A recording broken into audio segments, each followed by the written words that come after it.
Hello, hello, hello, hello.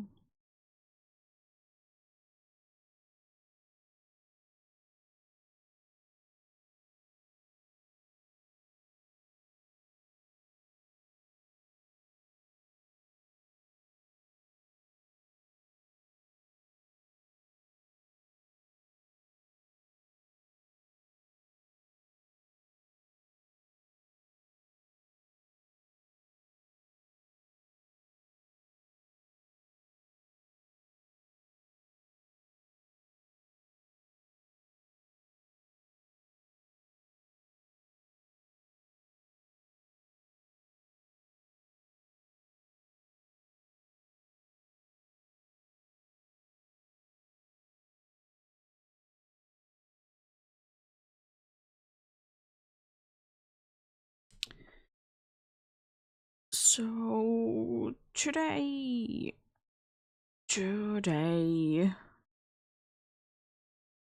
we'll be indeed starting the hunt for some surfing encounters indeed.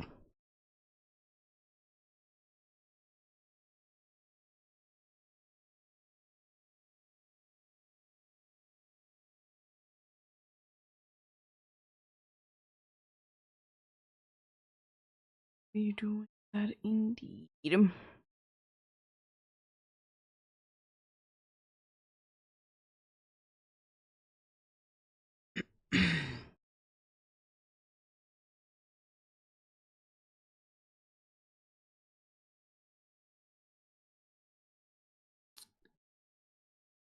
Yep.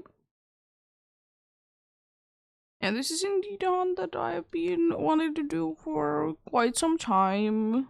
You know, surfing isn't the usual method for me to be hunting in. Indeed. But then again, it's not like it's too difficult or anything, it's pretty chill to be honest.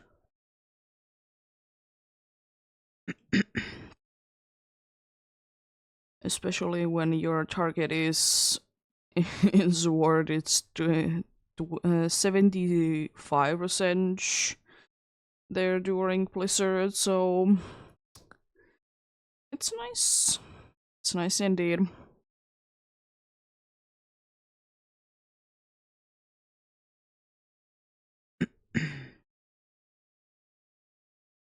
Yeah, indeed. Find a place that I wanted to be doing it in indeed. And there is a bunch of places that I can be doing it, to be fair, in Sword to be hunting down the Vanillite, but I said be going with the place that I did indeed, because it's quite likely there. I did do some testing, like, it was basically the only thing that I did see.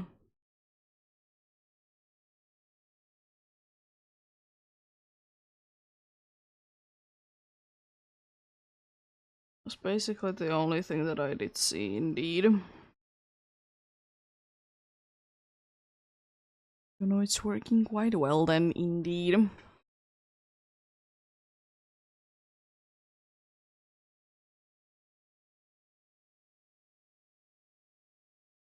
Searching for the correct day for the weather, on the other hand, well, it wasn't actually difficult, it was just, you know, needing to be being quite a good amount of dates, that's for sure. Quite a good amount of them indeed, but you know, it happens every single time that you're wanting to be doing one of these anyways. The weather-based hunts, they are kind of annoying in that also, indeed. I did do a cool, you know, layout for this.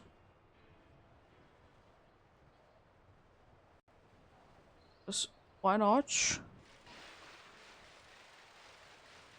Let's encounter Vanillish and then hopefully something. Jeez, did that take a while? Unfortunately, it is a very small pool to have, you know, in there, but You know, it has everything that I wanted with the limited options that I have, so I decided to go with Indeed. Look little specifically in the proper side. Which indeed it do be having one Pokemon that switches depending on is it day or night time.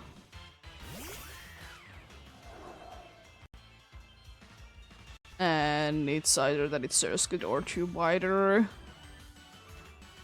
If it wouldn't be so awkward, I would absolutely love to be pressing B. I guess I have to. Jeez.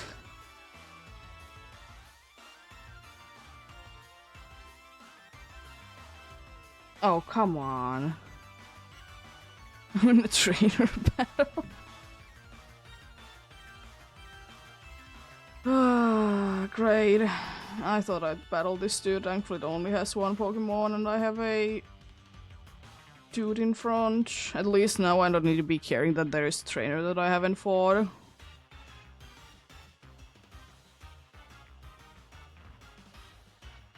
Pretty easy done. In one shot. Oh no!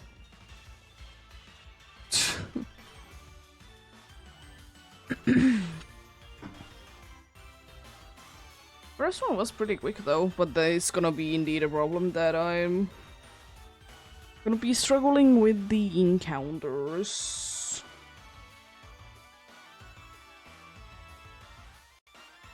There should be like enough room. Yeah, this is about as far as I'm in the game, by the way, so I don't really have, you know, anything better.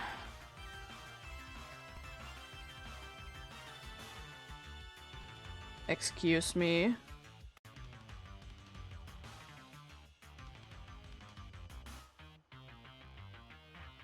There we go.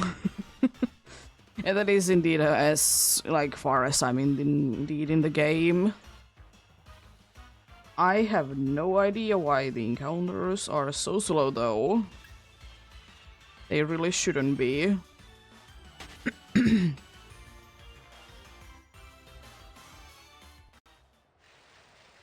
But yeah, indeed apart from the day and night exclusives, Jupiter and Surskit, that I think that it's odd that they are anyways the day and night exclusives.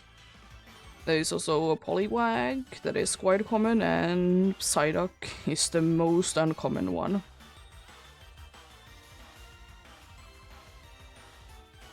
Excuse me, honestly, I would like to be getting encounters a little bit quicker game.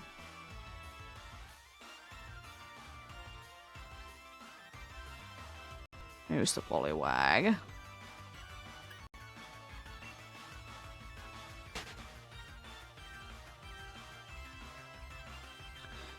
There only would be a way to be guaranteeing encounters. You know how nice that would be.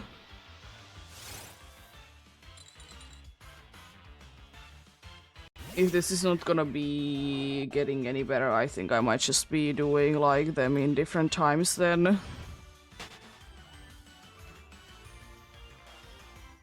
No, wait until something pops up there. Here we go.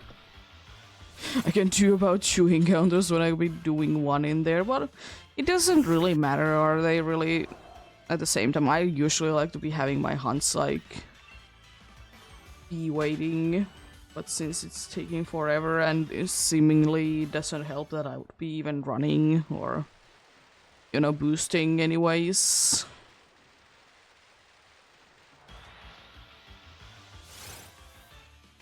But then again, isn't it always the case that you're gonna be getting a bunch of surfing encounters when you don't want them? But you're getting like none of them when you actually want them. Also, jeez, it's gonna be annoying if I need to be...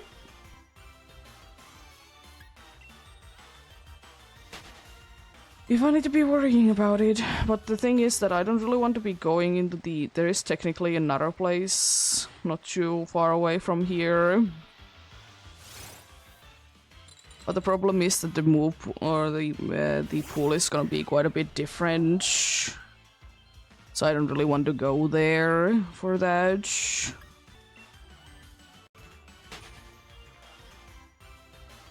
I guess I really would like to be getting this Jupiter. And everything else that, you know, this place has to offer. I'm just thinking, would I be having anything that I could be weighing down the B button in?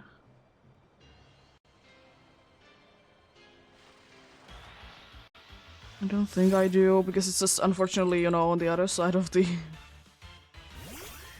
other side of the thing, so it's kind of hard to be pressing it down.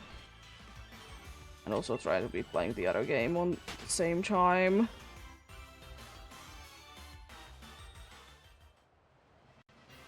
Yeah, well, it's gonna be slow encounters in there. Oh, come on!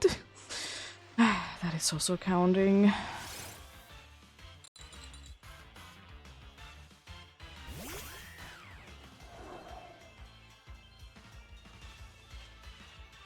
Guess I do be doing then small circles in here. I know that there is better ride Pokemons, you know, that you unlock later down the line, but as I said, this is indeed, like, I have literally just finished a water trial in this file. I don't have anything else, and, you know, other files I can't be bothered to be putting into this pod.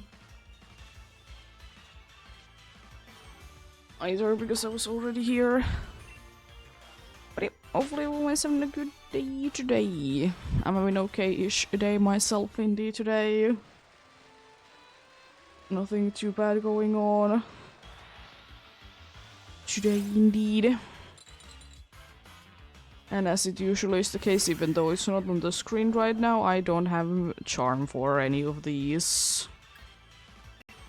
Or either of these. But yeah, I just didn't feel like there would be a place that I could be fitting them in. So I decided that I'm not going to then.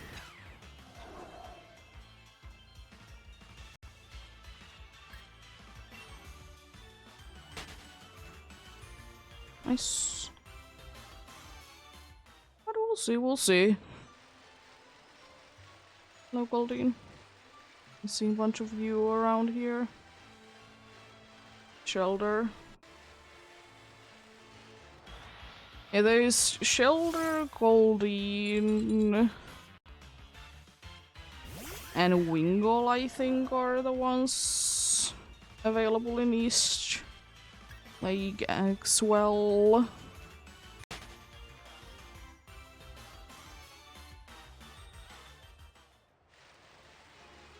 Apart from, of course, the one that I'm looking for.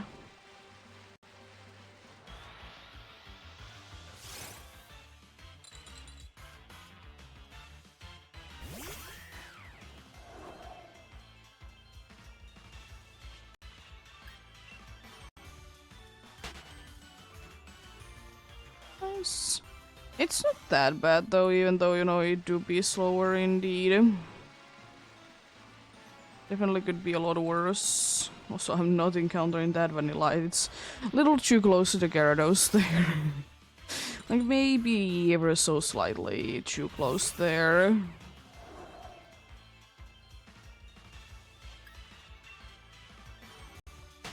Maybe a little bit, you know. And that was too close. I hate how close. Like, I don't feel like sometimes I'm that close to the shore anyways.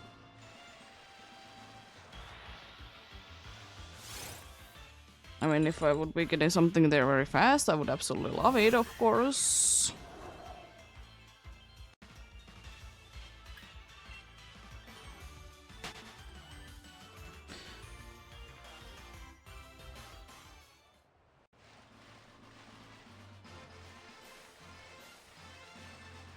I haven't really been shiny hunting too much on that file, so don't know really. And you know, you never know anyways. Sometimes things are quicker than other times.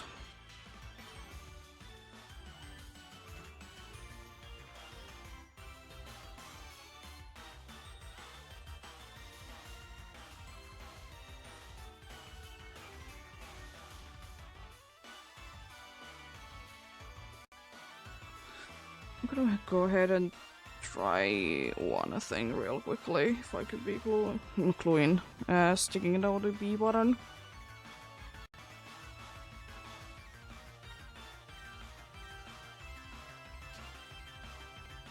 So I think that would be nice and helpful.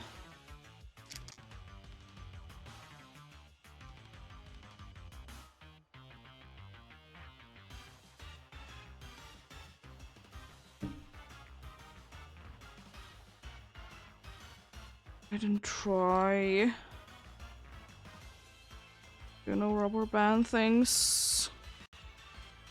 It's just having video things.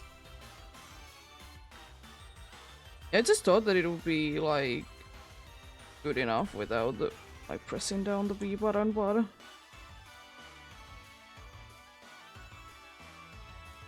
I guess not then.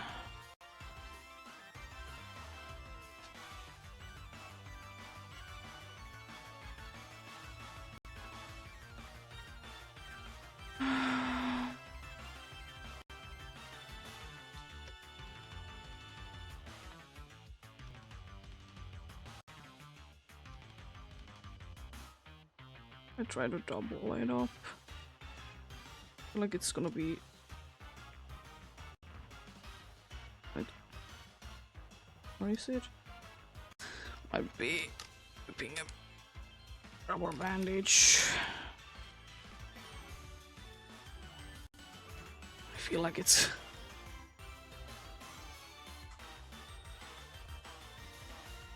getting close, definitely.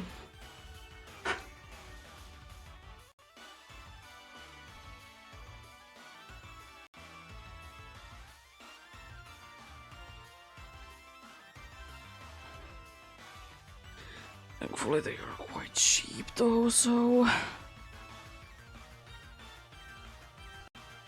it's not that bad. There we go.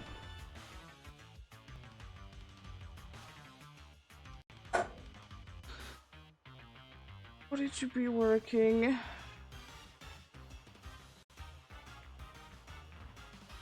No, it also shouldn't be really riding off as well. Ah, that's the only problem though. I still do be going there.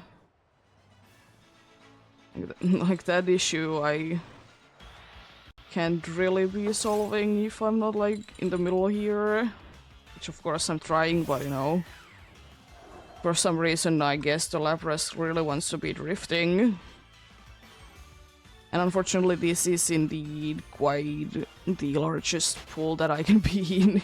If I want to be in this area, which I want to. You know, we'll make it work. We'll be making it work indeed. But yep. Good day today though, overall. I would like to, if in Pokemon games, honestly, there would be like a question asked, like, do you want to be going back to the shore or not? Like, of course, I'm trying to be doing the same movement all the time. But, you know, I only can be doing so much, you know?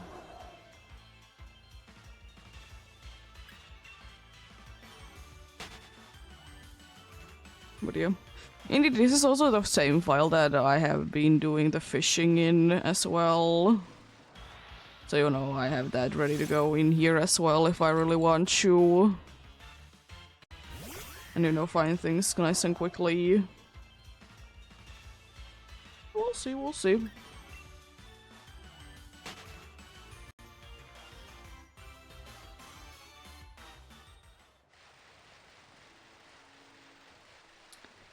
We'll see when... or if we get there, you know.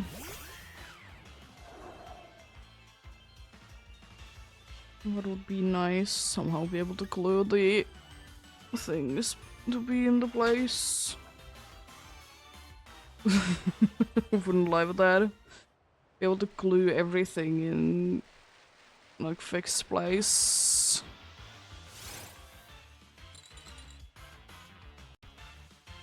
Things that you don't want to be moving, you can be making them to not be able to move.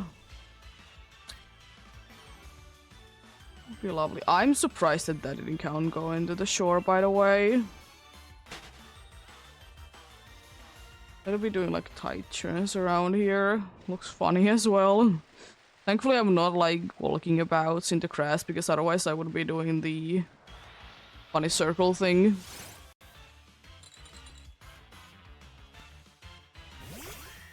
What are you? Indeed. I'm back from a little break indeed. We'll be having also same kind of break next week, even though I'm gonna be on before I go to the break. Guess we don't need to be going that early in the day there, so it's just spending like one day there and that's it. Yeah, break did go quite well. I mean, nothing like really happened, so that's nice. Nothing really happened indeed.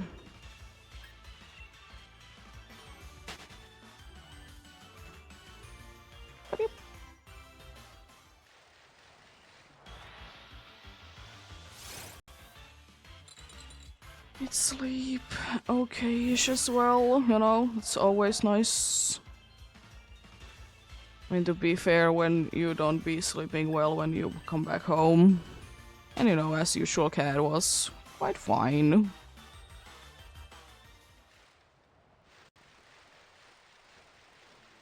Cat was quite fine indeed.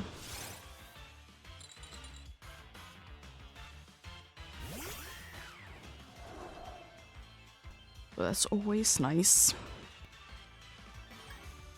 Oh, come on. I knew that I should have been going there. I will say that I don't even know if I remember that that trainer that I did accidentally battle today, that it existed there. To be fair, it's not like I have been in here that much anyway, so wouldn't be that surprised, you know. Wouldn't be that surprised at all.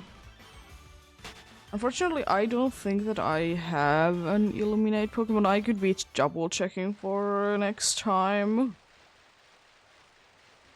But I'm pretty sure I don't have one on that file. That would definitely be, you know, speeding things up.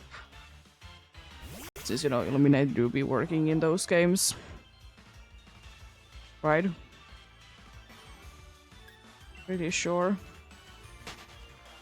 It will be working in most games at least. Or like something similar. Doesn't specifically need, you know, need to be Illuminate. It could be, you know, as I said, something similar. There's quite a good amount of those abilities though, so I might be having access to one right now, so, you know. Definitely gonna be looking down to be getting one. But you know, it do be the thing though. That's gonna be knowing how things go before I gotta go ahead and try it.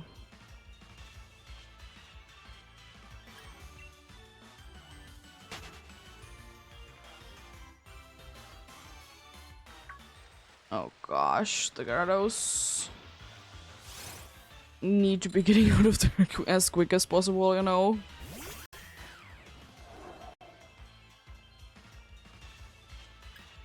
Also, I might be needing to toggle down the settings a little bit.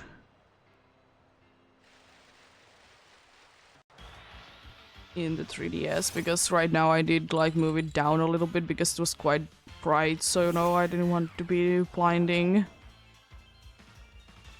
Oh, come on. You didn't be hearing me to be saying that a million times today.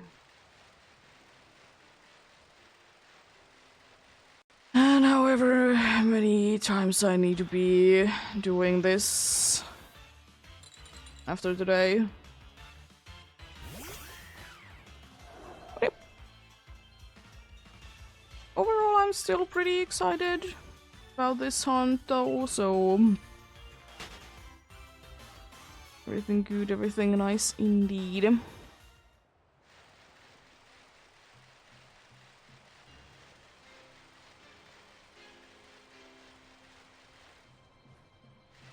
I've been going to the shore 3 times to be getting one Pokemon. Wow. The problem, I don't understand why Lapras needs to be so slippery though. I understand it's an ice type, but you don't need to be so slippery, my dude. It is partially because I do be running, of course, but shouldn't be that bad though. The thing is that if I really want to, I can be staying in one spot in Sword though most of the time, so if I would really like to, I don't really need to be moving that much at all.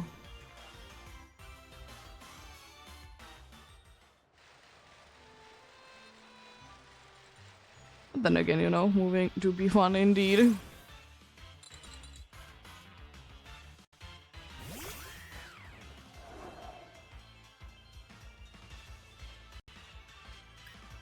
How dare you be having Cloud9?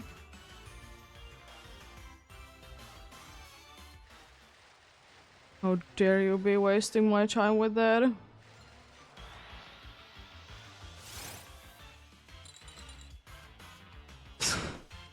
I'm gonna just take the B button off. I think I'm better without it, honestly, because it's just...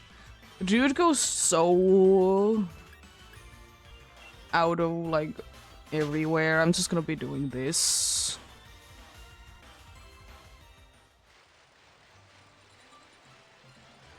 Dude wouldn't be, like, slippering everywhere. I could be doing... running a thing. It's just gonna be slower encounters, but it is what it is. I was thinking anyways that if I could be getting into, like, maybe... 400 encounters in Sword today, it would be nice. Be quite nice indeed. And you know, however many I can be getting in the other game. How many Ultras I want to be giving me, I'm happy with it. But yeah, I'm gonna try to be getting a better situation there for next time, but we'll see. If I can't be making it better, I can't be making it better. It is what it is.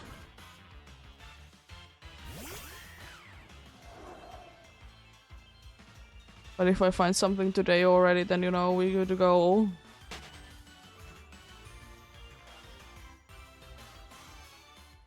We're good to go then indeed.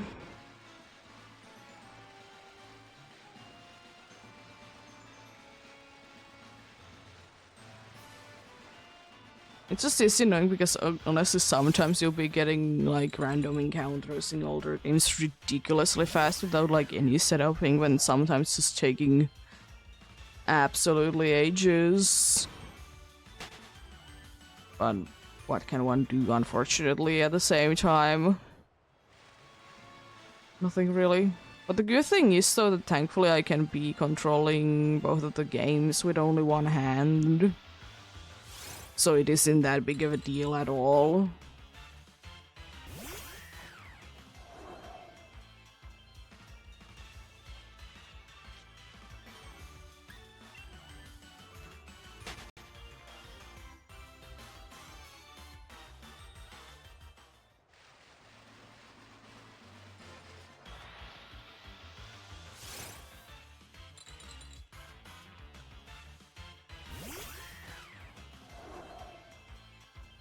Gently opened up the map.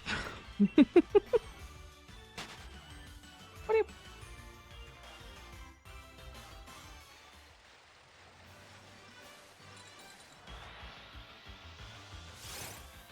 indeed. As I already mentioned it before, the break did go quite well indeed.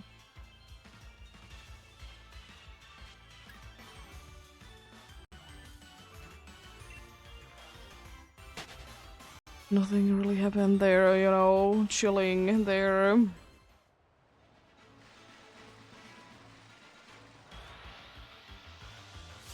We're trying to be doing few things there, but unfortunately machines that we were trying to be using, they were kind of broken, but it happens, you know, for things over time, and when they are rarely used and not that well, you know, kept. Surprisingly. If you don't be taking care of things, they are gonna be getting broken. Surprise, surprise.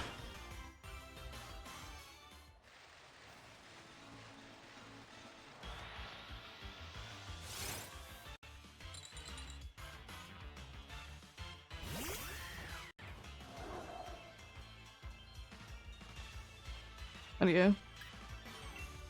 I don't know, there's such a cool amount of like encounters in surfing in some places, so it's kind of a reason why I want to be doing one. And the second thing is because, as I have been saying like so many times, that I really want to be getting a shiny vanillite with the surfing method, because I just think that it's kind of cool.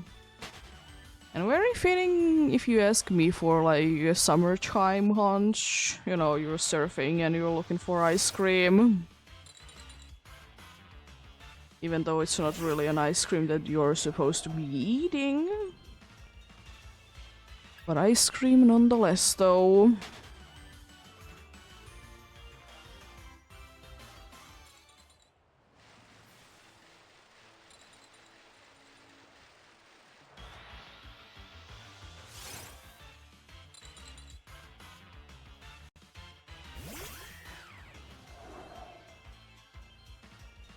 I'm gonna check the rubber band off. I don't know why I did take it out that way.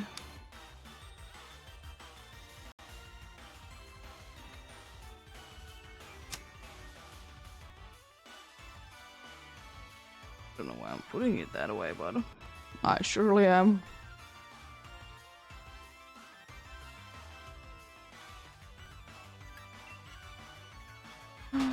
Now it should be able to stay a little bit more still.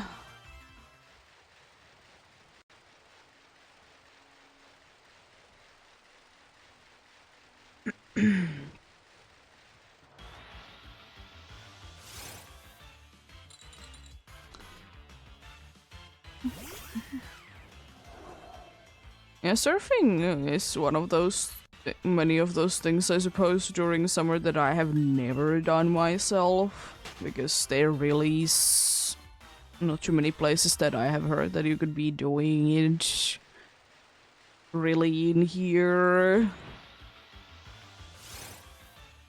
Which is a little bit of a shame, of course, but it do be what it do be, you know.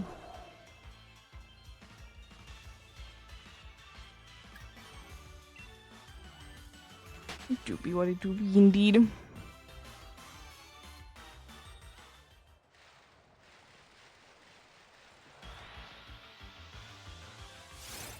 I'll be a little bit more careful, by the way, with that. With that island there, because sometimes it's saying that I'm in there, and technically that, you know, it's in the wrong place, even though I don't really care about it. Yeah.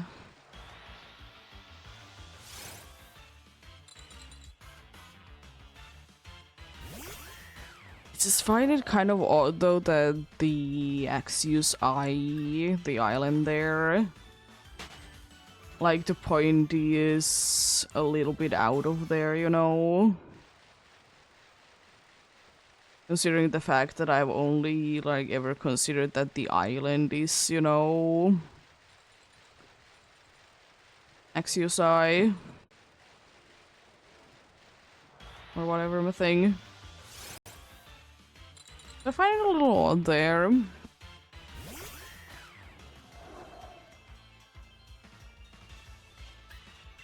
Find it a little odd there indeed.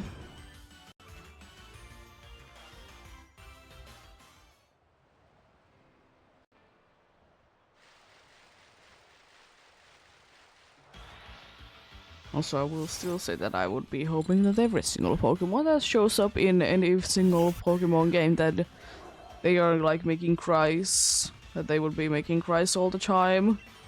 Not just some of the time, you know.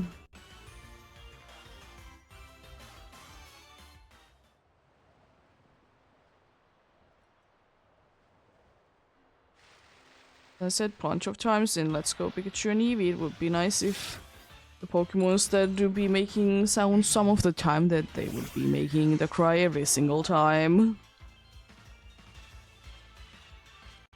Also, I really hope that only in special games there would be special cries for Pokemons, you know.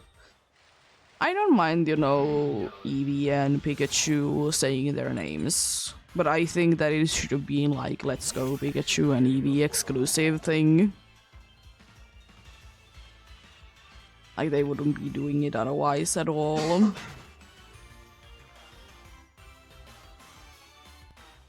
And I feel like that makes sense as well.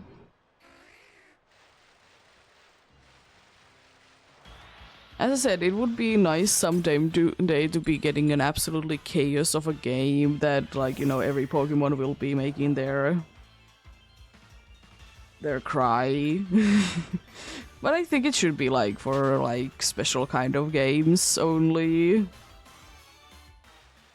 Not for every single game, you know. But some chaos games, I would absolutely love that.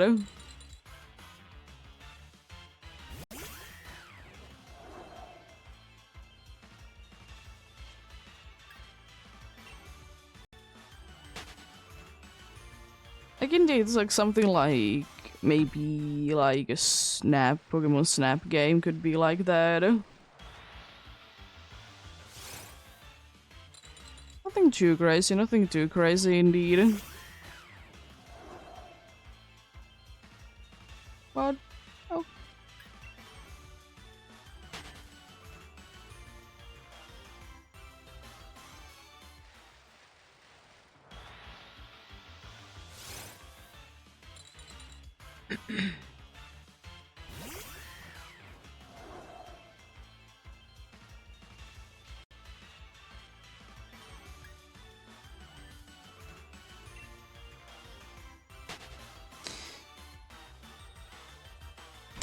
Oh.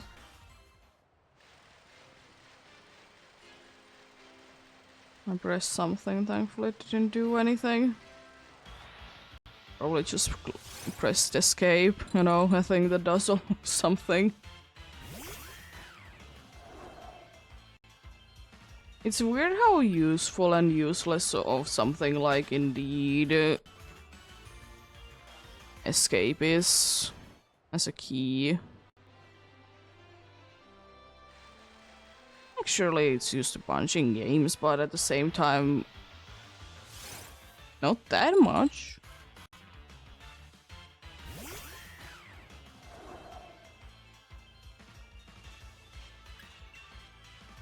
Not that much indeed.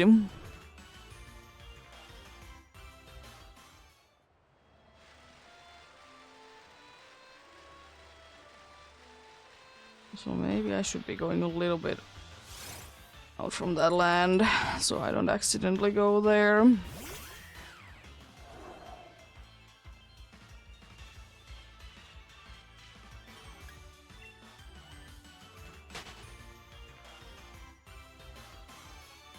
Oh, come on! I'm trying, game. But then again, I think the best way to be figuring out how things are working out is actually just doing them. Because now I know that I'm not gonna be doing a surfing hunt while I'm doing something else in, you know, Ultra Sun or Ultra Moon without having like a larger area or access to the better ride Pokemon. In my opinion, best way to be learning is the thing worth it, is to be actually doing it. And I don't think it's too bad. I'm still, you know, able to be getting some encounters. And it's just the truth that, you know, in some games you just get more encounters than others.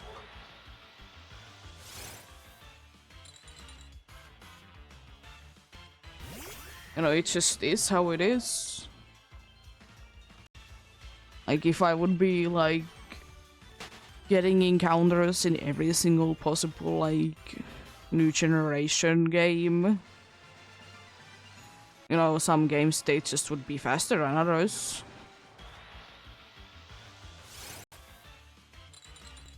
Gen 2 being one of the more slower ones, because it's just, you know, an old game and it's quite slow, but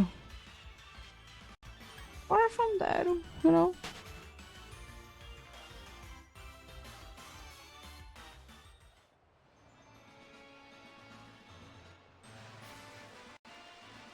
I do be still loving the touch though, the detail that, you know, Shelter do be one of those Pokemons that do be going backwards though. It's so funny and I love it. I love it to the bits.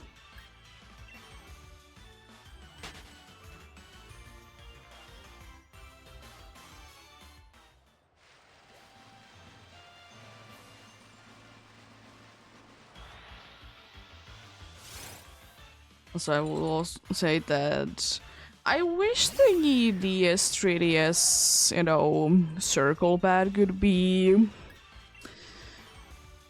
a little bit nicer. Because I will say that of all my years of using different, you know, circle pads, it's definitely one of the most annoying ones, and I do be understanding why people do be doing bunch of like control mods.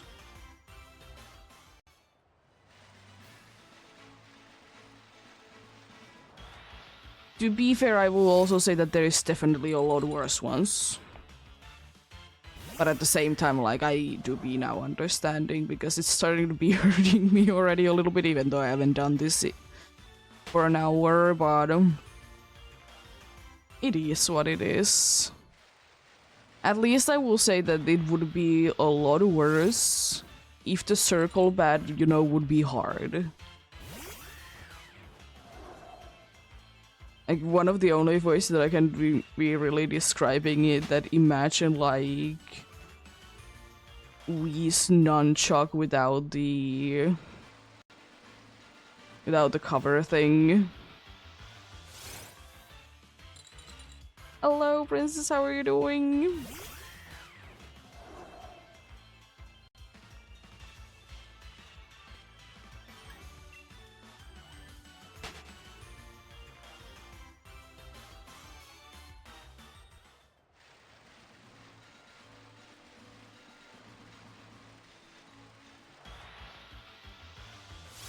Yeah, well, hopefully we can be catching a nice sleep then at some point. Been there.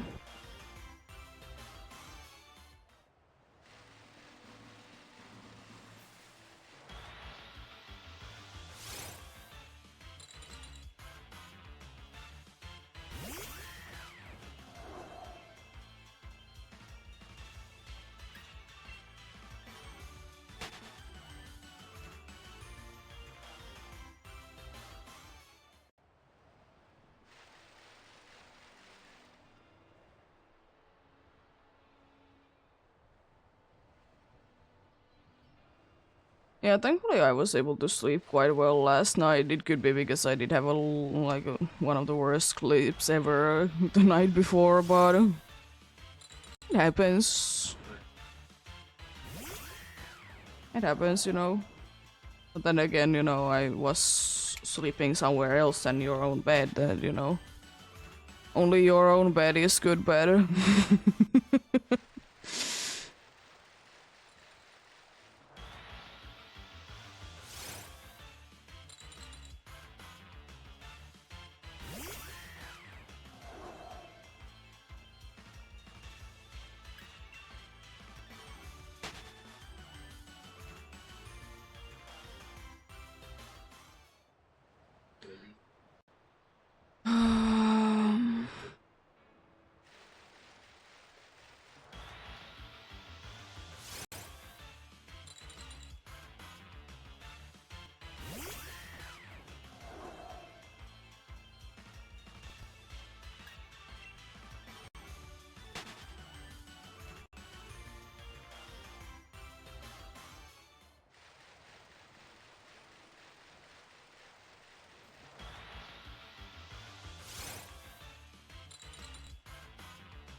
I also might try if I can somehow be making it to be working that I could be using in my right hand to more whenever I'm doing next is so I'll be controlling the DS with that. Unfortunately, I can't be doing the most comfortable thing for me, which is to be, you know, actually be holding onto the console. Because, you know, then, you know, it's gonna be a problem to, you know, be doing anything else.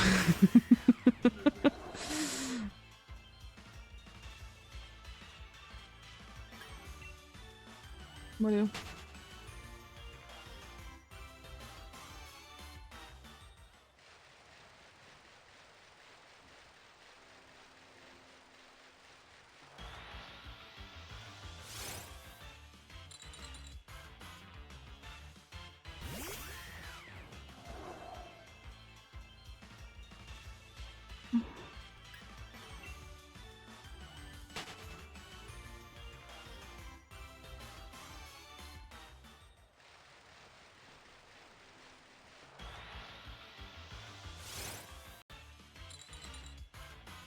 Also, just a heads up, because if things again be getting worse, because you know out of my control, is that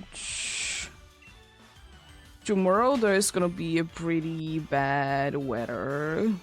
I mean today is already, so you know, gotta see what happens. And I would absolutely love to be streaming, but you know, if things decide not to be working at all because of the bad weather, you know, can't be doing that much. Summer storms be like, even though I don't think that they're nothing compared to some other places, but you know, different places do be having different kinds of storms anyways.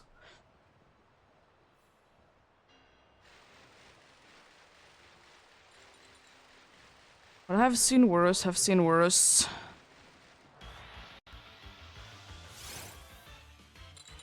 But it's kind of funny that, you know, I think on Tuesday there was supposed to be like a big thunderstorms like in this city, but we didn't hear anything. It was insane. Even though there was like not that far from here any like, there were like, you know, the things actually happened, but it is what it is.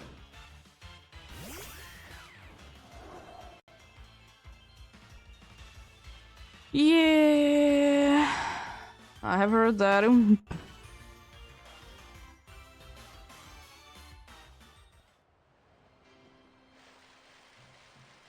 Thankfully, I still don't really remember days that we have been without electricity that long because of bad weather, but anyways.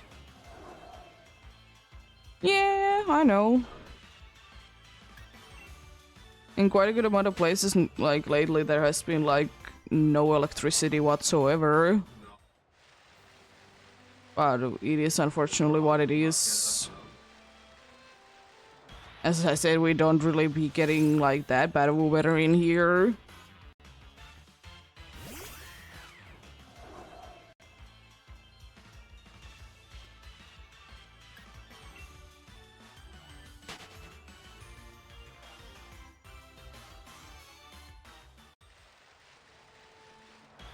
A pretty chill weather in here.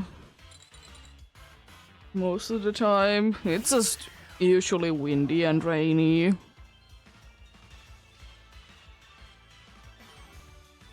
Yeah, Finland doesn't really be getting too many storms.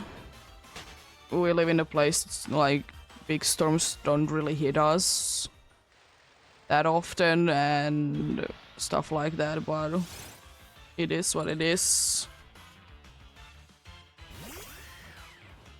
Quite nice, of course. Like, wind can be going indeed crazy. It can be very like rainy thunderstorms, but that's in my eyes completely normal weather during summer times.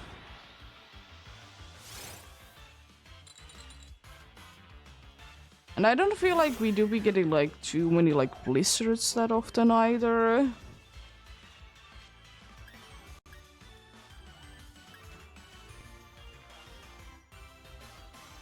At least where I'm in. I mean, maybe somewhere else, but you know, weather is a weird thing.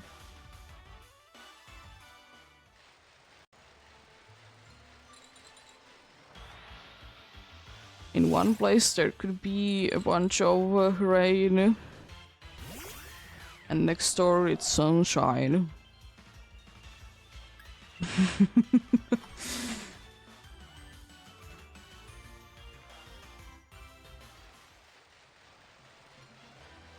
And I also said it a bunch of times whenever there is a bad weather in here that most of our like power cables that, you know, come to the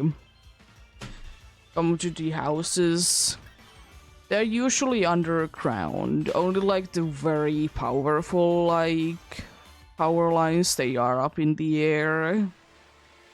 But also they can usually be surviving a little bit of bad weather.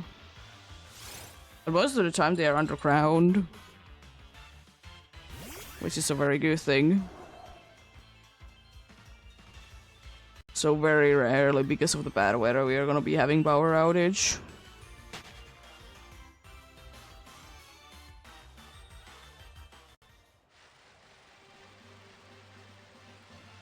It's a lot safer as well not to be having like huge power lines going through a city. And a lot easier for like bigger trucks to be going about as well. So I always laugh when like I do be watching like on TV, like, you know, large shipments be moving from place A to place B, and there's like power lines in the way, and I'm like, I have never seen that to be happening in here. And I just don't get it, honestly. But, you know, different places be working differently.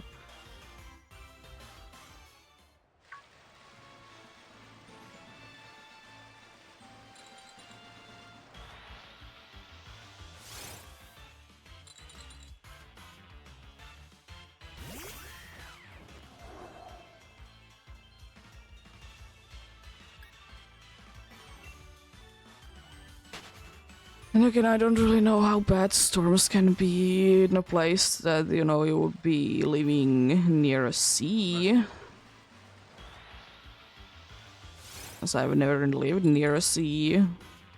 And usually, you know, near a sea, the weather is, when it comes to storms, is a lot worse.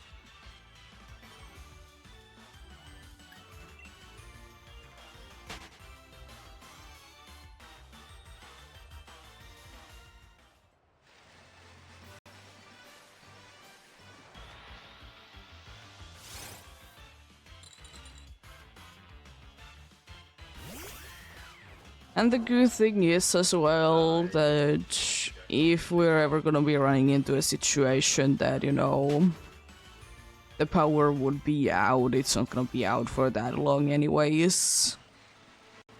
Because after a certain amount of time, if they're gone, they need to be like, because we live in an apartment building, they need to be giving us like a backup generator or something like that. Because, you know, it is necessary to be having power. I think it needed to be done like once or twice when I was in school, like in the school itself, but it wasn't because there was power outage or anything. I don't remember the reason why they did do it though. Probably to be testing it out or something like that, but yeah. Important places they do be having backup generators.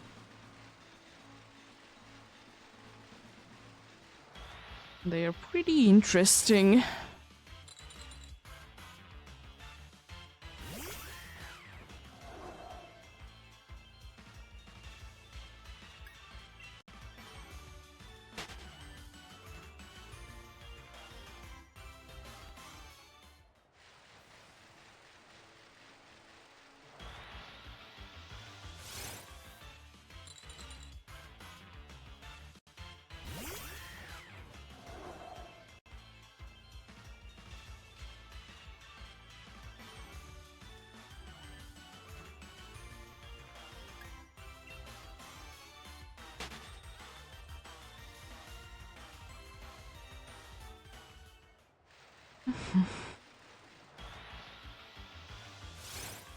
Oh yeah, it is sometimes crazy to be seeing though, like what kind of damage can storms do. As I said, because like don't be getting them in the here, so it's interesting. It would be interesting. I know that there is absolutely nothing that we can do about the weather, but it would sometimes be nice if we could.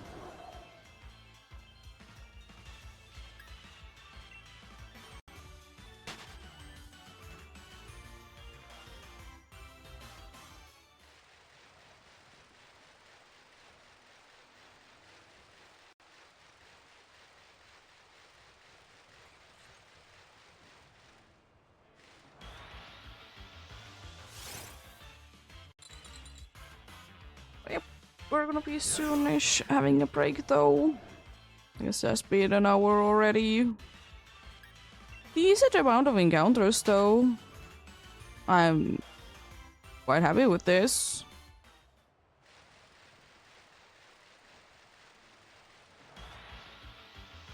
Quite happy with this indeed.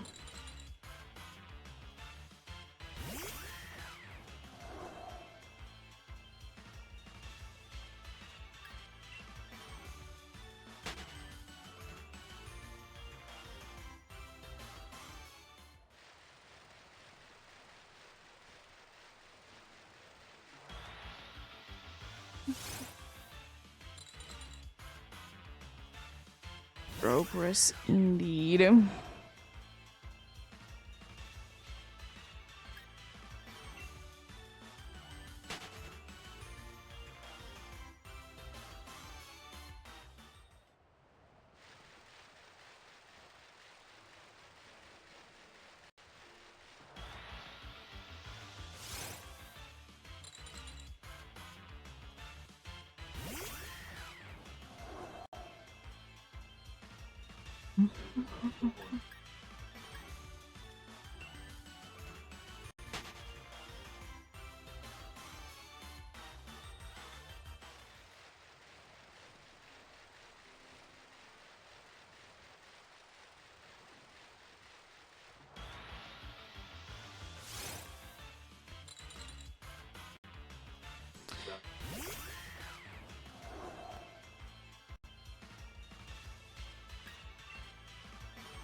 I would be able to get to 50, would be nice in Ultra Sun, but I doubt it a little bit. I doubt it a little bit. But yeah, as I said, I don't really have any plans if I will be getting something like, or any light, I suppose, very quickly in Sword. I don't have anything else planned, so I most likely will be returning some usual hunts. But we'll see when we get there. I didn't really plan on doing like too many like surfing related hunts anyways. Wasn't ever my plan. One or two for funsies.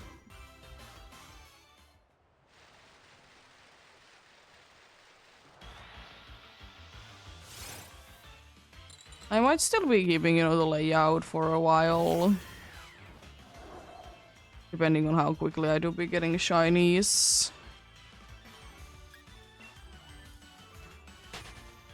Because it's quite cool. But we'll leave it there for now because soon-ish it do be a time. Actually gonna be encountering this dude before.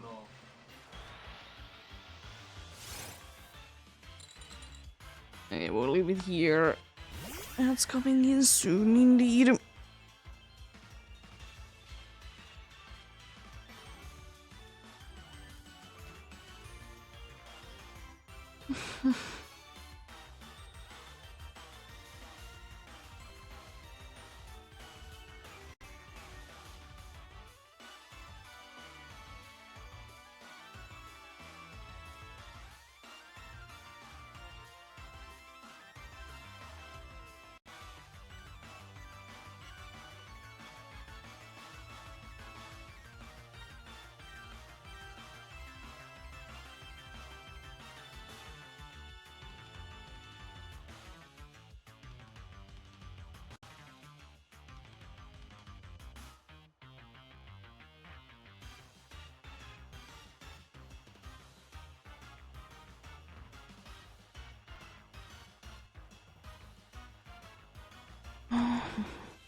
Okay, that's not too bad then.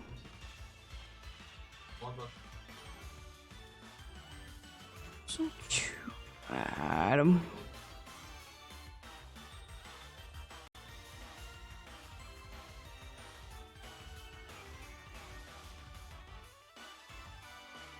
was checking Illuminate and it's quite interesting.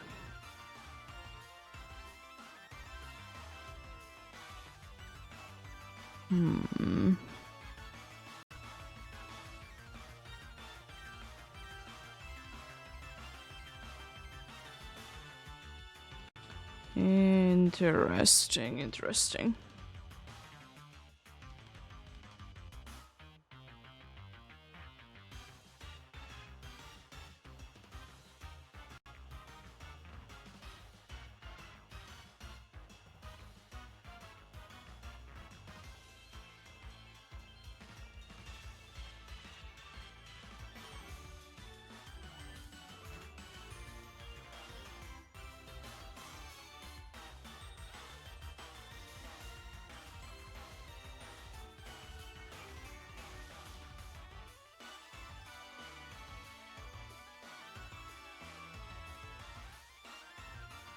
We're getting soon going then.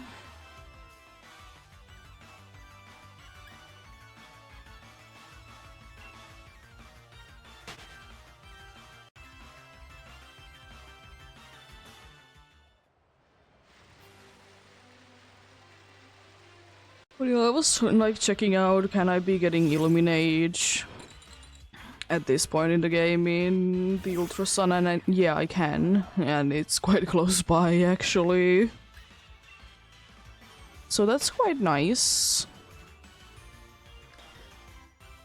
But one other thing that I did find interesting is that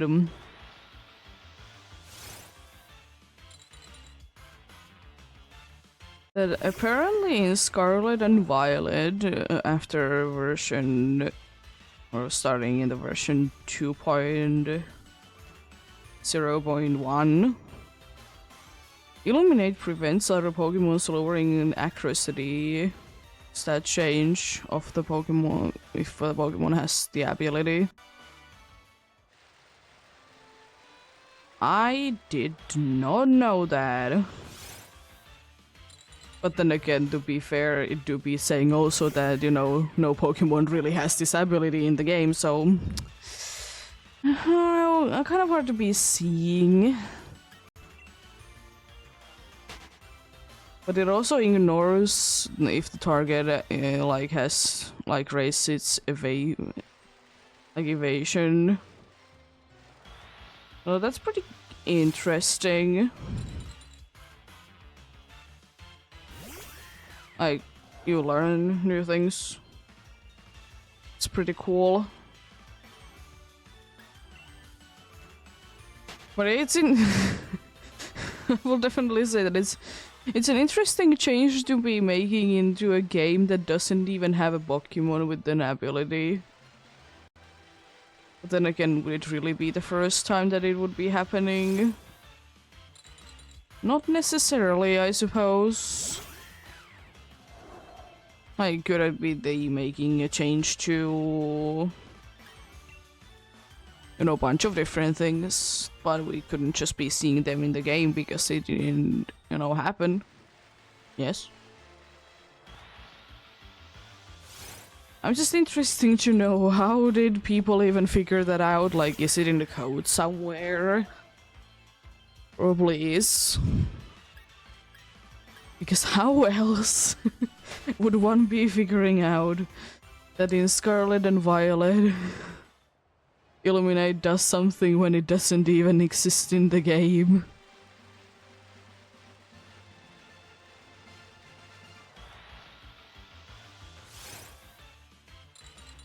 But yeah, unfortunately, like, Illuminate doesn't really help out in my situation for Vanillish indeed, because, you know,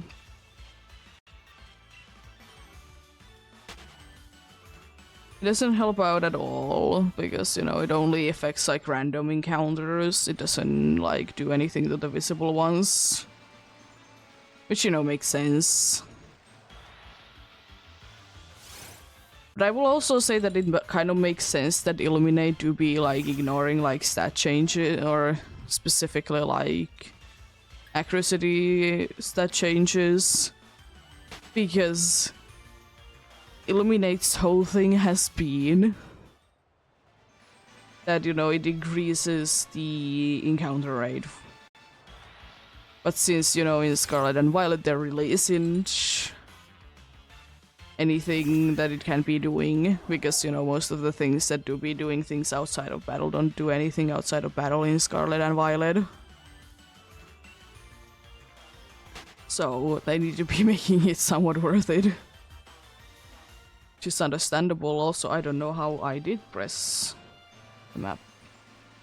But anyways. But yeah, you know, they need to be making it do something. Which makes sense, you know.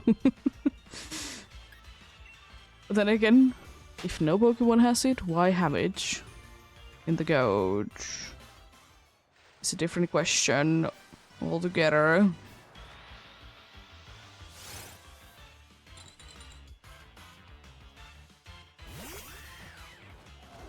Better safe than sorry, I suppose.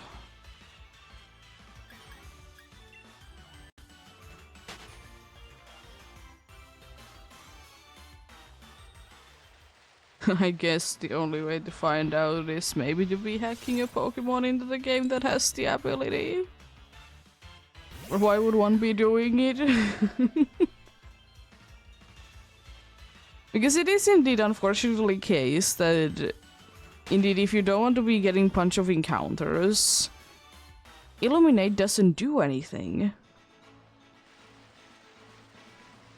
So it's nice that they, give it some sort of a purpose to be doing, something.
What are you? Maybe now we could be seeing Illuminate to be more in battles, To be fair, thankfully it's the case that, at least most of the Pokemon that do be having Illuminate as their ability, they are having something else as well. So it's not like they are completely useless by any means. It's of course, nice. I mean, there is the thing, of course, that there is some Pokemons that, only one ability really suits them, and, it's fair enough. But I think for most Pokemons, then, especially if they have, like, planned and quite usual abilities, they definitely should be having at least another, like, semi-normal ability,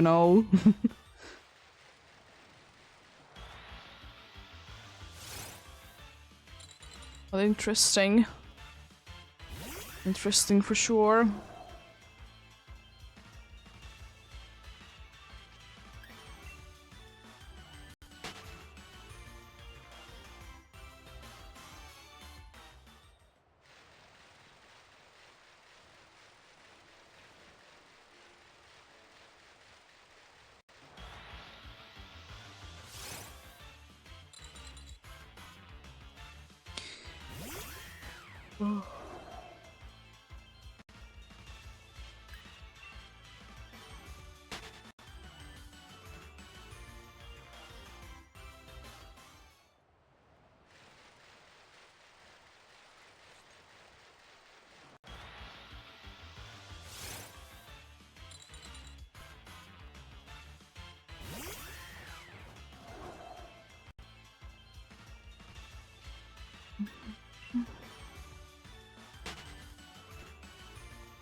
One thing that I did learn not too long time ago that I did find quite interesting is that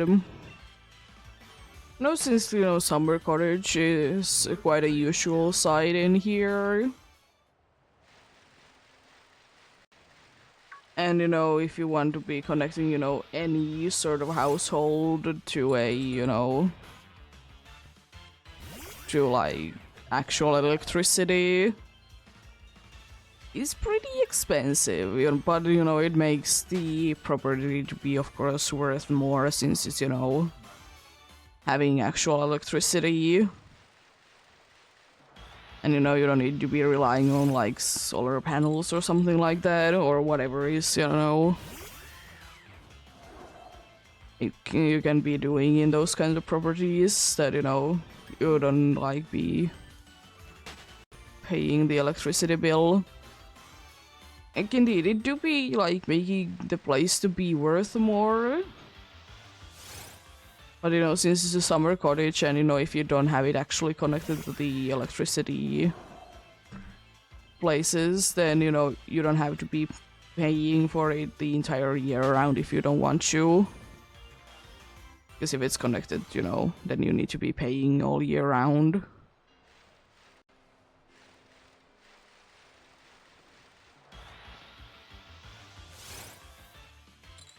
But also it makes it less likely that it's gonna be selling.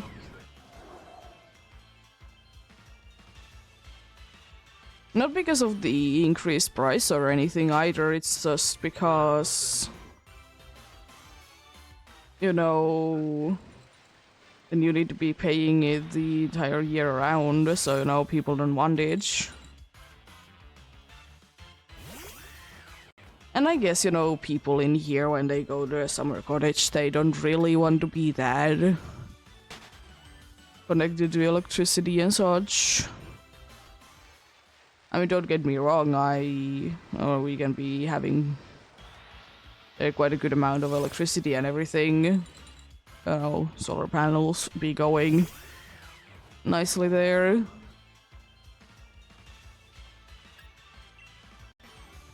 But yeah.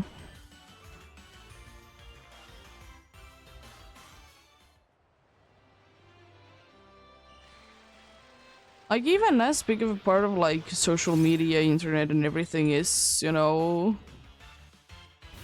indeed nowadays life, but it's still, like, if you do be having them in, like, summer cottages, then they're not gonna be selling as well.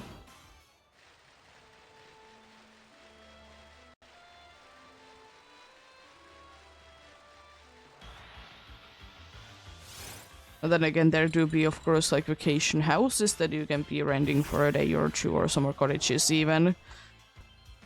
And they might be having them, but then again, they're kind of a different thing as at the same time, though. I guess those are usually available the whole year round, because why wouldn't they be?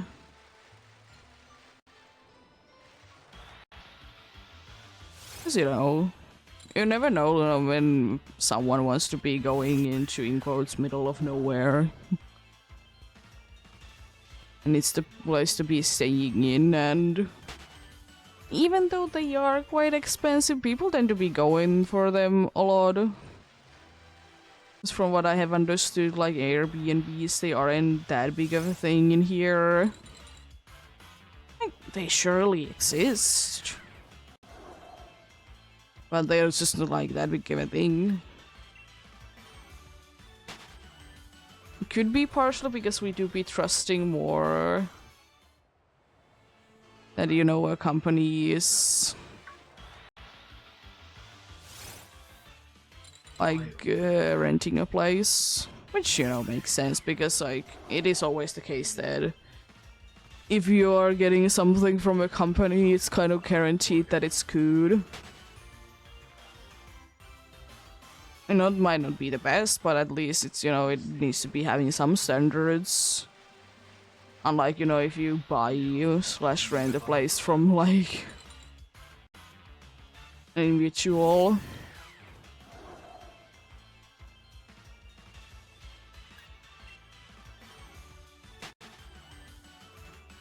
But it could be what it do be.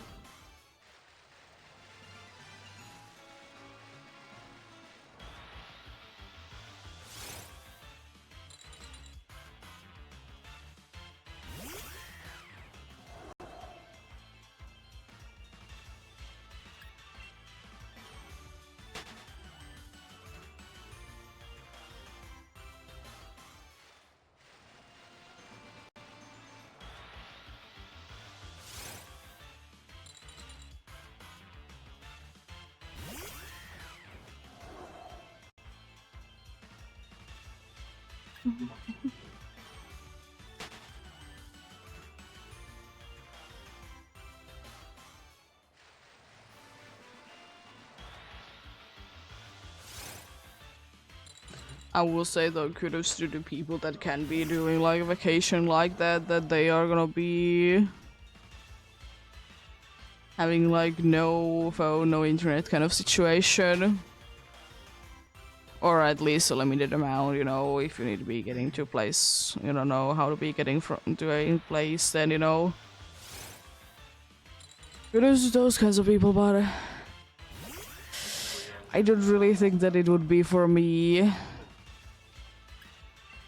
I mean, I surely still, I think that I'm quite able to, you know, be without a phone for quite some time, but at the same time, I suppose because I'm so used to having some sort of electricity, you know, I would like to be having access to it.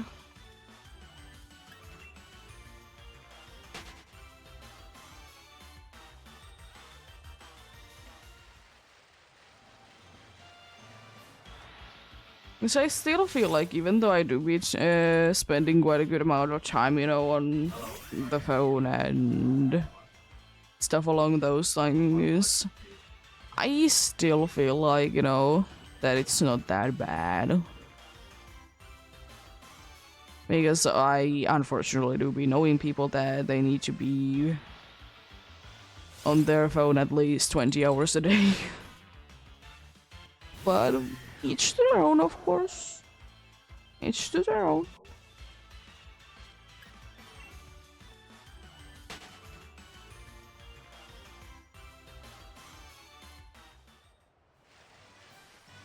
Because usually if I'm like traveling, you know, somewhere, you know, out of the country, apart from like hotel room, I'm rarely on my phone. Maybe, you know, every once in a while to be opening Pokemon Go, but apart from that, I don't really care to be on the phone, you know. Enjoy the moment.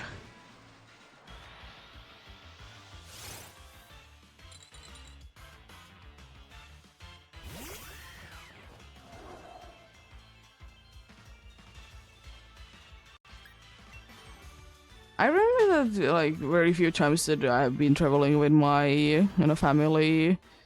There's been few times for sure that we have been using like an actual map to be getting from point A to point B, but most of the time it has been through a phone though, because it's a lot easier to be getting access to it.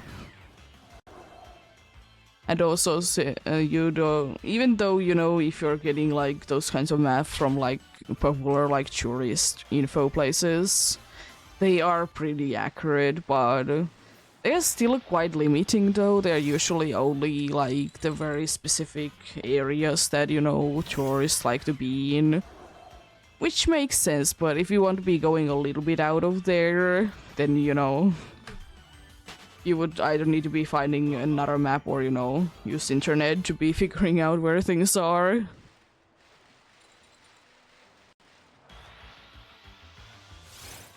But it's fun though.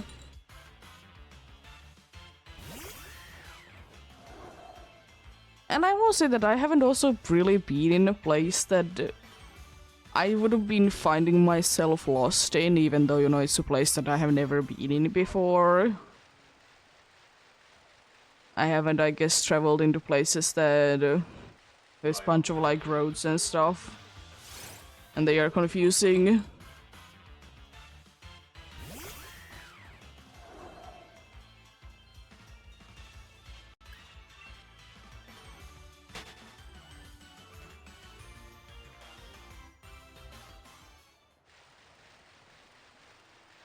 And I will also say one thing that I kind of hate about traveling is that, you know, people say that this place is a must place to be going for everyone. I guess, like, surely it is, but the problem is, of course, then that, you know, it's going to be like an absolute hell to be in because there's so many tourists in there.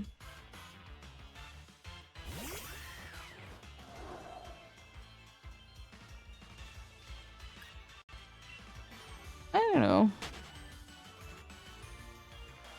know. I don't know if I've been. I mean, I suppose like with school, since we've been having no school trips to places, they have been in Finland. Every single one of them, because quite few amount of places are willing to be taking under 18-year-old outside of the country. There is few situations, but very rarely that I have heard of. There's been few, like, I guess,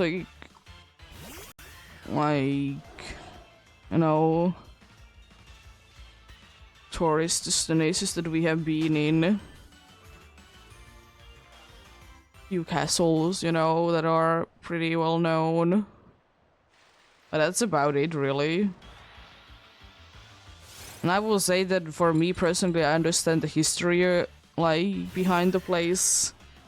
But the place itself is kind of It's kind of boring.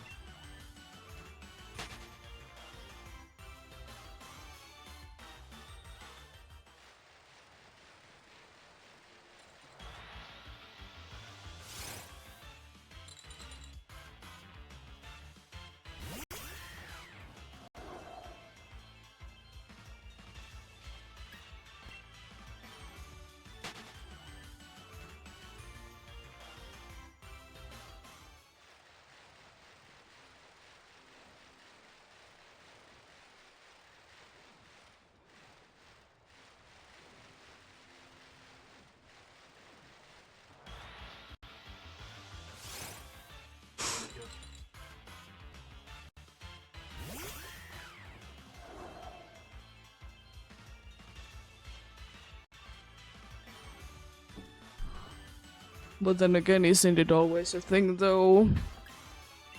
A in quote special place that you have nearby. You're kind of about it. I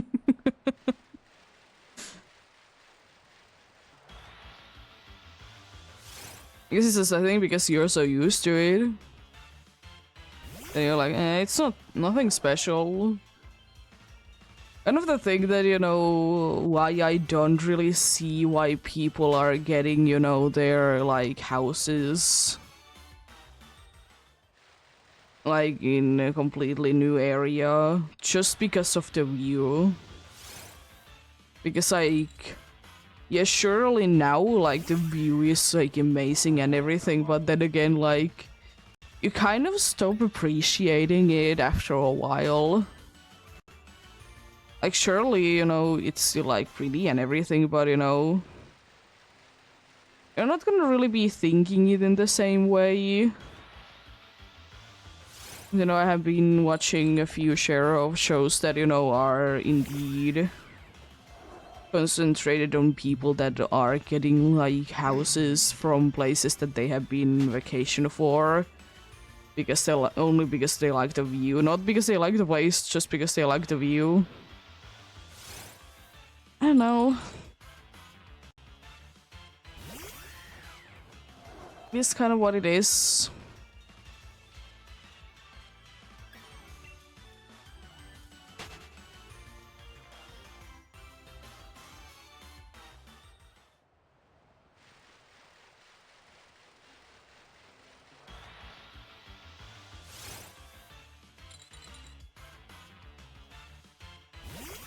I feel like it's, in my opinion, better to be living in a place that it's not too special, so whenever you go into a vacation somewhere, it looks cool.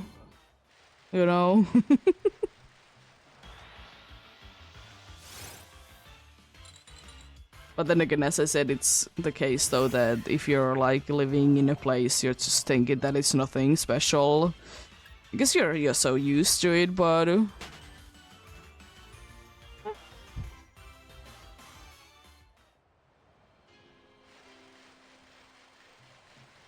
and I will say that personally, I don't really see a reason to be getting a place because the view is good, because I don't know how many times I will be watching out of the window. Well, for me personally, it's the case because I don't really know how much I will be seeing it. Because I don't like to be in a balcony or whatever my thing. That much is not my thing. And, most of the time, I guess it depends on what kind of place you live in, but like currently it's the case that we don't really have like too much visibility out of our windows. I've talked about it before that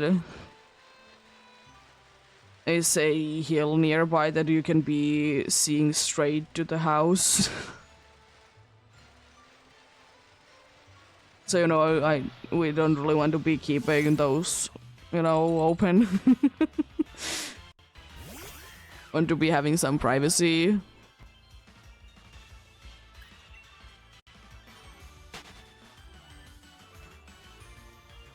The other side would be fine though. But unfortunately there is also only the balcony there, so...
Also, one thing that I wanted to be checking out, do I want to be buttering with the day and night thing in Alola? And I decided overall it's not worth it to be tackling around with it, because it's not like it's that long that I'll be doing in like nighttime encounters, and I mean Surskit isn't that bad, even though still Biter is the one that I would really want to be getting from here. This isn't too bad indeed. So, couldn't be bothered with it because, in Alola, the night starts at 6 p.m. Which kind of makes sense because, 6 a.m. starts the new day, no matter what. Are you playing the moon or sun version? Doesn't matter because it's always 6 a.m.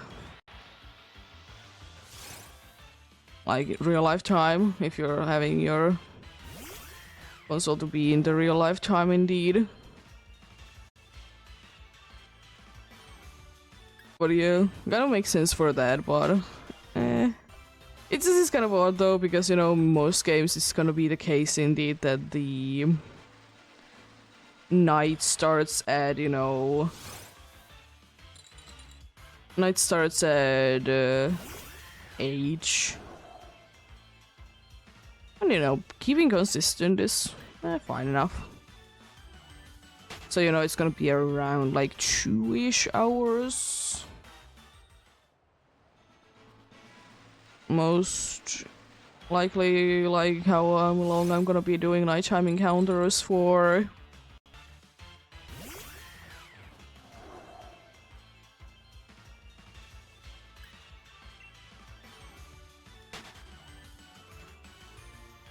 But we'll see, we'll see. If I feel like it, you know, I can of course always be making changes. Always a possibility to be making changes if feeling like it. And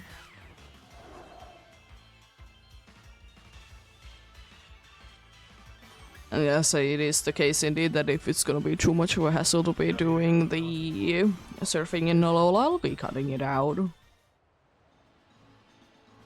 Until I can be finding like a nice solution.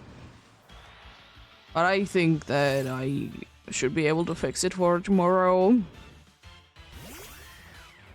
A few things in mind indeed. And they are thankfully quite easy to be resolving as well.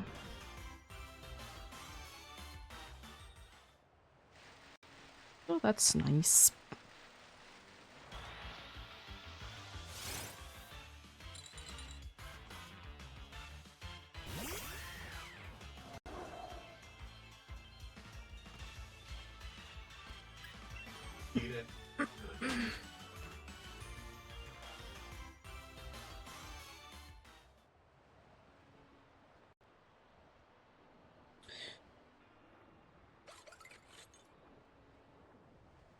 Hello. I stretched there a little bit.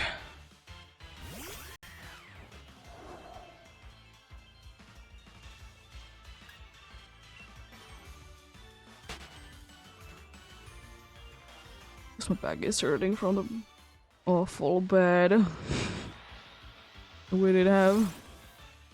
It's not actually bad, but it's just so soft that it's kinda bad for us because of that.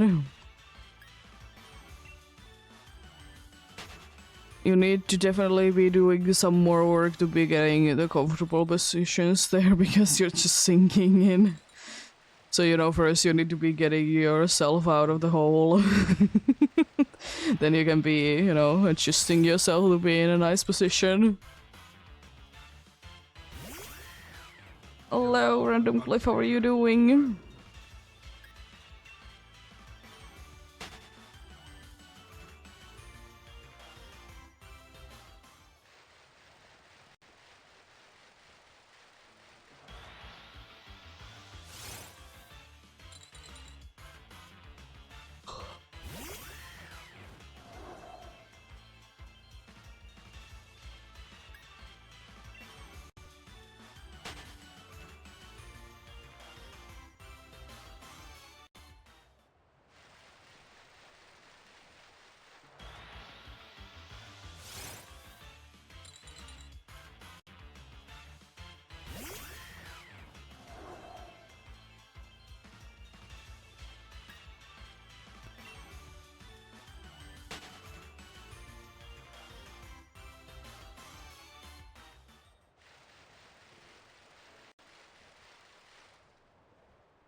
Nice.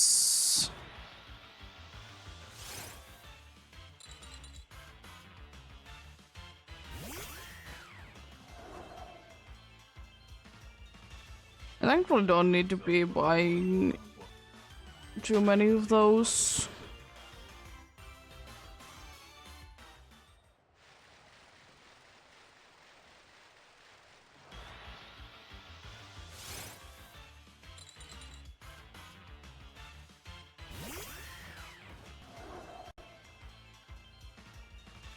I don't even remember that when I would have been last buying something that specific of a cable. To be fair, I usually don't be breaking those. Fair enough. I don't mind using the dog myself.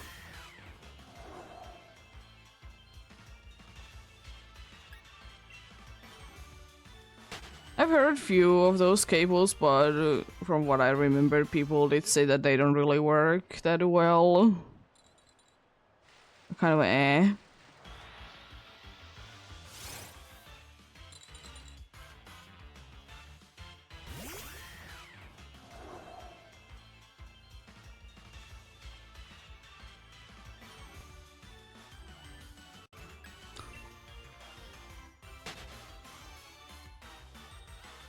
Thankfully we have quite a good amount of dogs, so even if one of them would be breaking down, we have most likely something that we can be switching into. Also, I don't really know how easy it is to be breaking a dog anyways for a switch.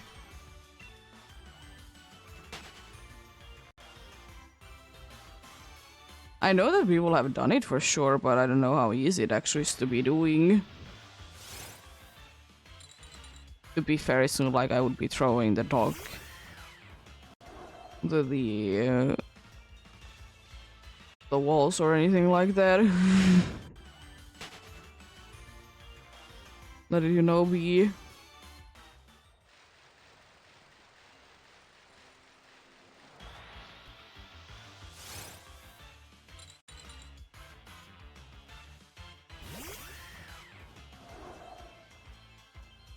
Is there a specific reason why you want to be getting rid of the dog?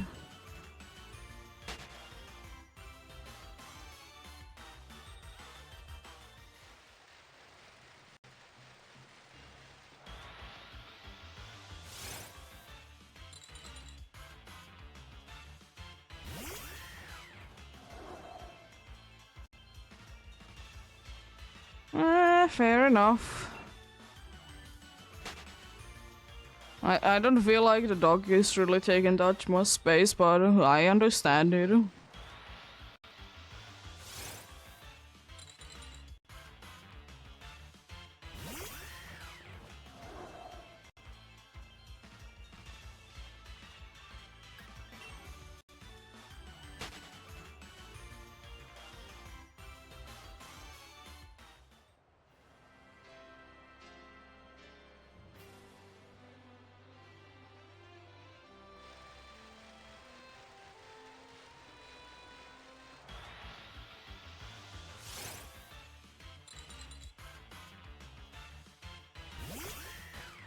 Yeah, I don't think that we have been ever in a situation where the dog would have been in our way.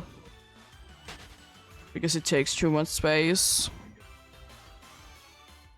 Because there's a lot of worse consoles when it comes down to taking space. Switch honestly doesn't even take that much. But if you don't have space, you don't have space. And if it works, then, you know, why not?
But yeah, that always reminds me though how people are sometimes trying to be making, you know, switch lights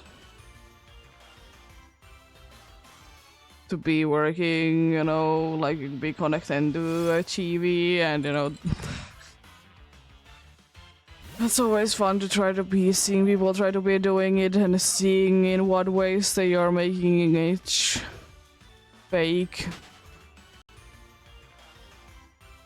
But yeah.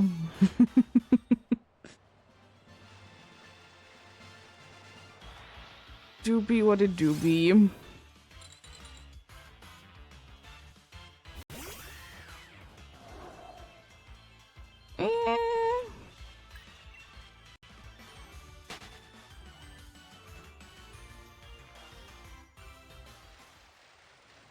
Quite an old TV and it's still running. Interesting. I guess TVs, even though they are like they are lasting quite some time, but after a while they are kind of kind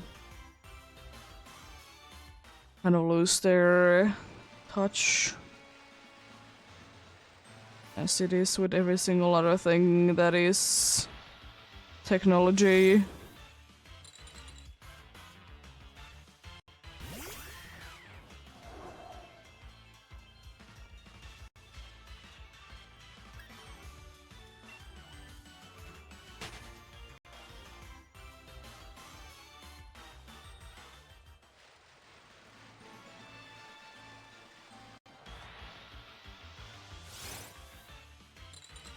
But it's also kind of interesting though that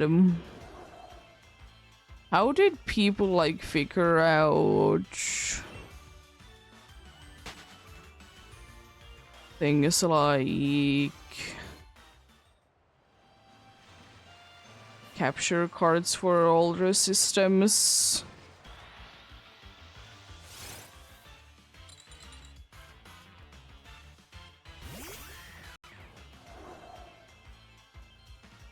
I mean, then again, you know, I suppose that they have been used for years, so they're easy to be getting them for, but still, it's pretty interesting.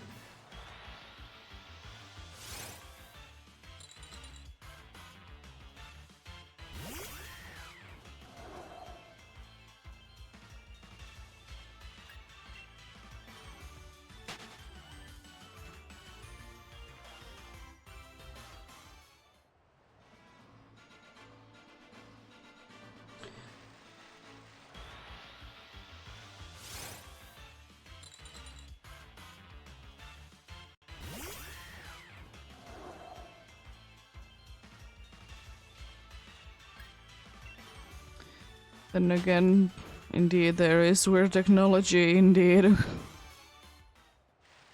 Some TED do be claiming that they can be doing a lot more than they can, but then again, it's not like we can ever be running out of that issue, unfortunately.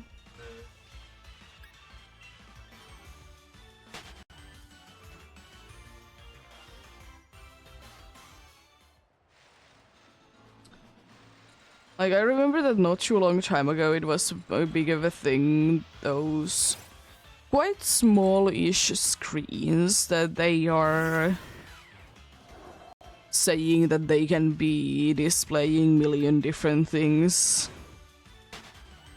And specifically the funniest part is that they are saying that they can be doing like full HD things.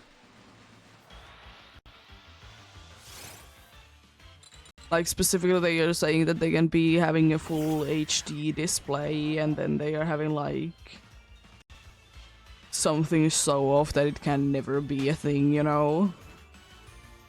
Or you know, they are saying that it is a certain ratio, but it's completely off. Like, most of the time they do be working, though, that they are saying that they can be connecting to a tablet, to phone, you know, act as an extra screen for basically anything. But it's also so funny because sometimes I have seen those and they're like, you can be having a second screen on Switch. Yeah, that's how it works. I mean, you can be having, like, I suppose, maybe a switches, you know, having a switch to be inputting to there. That's a possibility, but it's not gonna be acting like a second screen as far as I'm aware. Last time that I did check, it's not how Switch works. Hello, Pokekid, how are you doing?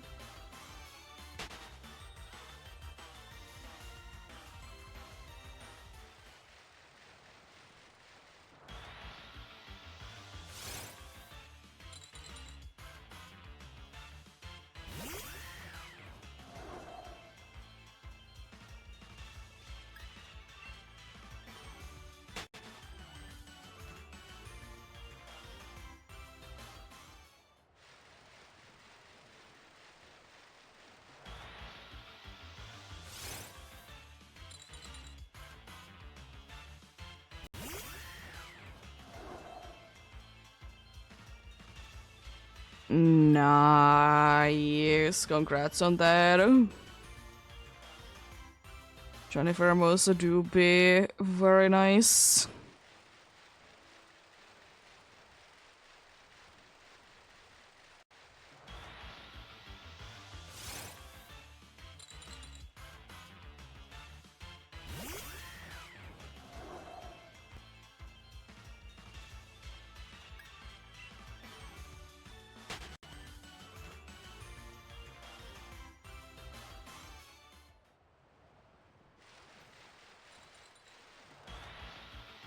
Yeah, it happens.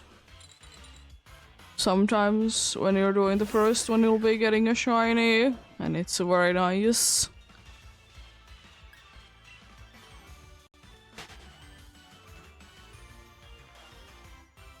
Hard work to be paying off every once in a while, indeed. It do be.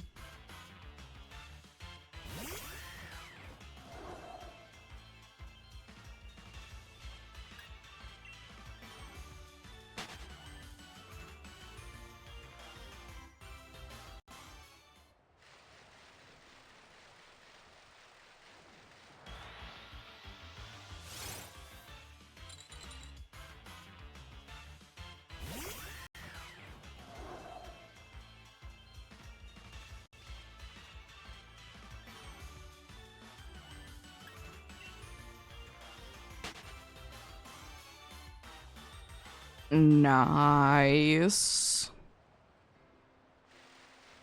Well, of course, there's a problem that if you're doing them in Dynamax Adventures, that there's version exclusives. That seems interesting.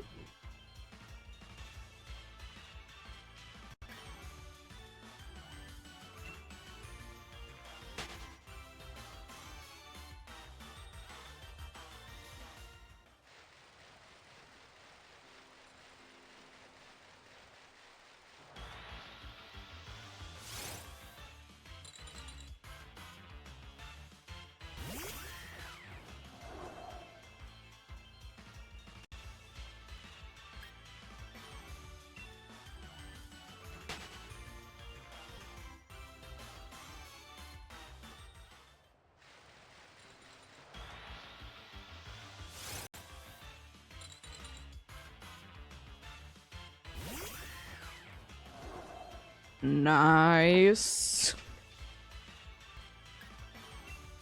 I did have a Giratina as well at some point, then I'm pretty sure I replaced it with something. Could be wrong though. It's on my other file. Giratina do be quite a nice shiny. And I feel like it is kind of one of the easier one of the ones to be going for as well.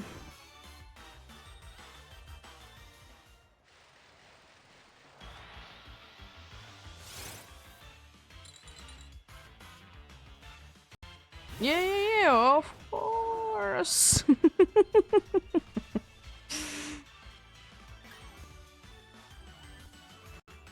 I wouldn't be getting it the first try.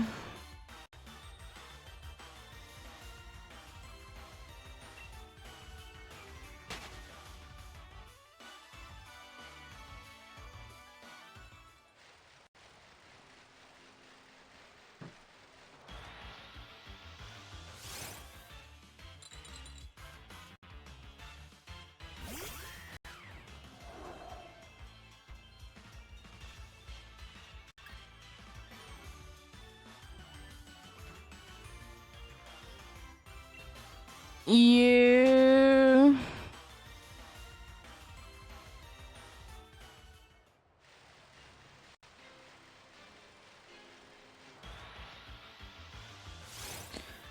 I mean, I will say that in my opinion, you can do any single one of them with NPCs.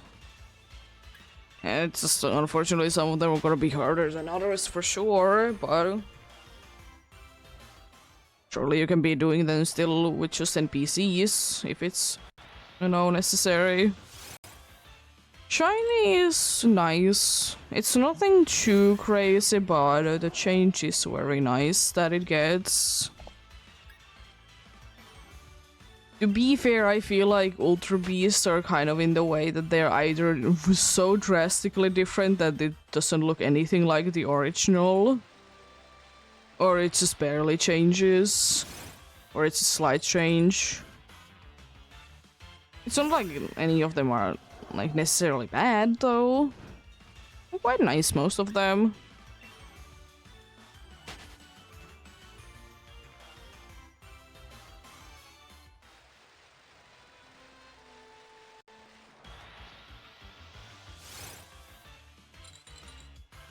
And if I remember correctly, all of their shinies, they're pretty easy to be telling as well.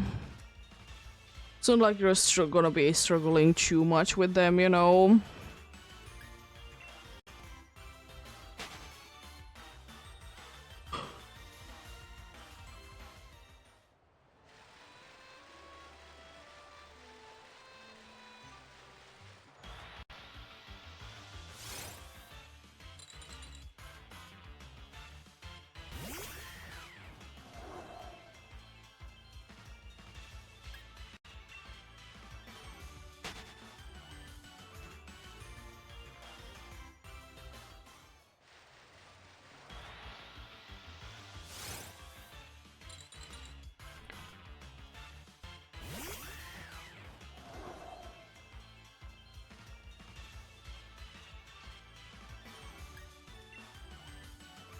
Yeah.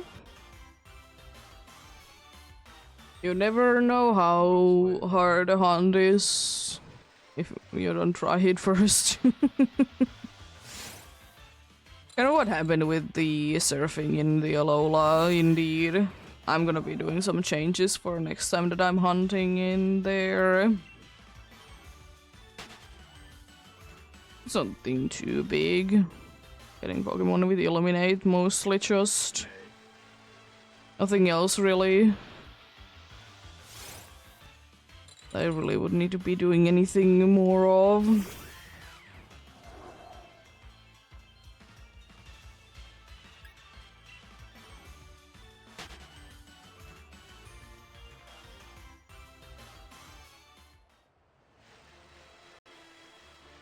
But yeah, we'll see though. I don't know which day I will be having off over the weekend, but we'll see. I'm also not too sure will I be doing Dynamax Adventures tomorrow or will I be doing this instead. I'll be seeing how, you know, I'll be feeling. See how I'll be feeling indeed. I just need to be remembering if I want to be doing other hunts, I need to be going ahead and go to the settings and set it back to, you know, be, you know,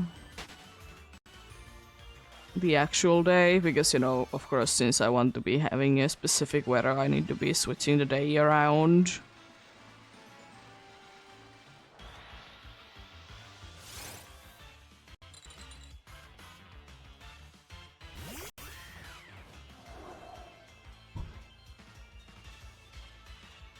But yeah, I'm gonna be doing some more encounters, and we're gonna be having a break soon indeed.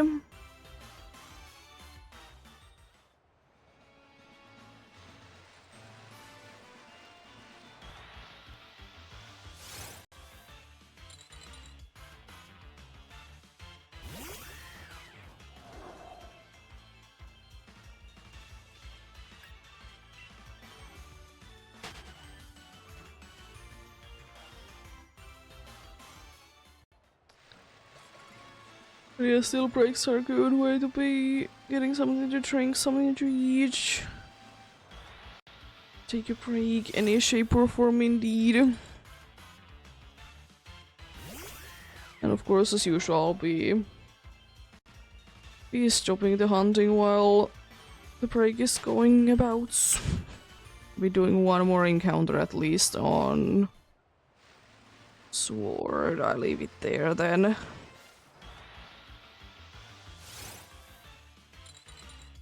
Leave it there then for now.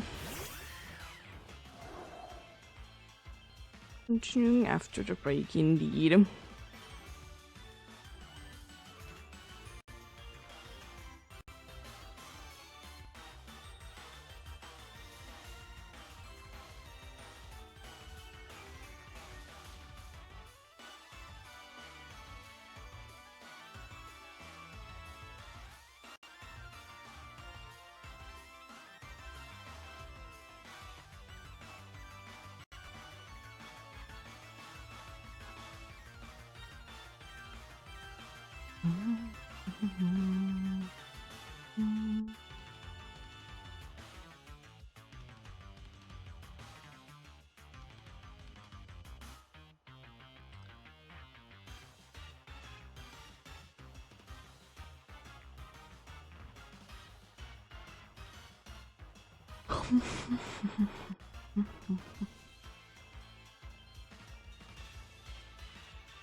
I'll be going ahead and continuing soon.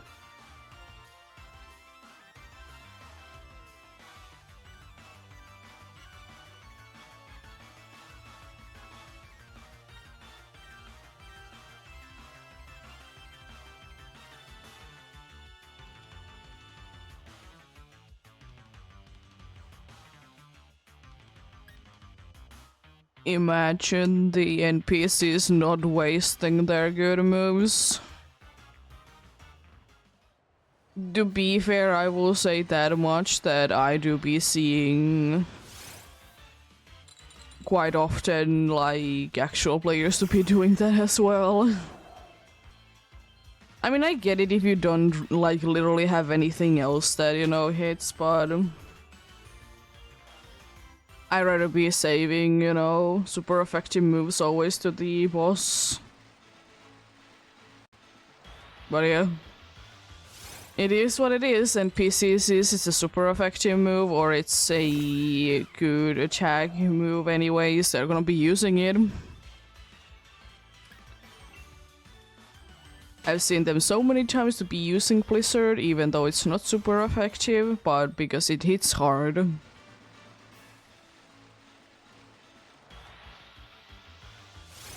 But unfortunately, what can one be doing?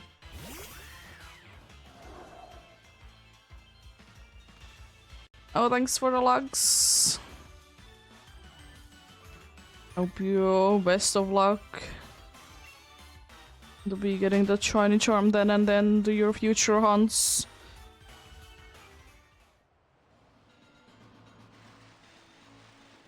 Yeah, it is what it is, unfortunately.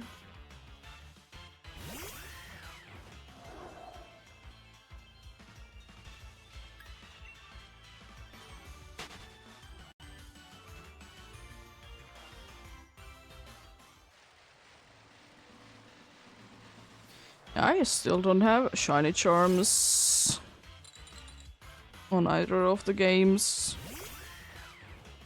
I did say that I just didn't find a place that it would be fitting to the layout, so it isn't there, but I'll try to be finding a place for next time.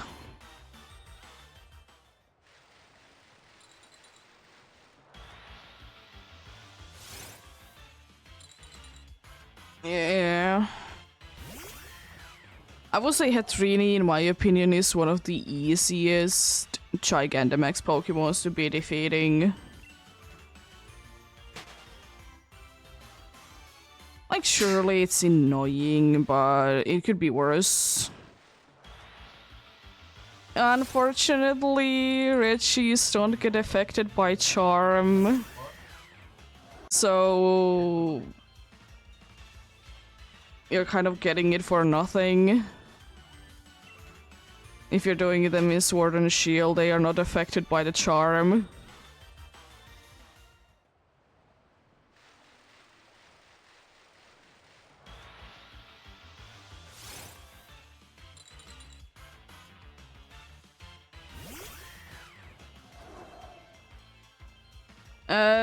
Quite a good amount of other things they do be getting affected by Shiny Charm, but Reggies are one of the things that the Shiny Charm doesn't affect in Sword and Shield.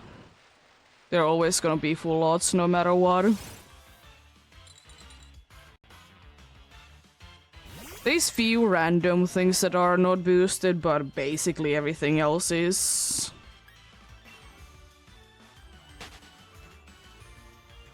Like something like Curry encounters, I don't think that they are boosted by the charm. If you're finding shinies in the regular dens, they are not affected by charm.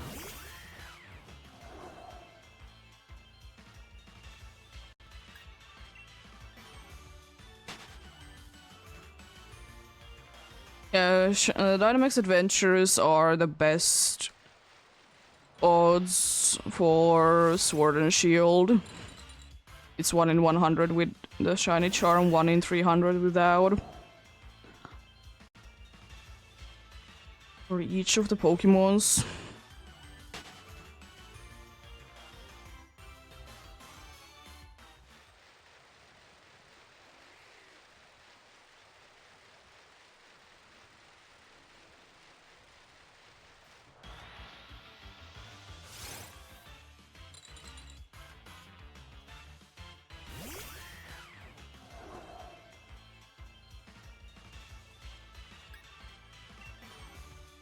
And also most of the time encounters in Sword and Shield, they are also not affected by charm, even though it's so unlikely that you would be having the shiny charm in that place anyways.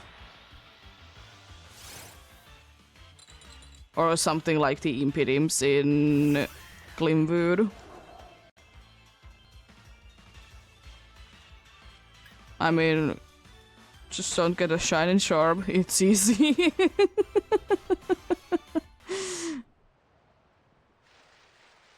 Just do full odds hunt anyways. Don't care too much about it.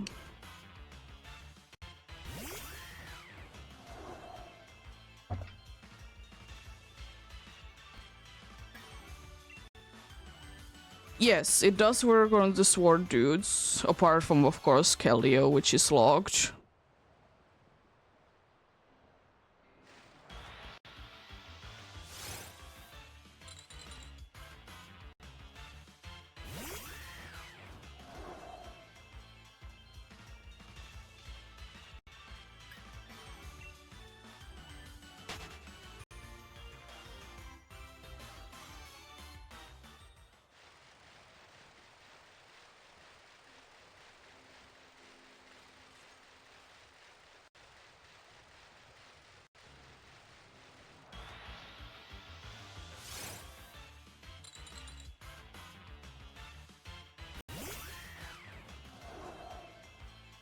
Nice.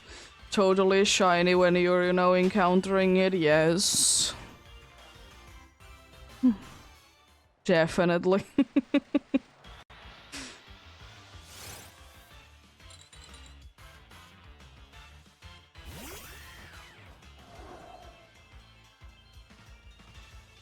Well, I don't know why they do be shiny locking. They do be doing it because they want to be doing it, I suppose. And give them as an event things. But mostly I think because they don't want people to be wasting their times. But yeah. To be fair though, giveaways most of the time don't actually cost money. It's just usually mystery gifts randomly. They are not always, ones that you need to be buying anything for. Sometimes they can be, but not all the time. But then again, I will say that Gen 5, most of the mythicals have been shiny locked anyways. So it's not like it's anything new.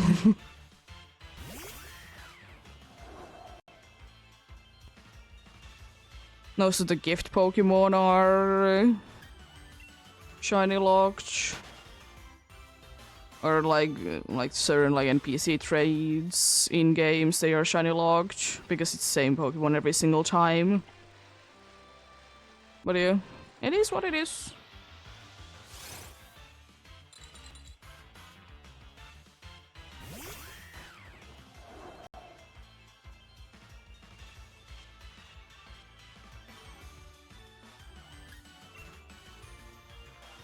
To be fair, nowadays you can be catching Pokemons pretty much immediately, like in Scarlet and Violet. As soon as you get access to the wild Pokemons, you can be catching them.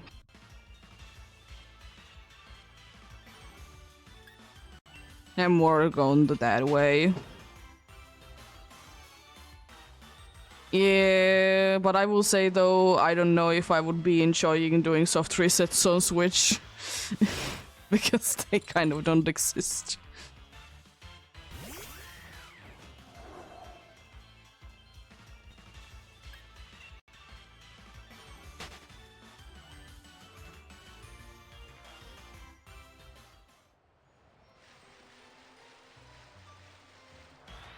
Oh, hello. First, not a vanilla.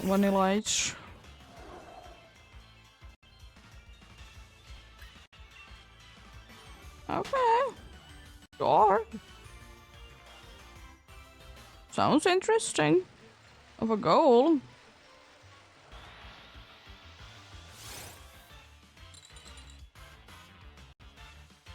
Nice. Good luck with that then. Eggs are a pain.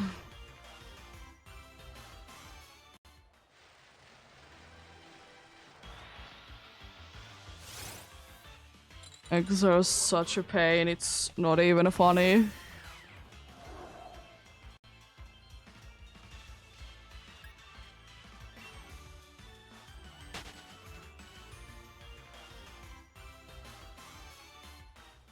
I mean, I suppose, but it's kind of boring that you're locked to be waiting in the picnic and doing nothing.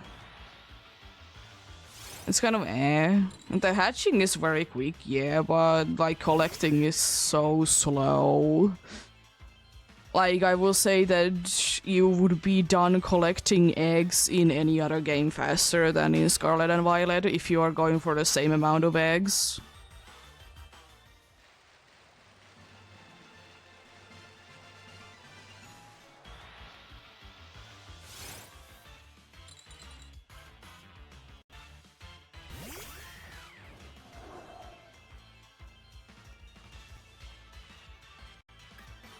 I mean, most, like, one of the only games that you're definitely not gonna be faster is older games, but then again, older games were slower anyways. Like, it's so slow to try to be getting eggs in Chenchu, but basically, most other, like, newer games, you'll be getting a lot of more eggs in a shorter period of time. Than in Scarlet and Violet, unfortunately. Hatching is quick, but then again, I will say that it takes about the same amount of time to be starting the hatching process in Scarlet and Violet and in Sword and Shield.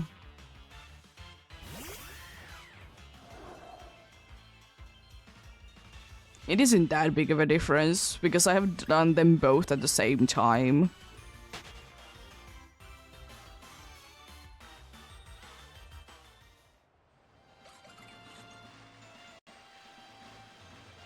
Let's go, Giratina.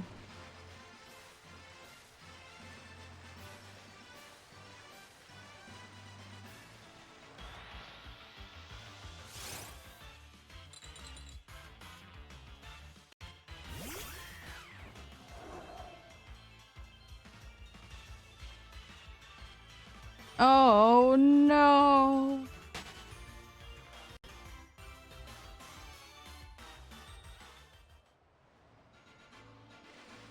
Not the Pokeball.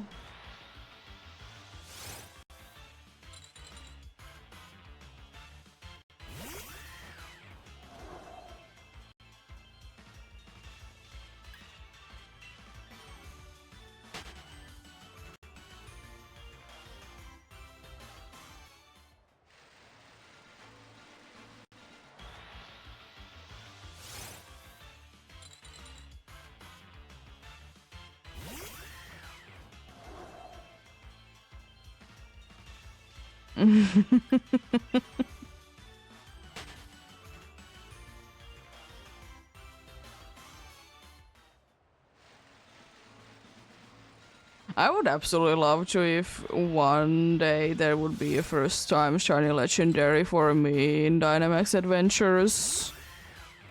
Like the first time that I actually seeing the Pokemon, of course, because you know it doesn't matter if I don't see it.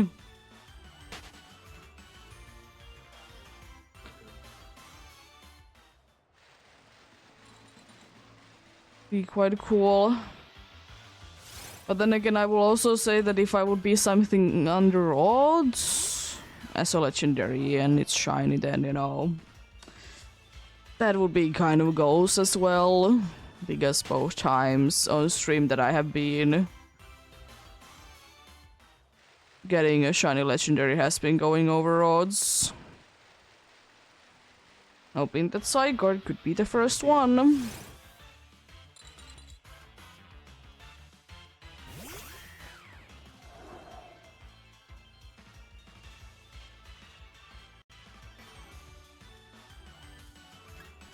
It could be, it could be.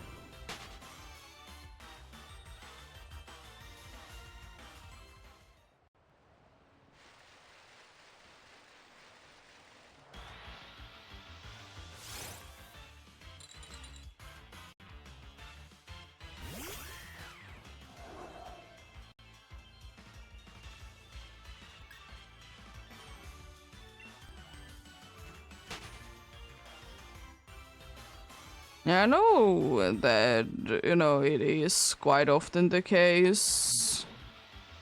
I mean, to be fair, it's not like Shiny Charm really affects it, because, you know, at the end of the day, you know, it's down to luck, of course.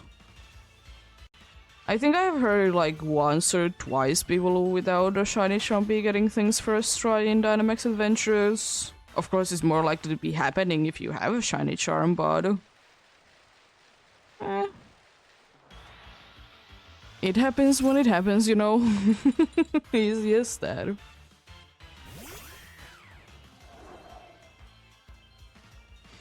But I'm at least happy that I did get a face though for Zygarde.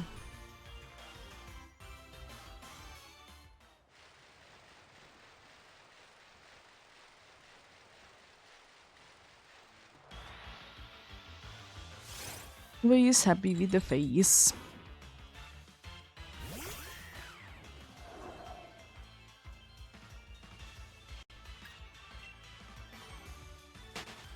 Because it will be a shiny at the end of the day.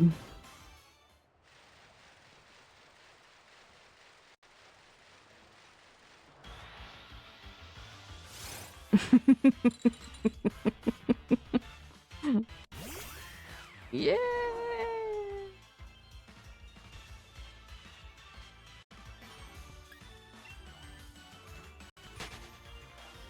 You know what would be kind of a fun challenge? Like, actually, even though it is kind of impossible.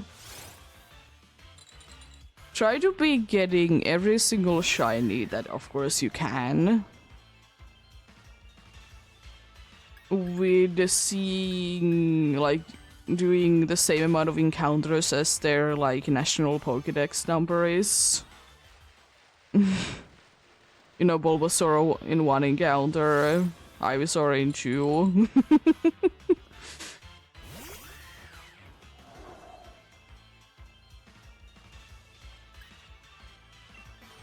And I remember that, you know, at a time, you know, one of my friends and I were joking about it. It was a long time ago, though.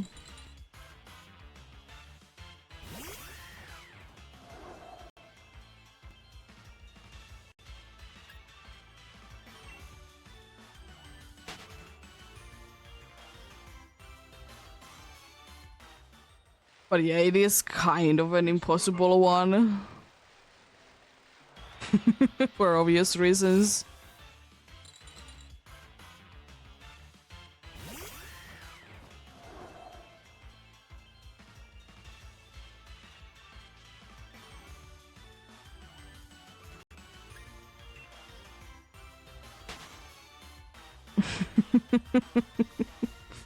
Good luck doing that in Scarlet and Violet.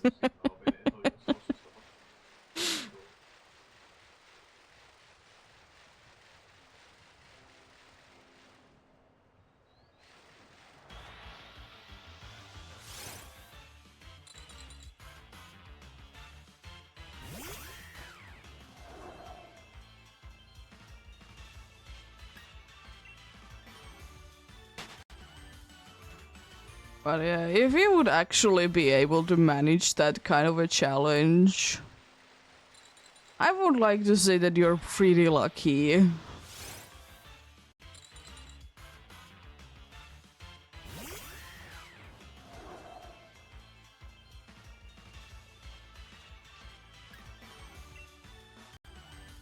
But what if the game glitches and there is no shiny sparkle sounds, then you're running away from a shiny? I don't know where you could be finding a Slurpuff then. I don't remember where you can be finding every single den. They're random anyways. They do be like randomly switching from day to day. I don't remember.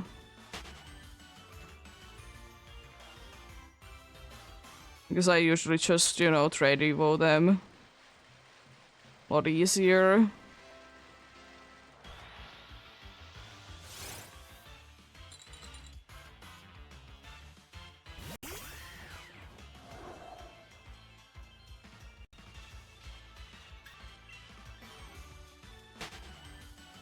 Also, there is a weird version exclusive thing, of course, that, you know, you can't be getting, you know, certain things because version exclusive, so gotta remember that as well. The Swirlix and Slurpuff, they are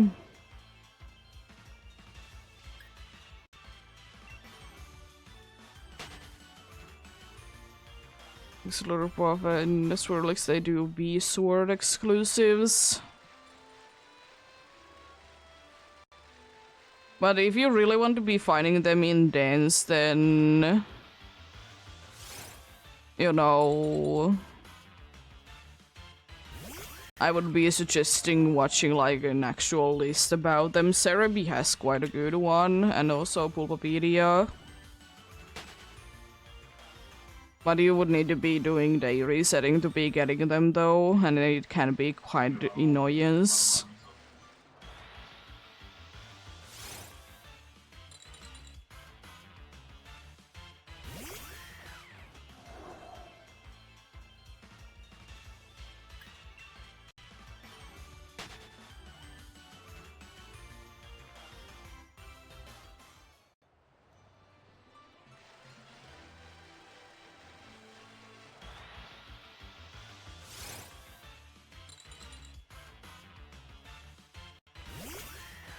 But I wouldn't be too surprised since, you know, that it would be, you know, kind of a rare Pokemon to be getting anyways.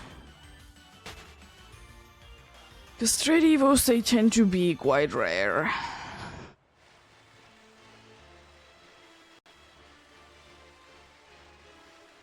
So you know that you can be finding them in the dens and stuff. It's definitely a lot better in Scarlet and Violet.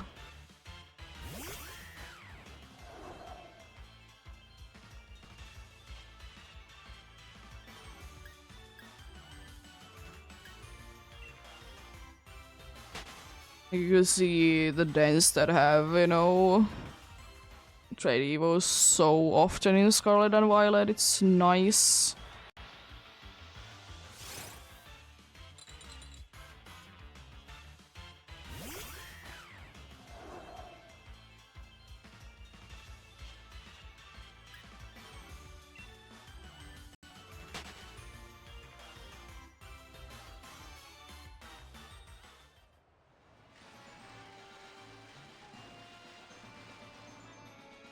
Now it's switched to...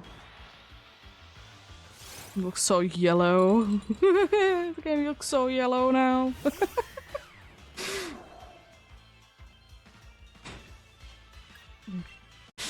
Because time changes. To be fair, it will be nighttime in, you know, Ultra Sun in about an hour or so.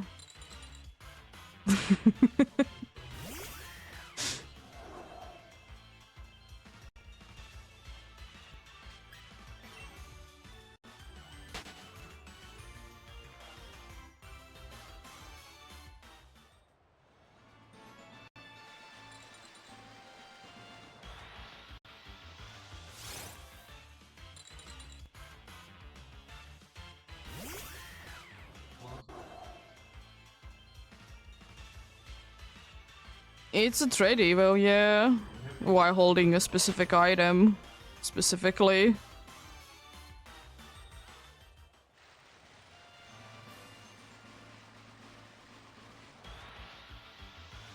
One of the annoying ones that do be having like their own like item. So annoying.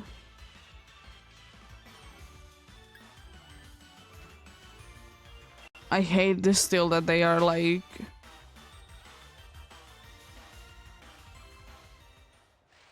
I did indeed, but it is what it is.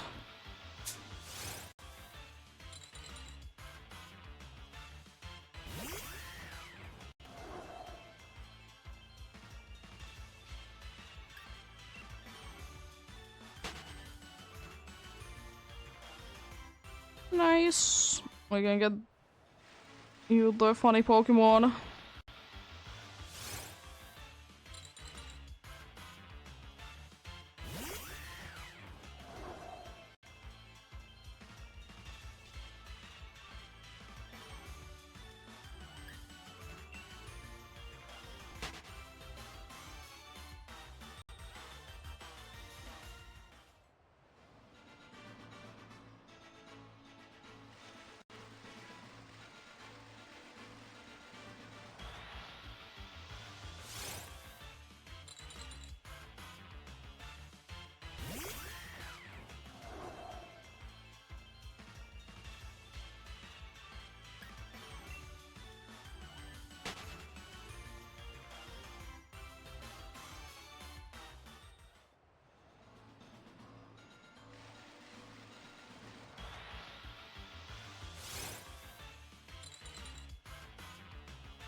I mean, I would like to say that it's more orange now. It depends, though, what color your piece is, though.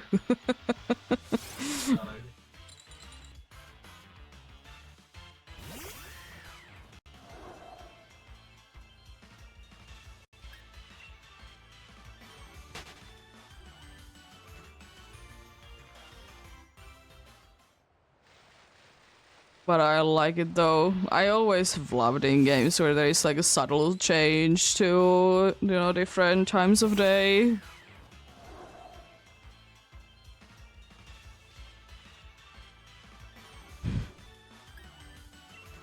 So cool, love it to the bits.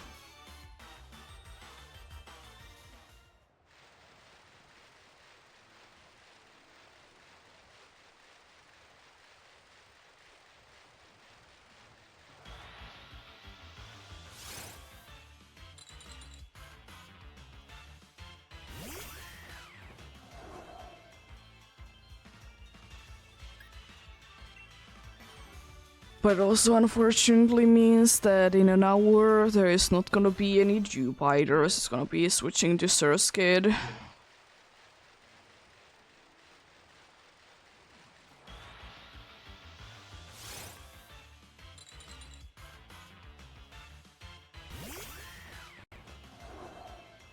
Nice. And thankfully it's not that hard to be getting indeed.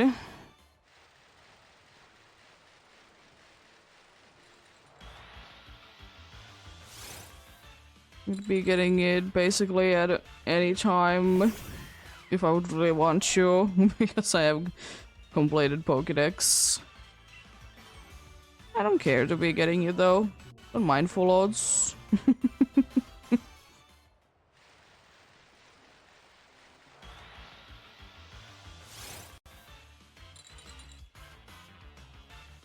Indeed.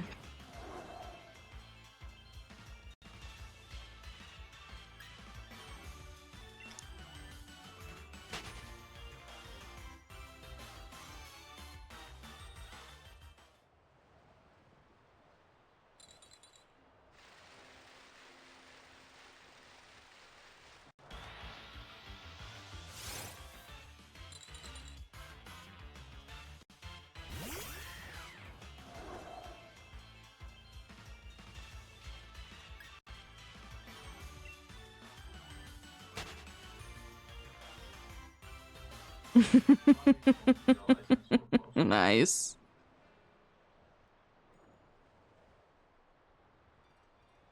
You gotta love it when you find them.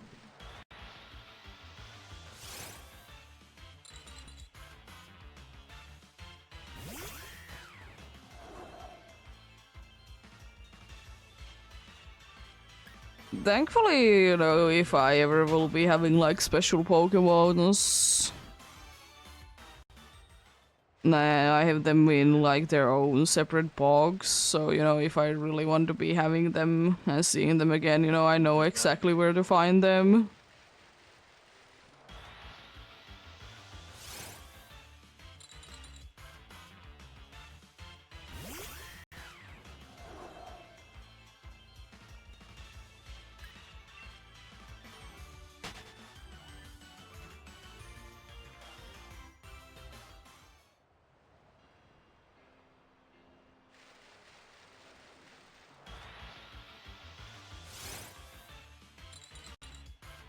Nice.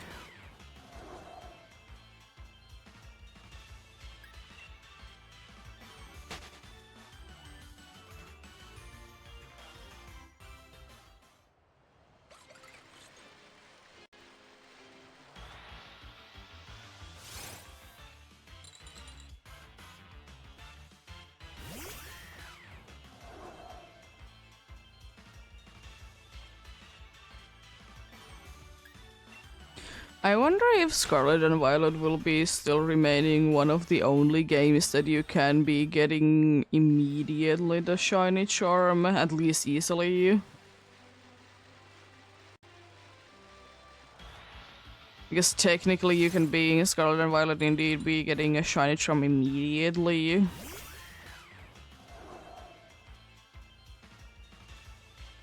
I mean, will be requiring some work, but possible nonetheless. Because usually you need to be waiting like up until a certain part in the story to be unlocking the area that you will be getting a shiny charm in. Giving a lucky egg to level 100 Pokemon seems nice. Nice, good luck with that. Galar is still for me one of the the most fun places to be hunting in.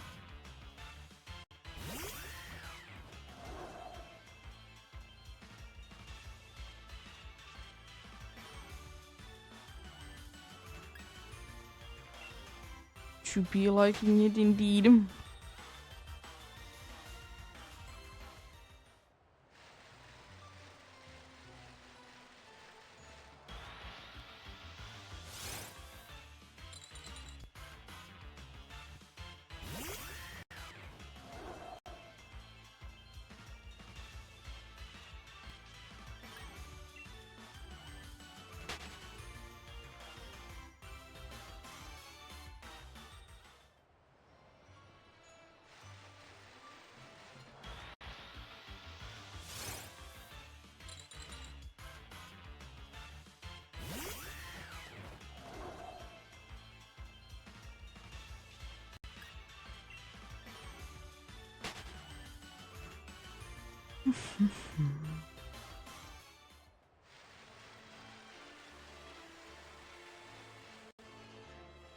Yeah, level 100 Pokemon. Over leveling, good idea.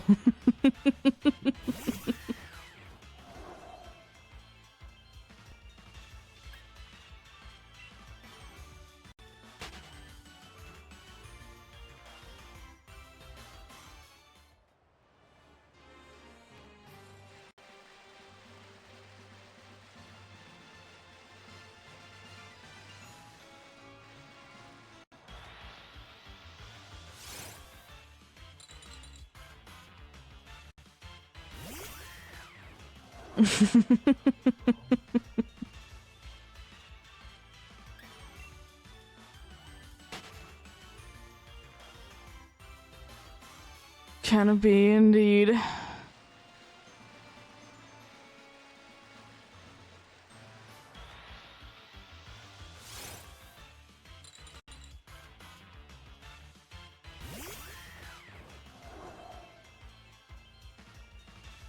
Okay. Sounds like a plan.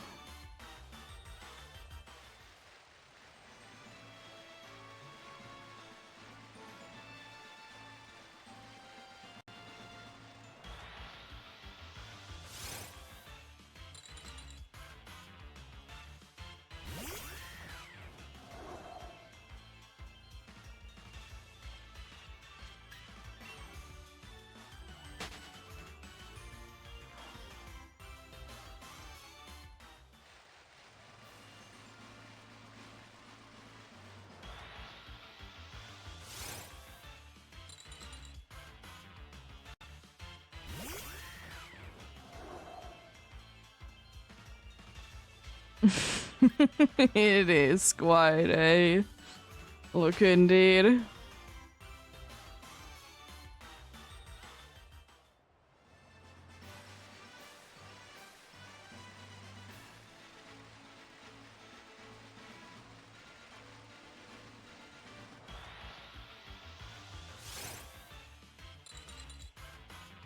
Yeah, I love when Pokemons do be having kind of unique follow animations, and you know, they're not all the same.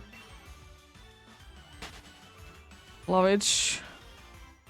Ooh, sounds interesting. Good luck with that.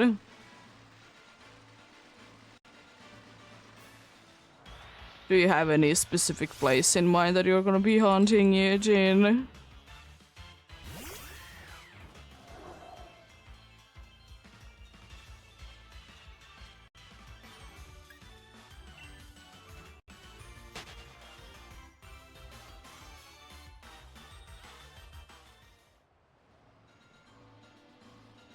Sounds interesting. Also, I'm gonna be putting the 3DS in charge.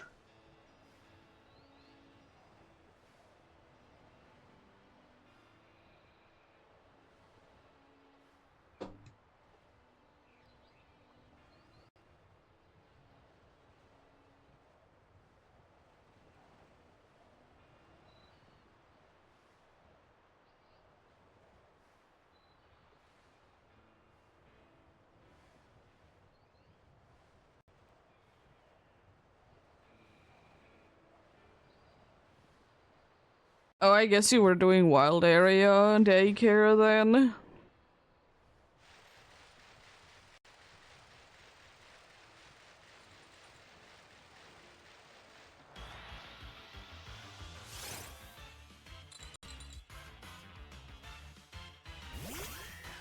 Yeah, I always used the Route 5 one myself. But yeah, it happens.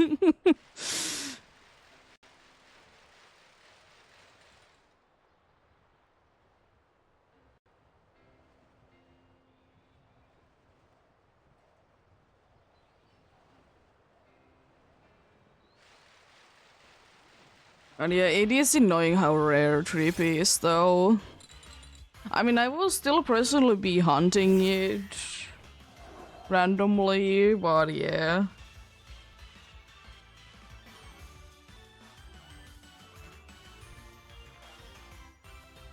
Nicknames be like that sometimes. You have no idea why are you nicknaming things in a certain way, but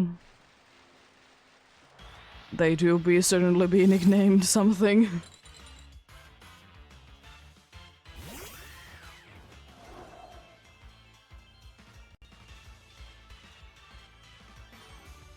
It's kind of hard to be hunting for Gengar's evolution. Because Gengar doesn't have an evolution. Also, I'm gonna be hunting a shiny Gengar one day.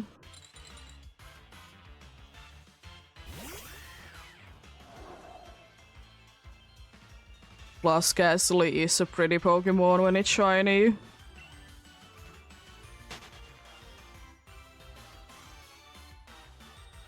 It's not a bad shiny by any means.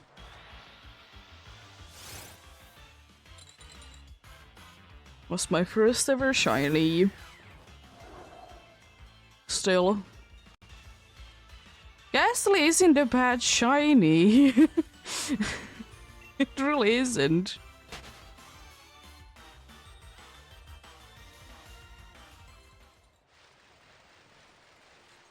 And you know, let people be hunting for whatever they want, honestly. If you want to be completing a shiny living dex, you gotta be hunting for them at some point.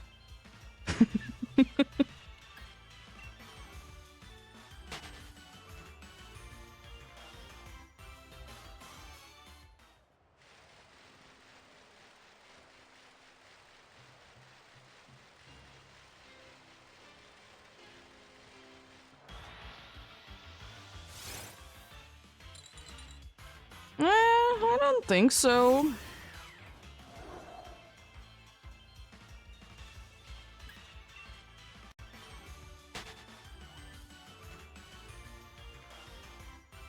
Not sure.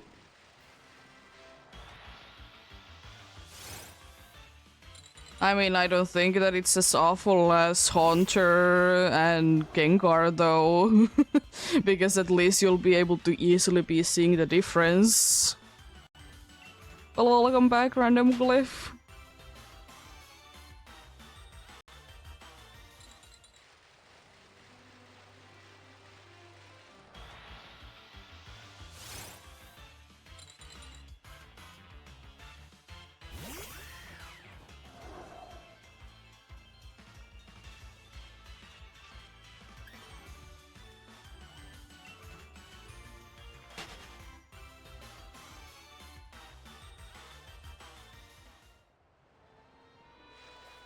Sure.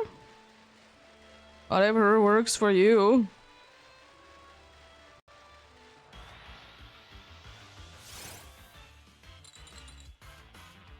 If you want to be getting a dog, then you know, get a dog.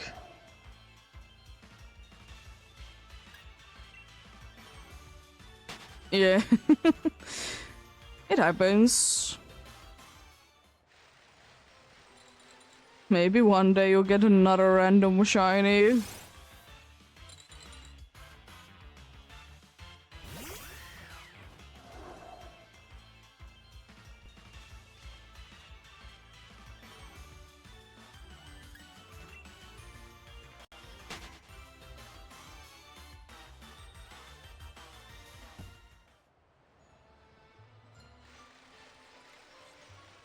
And yeah, I get it, not like encounter-based hunts are for everyone, but yeah, nothing wrong with them. At the same time, you know, nothing wrong with any kind of method, to be fair.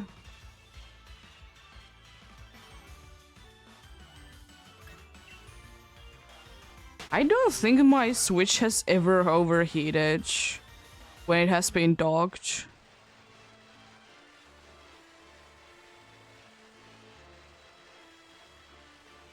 That seems like a good thing.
But yeah. I don't even remember, have I, like... I have heard, you know, Switch overheating, but, yeah. It's not that bad overall, though. I don't hear it too often, thankfully. Yeah, I kind of thought so, that your name would be Tristan.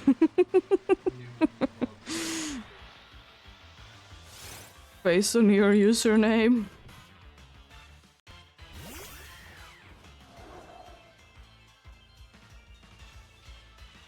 Yeah, the Swords of Justice hunts are pretty nice and quick. Depending on, of course, the way that you want to be going about it, but you can be doing, you know, camp resets for them, which is nice. One of the only ones that you can be doing them for. Pretty cool, though. And you don't need to always be running into them.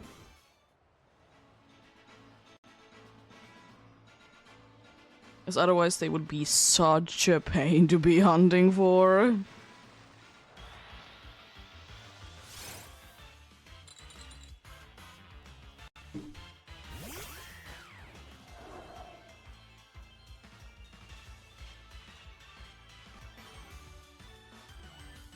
Yeah.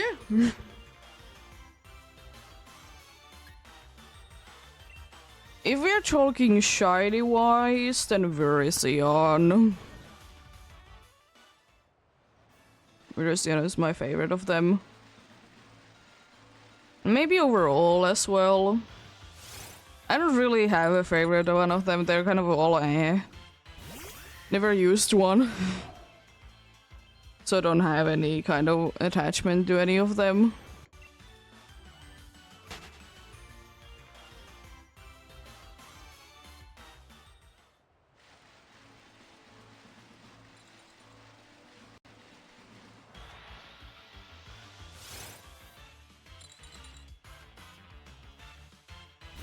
But I think still probably Virizion is my favorite.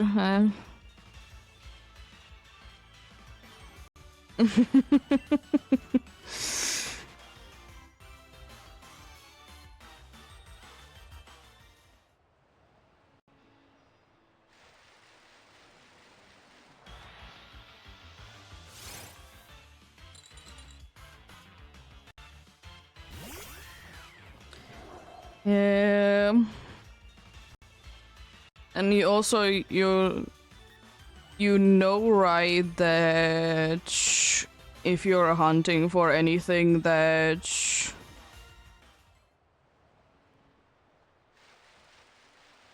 if you're hunting for something that you know is in the overworld, you need to be far enough away for it not to be loaded in, right? Because otherwise you're encountering the same Pokemon over and over and over again.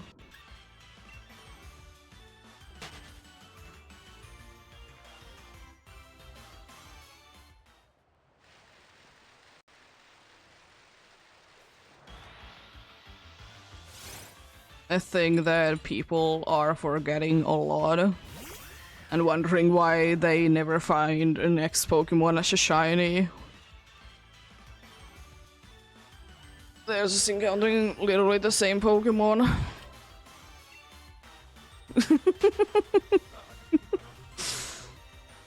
Why not be having a Vulu in front of the party? The most terrifying creature of them all.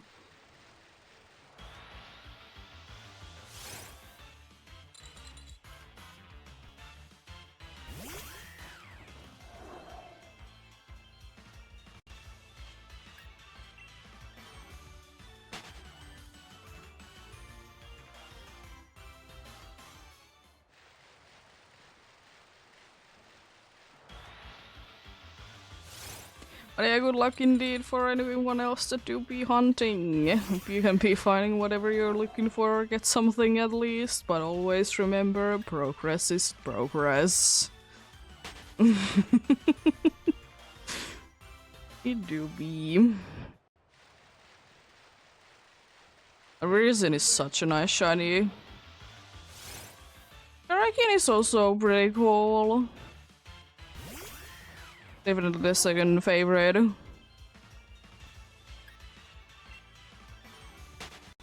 Cobalion is kind of eh. It's not bad, it's eh.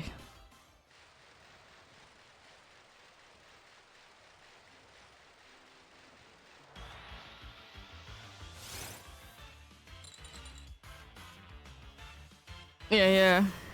Will little bit terrifying creature, indeed.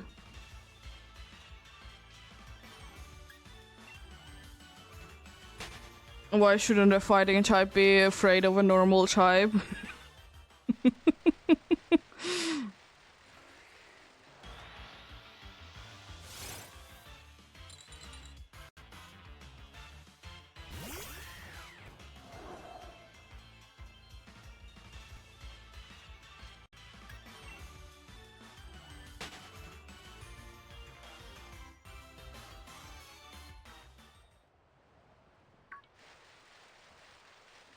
I'm not really blaming you that you are forgetting that Pokemon camp exists. Because it's not like it's too big of a part of the story anyways. Yeah, Cosmog and Cosmoem both are shiny locked. You can only be getting the fully evolved one as shinies.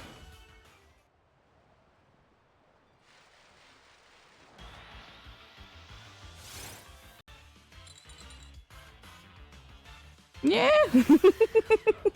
No worries. It do be what it do be.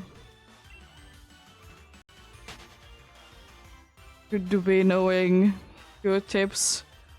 Of course, you know, doing insta encounter by being in the same spot as the Sword of Justice is very nice. Very fast encounters for Sword and Shield. Of course, still gonna be taking some time because you need to be opening and closing the camp, but yeah.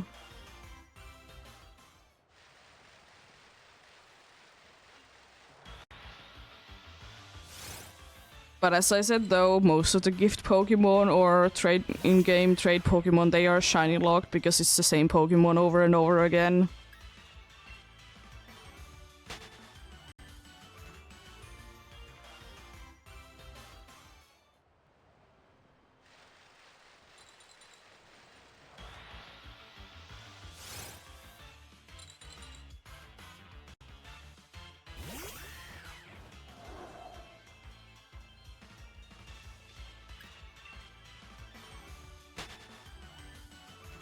And the cases, as always, even if gift Pokemons they could be shiny, they are always gonna be full odds.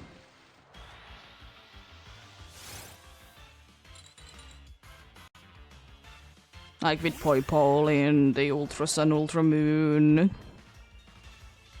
the fossil Pokemons when you revive them.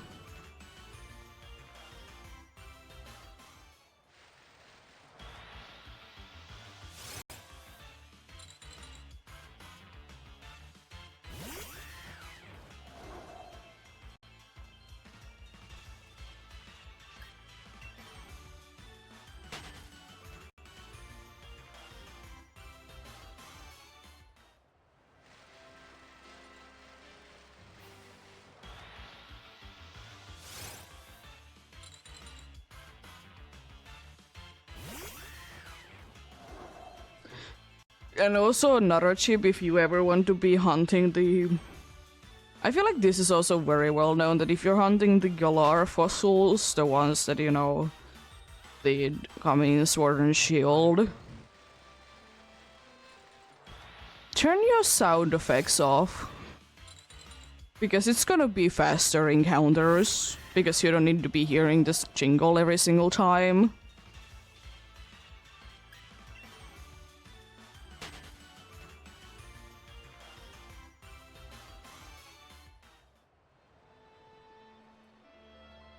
I guess that's what I'm gonna be doing at some point when I'm gonna be hunting down for them, indeed.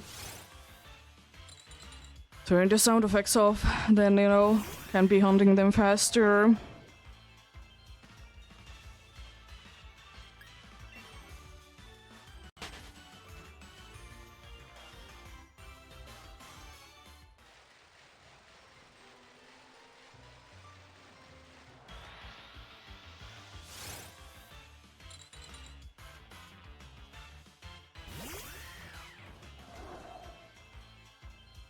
Yeah, we'll see.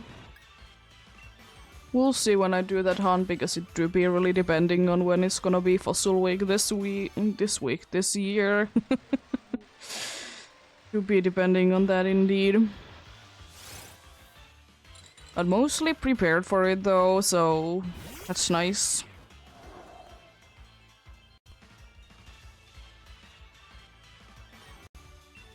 So, you know. Because it's one of the things that you kind of need to be preparing in beforehand. For some odd reason, you know. It's not like fossils can be revived out of nothing.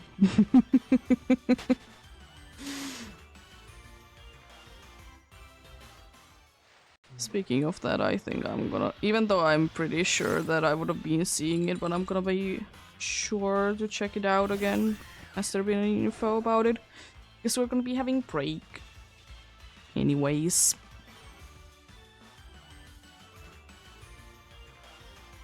Continuing once again, soon-ish.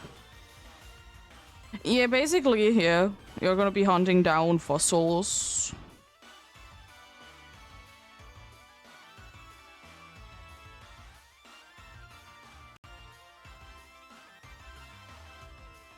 I mean, neither, like, never has Safari Week, like, ever been anything too crazy. It's just, you know, a time that a bunch of people are hunting for them, indeed.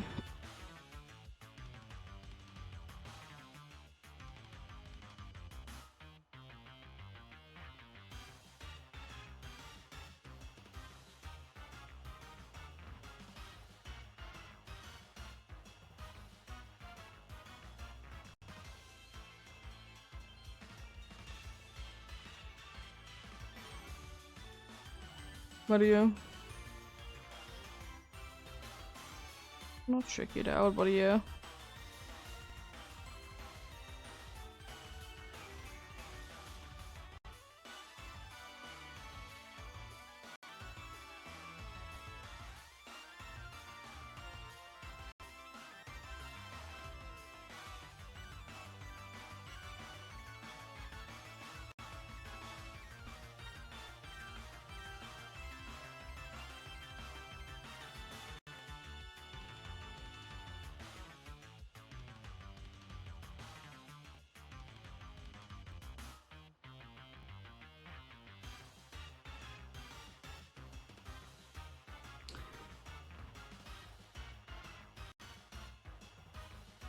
Let me see.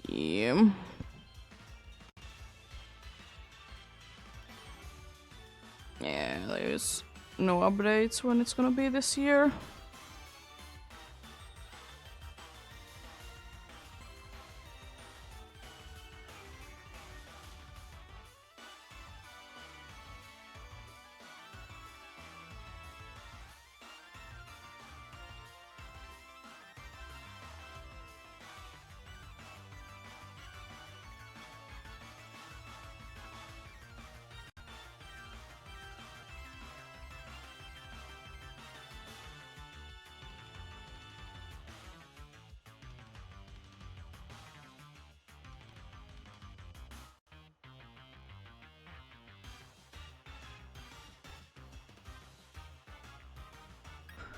Let's get going then.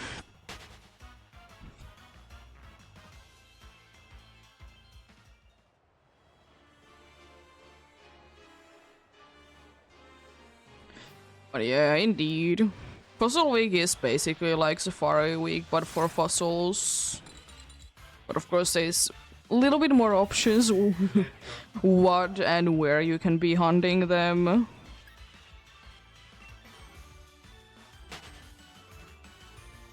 It's still very limited pool, of course, because there is only so many fossil Pokemons, but still.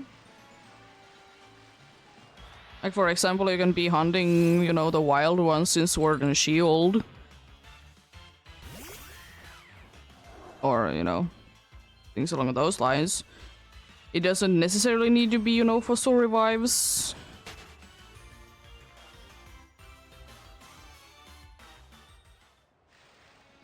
But most of the ones are indeed fossil revives ones, of course. Yeah. Just don't know when it's gonna be this year. It is usually like at the like somewhere like near beginning of August. It seems like, at least.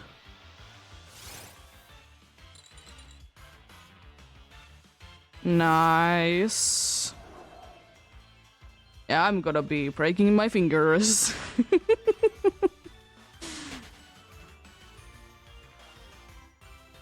I don't like to be using turbo controllers myself. I do understand the usefulness of them and everything, but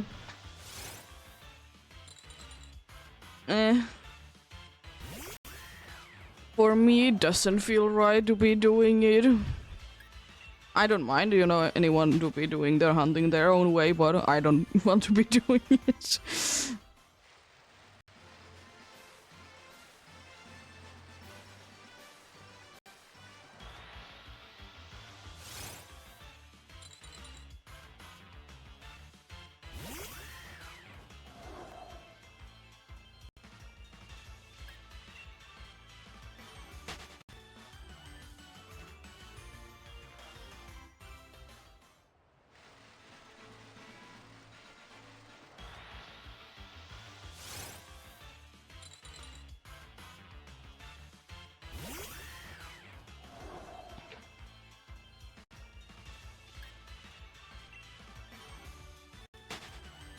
That kind of reminds me like using a turbo controller to be doing for soul hunts.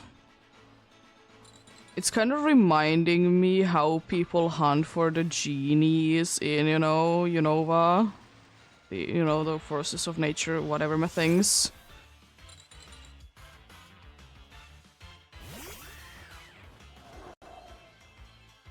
Because they are like doing it in a way that they are like, you know, since it's, you know, a roamer. But if you already have sent to that save file, you know, the one that you're going for, and you go to the Pokédex, you can be, you know, if it starts scrolling, it means that you have found a shiny. But if it's just staying still in that screen, it means that it's regular. It's a very interesting hunt. You know, you don't actually need to be seeing that the Pokemon is shiny. The Pokédex tells you so.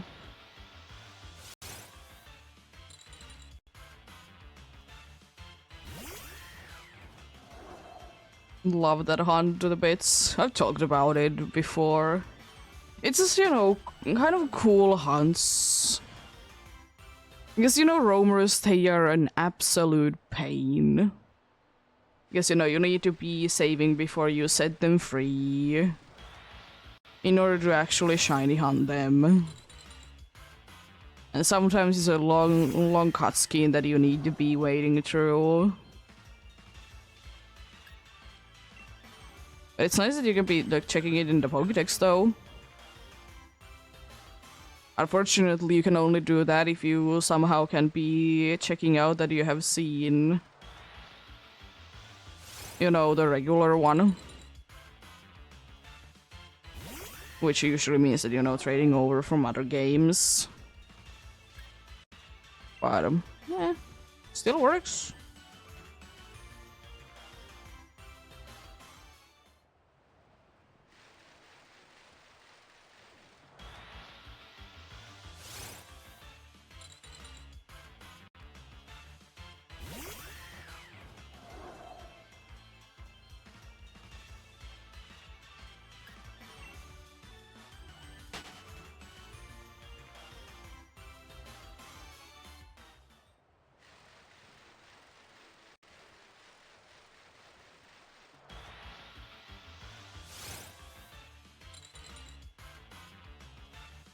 But then again, when we don't as shiny hunters be finding cool ways to be hunting Pokemons in?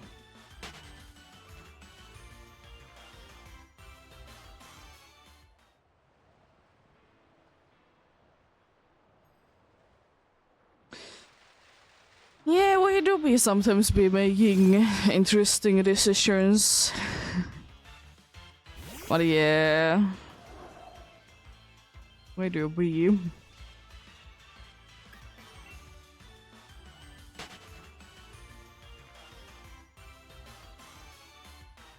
Those are the kinds of moments that you sometimes would be liking to just be going back in time and like know what you were thinking at the time.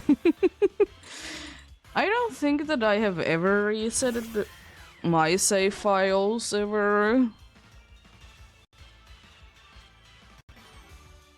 I don't think that I have.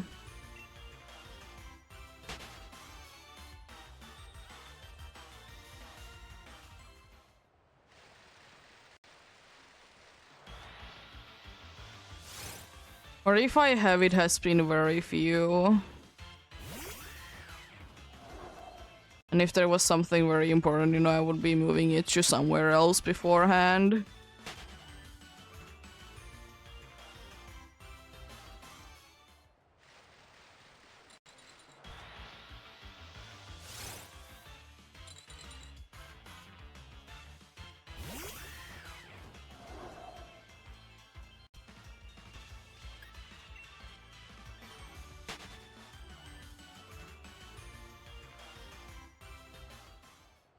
It's the only reason that I could be seeing myself to be resetting over a save file if that was some sort of a challenge run.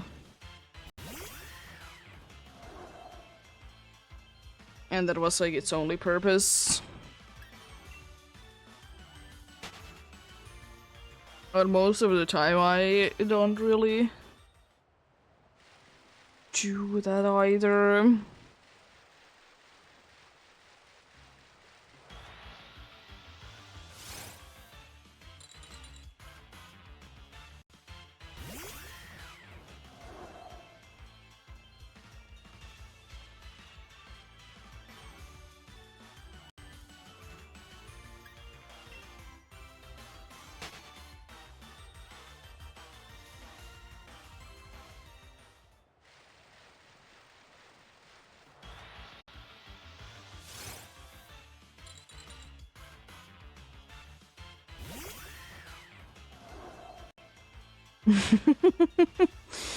It would be quite nice if it would be, but yeah. It usually doesn't happen to Pokemons in older games if they are not guaranteed to be shiny.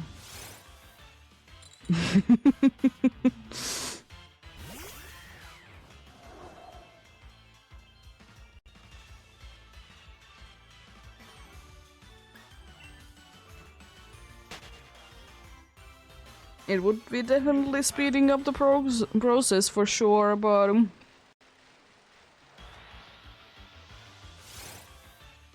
yeah. I mean, technically they can be shiny in the overworld if they are following you. But that's the closest thing in Sword and Shield.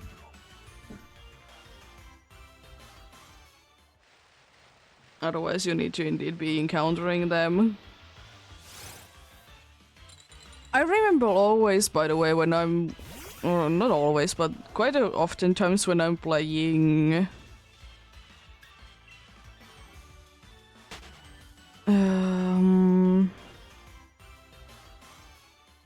you know, PDSP, people are asking, like, is the Pokemons in the Grand Underground gonna be shiny in the overworld? It's like one of the most, like, asked questions. Which kind of makes sense, but at the same time... you know, why would they be?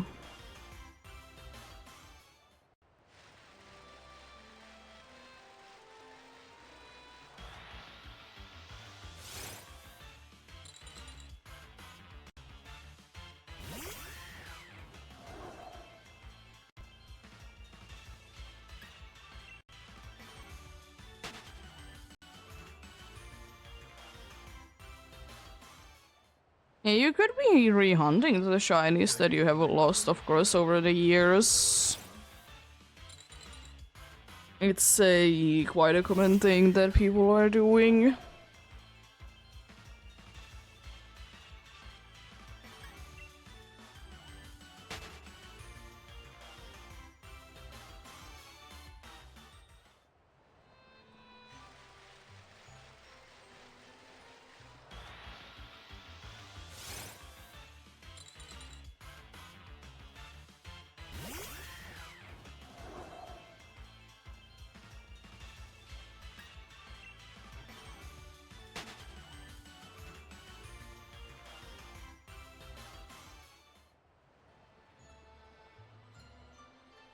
Yeah, sure.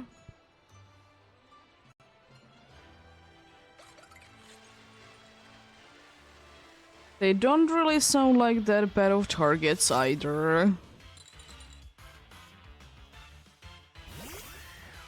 I guess they're not like ridiculously rare or anything like that. like some Pokemon can be in Scarlet and Violet.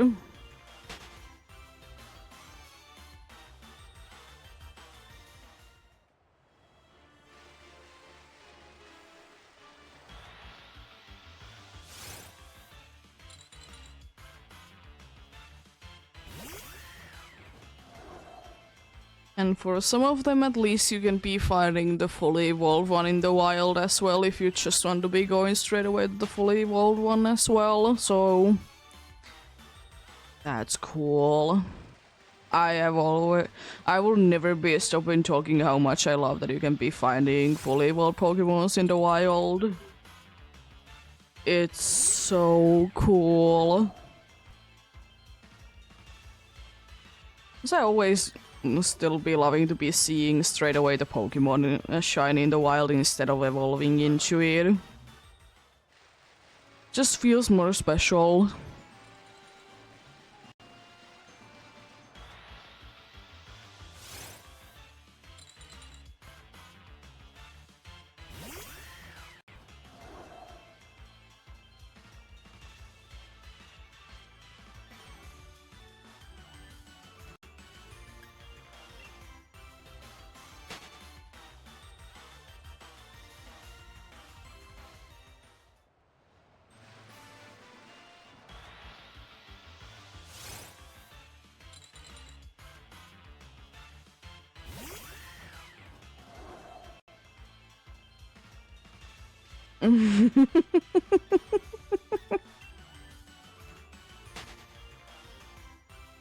That kind of reminds me of, you know, in Alola games, you know, the Rotom decks to be speaking to you every once in a while, aka all the time.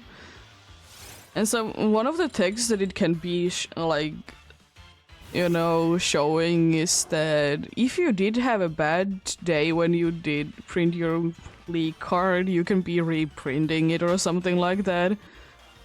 And I think it's so hilarious because it's not like you can be having a bad hair day. Because, you know, your hairstyle is what it is. But it's just a funny detail. I love it.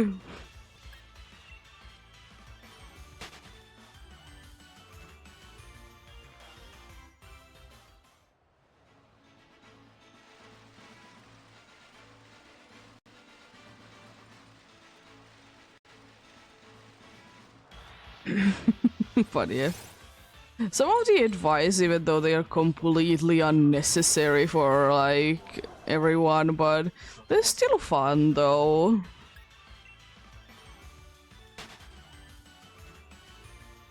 They're very fun.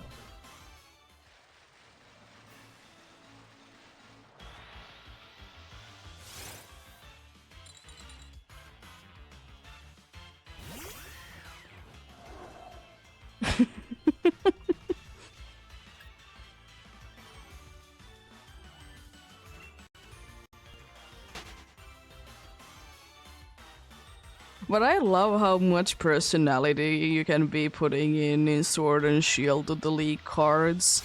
Even though there is only so many options, but it's still a nice improvement. I don't mind Scarlet and Violet, and you can be taking like a whole like picture and everything, but I do be liking, you know, Sword and Shield.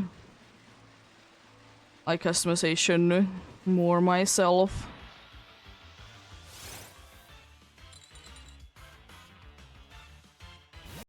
But hey, at least we can be customizing them, so that's nice. It's not like we're forced to be having always a certain look.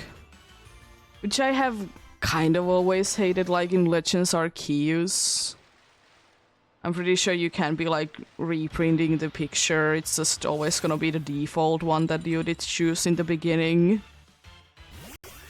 So, you know, for example, if you are wanting to be having a different hairstyle and color, it's just gonna be whatever is the regular one.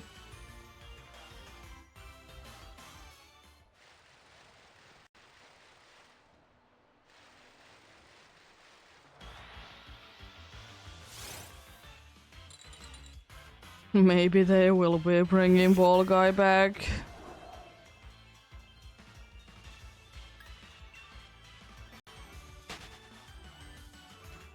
It could be.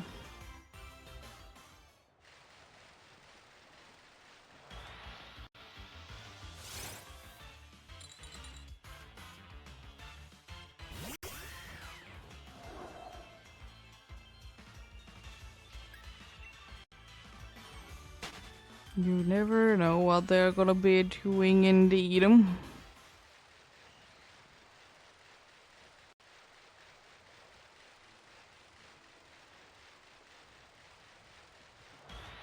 Yeah, sometimes bringing, quite weird characters back, not gonna lie.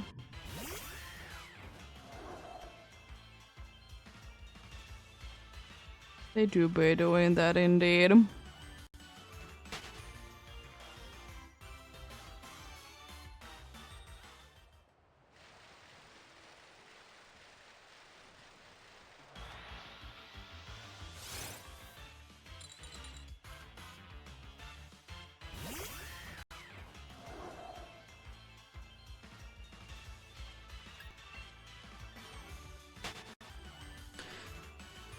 They do be doing that indeed. But then again, what game doesn't be bringing sometimes one of the weird guys back in? The ones that you are not really expecting to be back. But hey, it's nice though.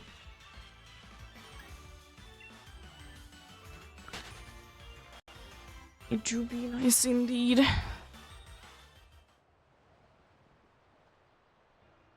Some, of course, make more sense than others to be bringing back, but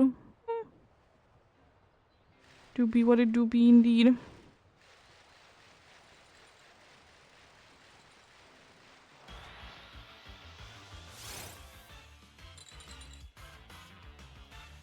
But I will also say that sometimes in games I would be wishing that certain characters, they wouldn't be,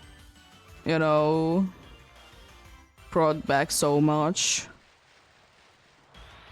Especially if there is like a lot of characters and it seems like only one or two are always in the games. Main characters are always a different story, of course. But, eh.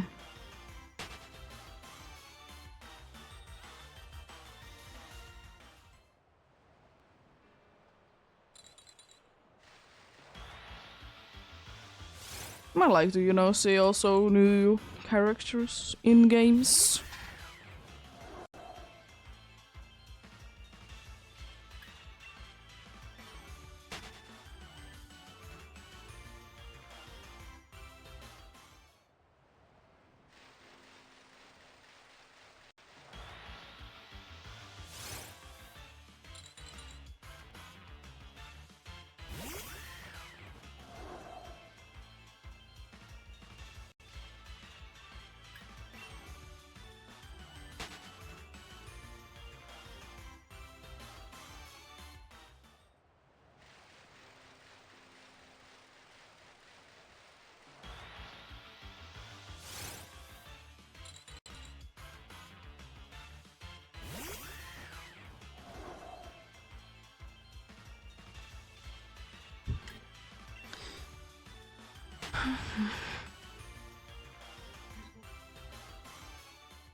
But maybe Ball Guy will be referenced in Legends CA. Could be, could be.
Because I know like one customizing thing that I know people kind of want back, like say like more of a thing, is customizing PC. I kind of understand it, but at the same time, how often am I actually gonna be even seeing it? Like, I don't feel like I would be able to see it too often.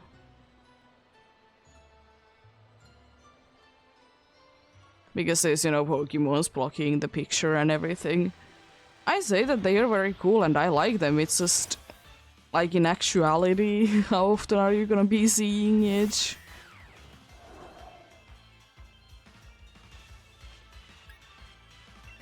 But I mean, I wouldn't mind if they would be more interesting.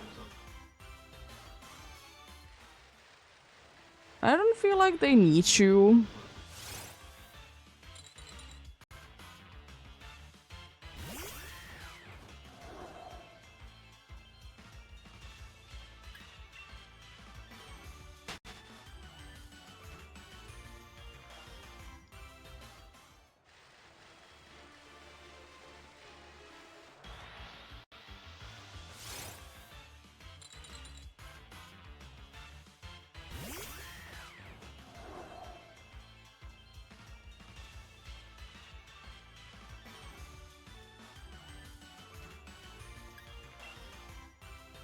Another thing that I would be liking to be seeing is ball capsules to be more of a thing in games.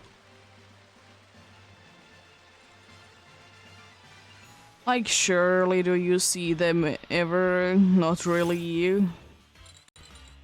But it doesn't make them less cool. They were in PTSB, of course, because, you know, they were in, you know, Diamond and Pearl anyways. So, you know, it makes sense for them to be there as well. What do you... It do be what it do be.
Nice.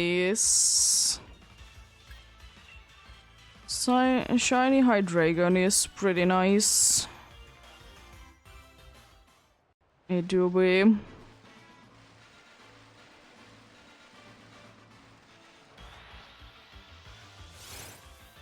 I feel like it's one of the few green shinies that, you know, people tend to be liking. Because people do be kind of hating green shinies for whatever reason.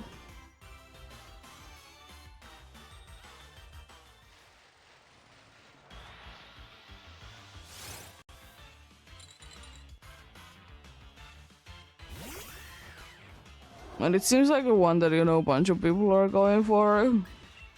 People do be absolutely hating, though, that it's, like, so ridiculously high level evolution, which, you know, fair enough.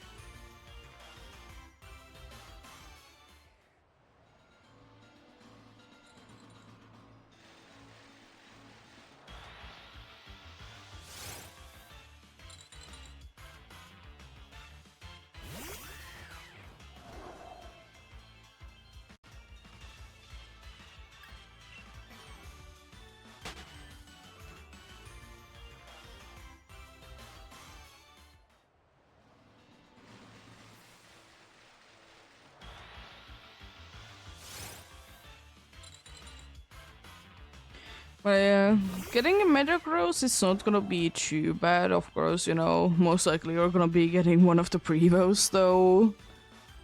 But it isn't too bad, because, you know, outbreaks, they do be existing.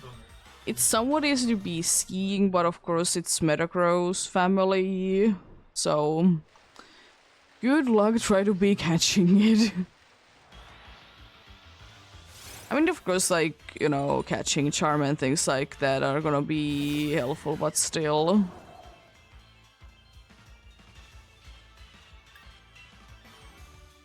It's still an annoyance. And also that it's, you know, polar biome exclusive and the shiny kind of blends in with the background is a little bit of an issue. But then again, that's nothing new.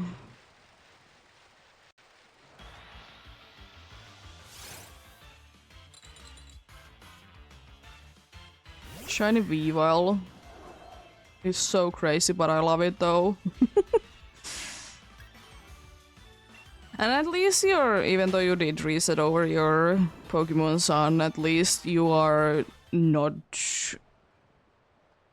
You did not have that many shinies in there, because if you would be having like a million of them, it would be kind of annoying to be reclaiming them.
I think something did fall in the distance.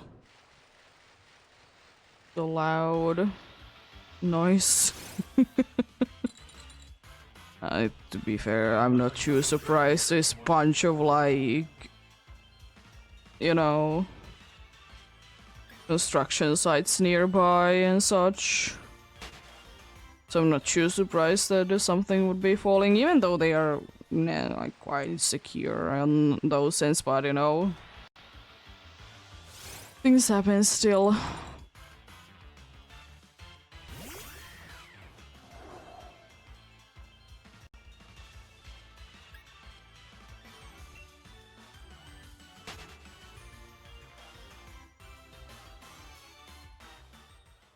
Doesn't make it really less scary, to be fair.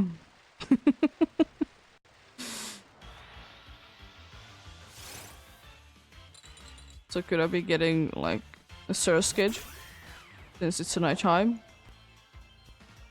Let's go.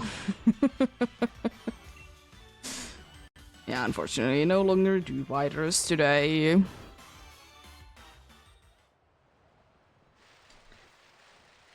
Sad.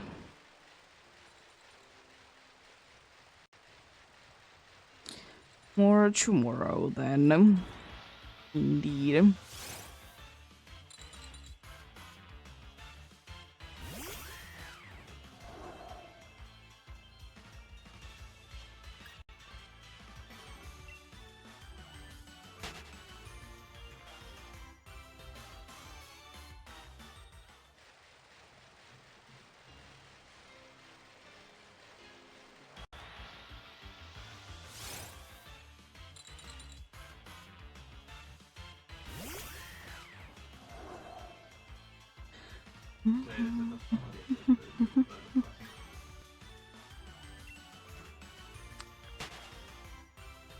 Yeah. Hopefully, indeed, the surfing shinies don't take too long to be appearing. Oh, the first glowing Pokemon there, or having an aura anyway, so I'm gonna of course be encountering them. Otherwise I'm just basically checking out Vanillite. Since, you know, I can be choosing it anyways, and you know, it's not like it's a low encounter one anyways.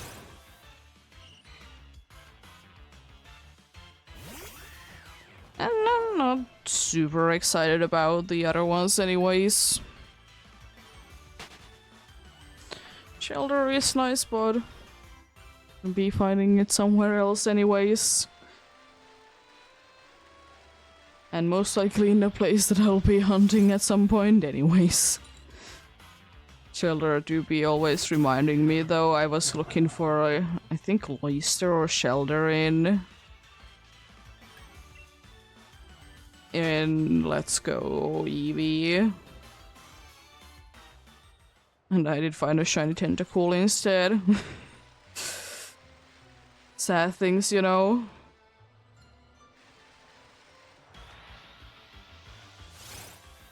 Terrifying.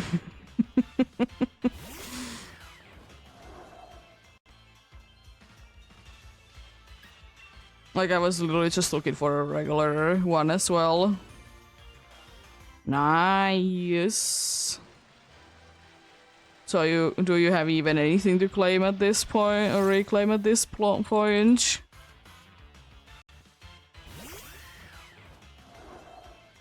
That's pretty nice though. Let's go.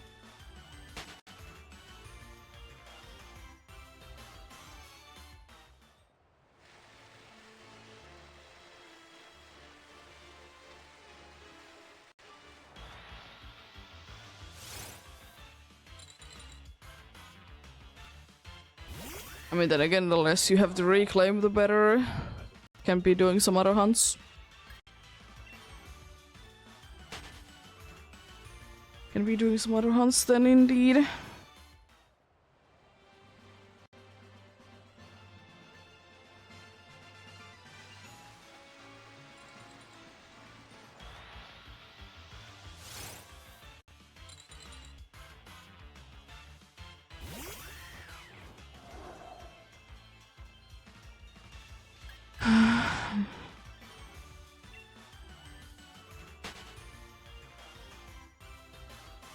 It would be so nice, by the way, if there would be a way that you could always be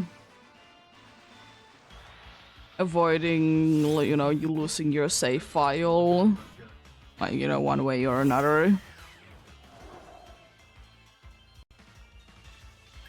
Would be quite nice indeed, you know. We always be able to have your save file, you know, in older games it was always in the cartridge. Which was a good and a bad thing. Of course. Because, you know, then, you know, you could be putting it to any console, yes, but if you would be losing the cartridge, you would be losing your save file.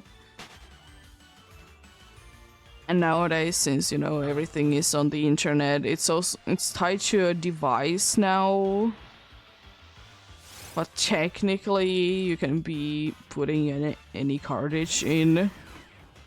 Like, if you are losing your cartridge, you can be putting, like, buying a new one, and it works on Switch.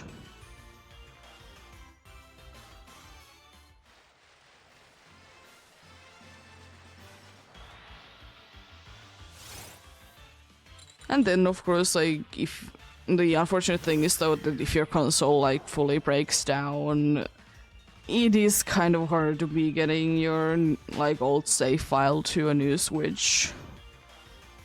It's not impossible, but it do be hard to be doing though. So hope it doesn't happen too often. I will still say though that thankfully I have not been losing any of my files. I don't think in any game.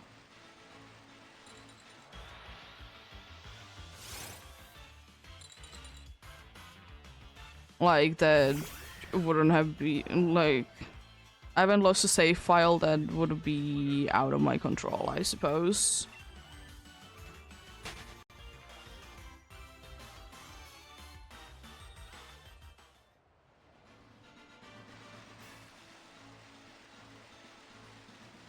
Because the only one that I couldn't really be controlling is indeed my original Ultra Sun file, because it was, you know, on the console itself. And you know, the console did break down, so you know, can be moving it. Can be moving it indeed, which is unfortunate.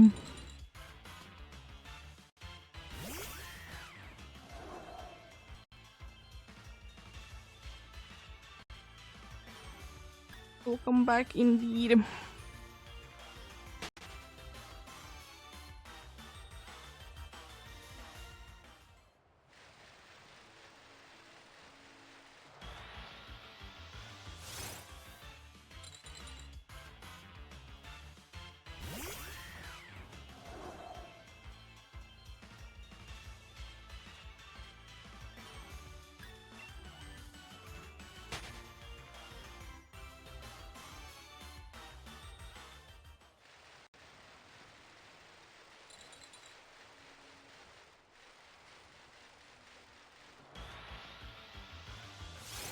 Also, I suppose my 500 was a little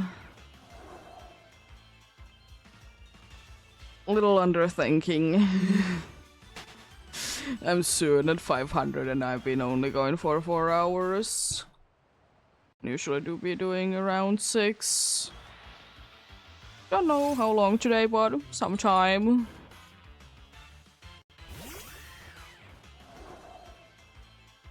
Probably will be not having that long of a stream today because I'm gonna be chilling out today.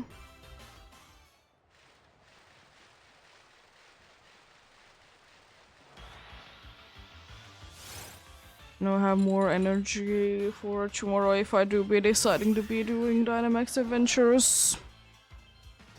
And you know, you kind of need brain power to be able to do them. You kind of do.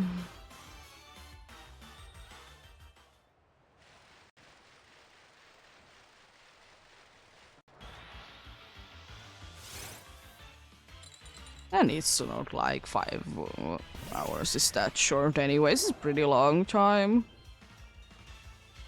Be hunting anyways. Always happy about any amount of progress though.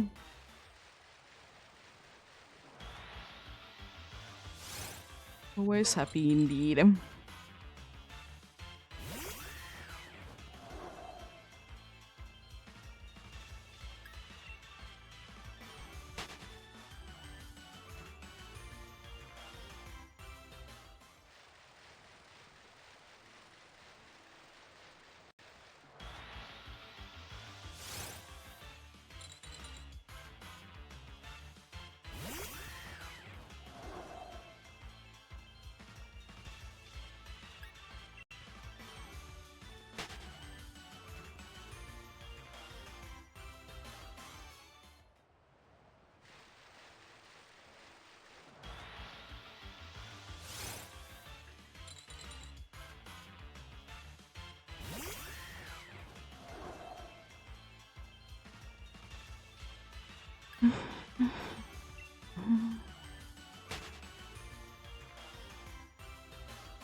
Yeah.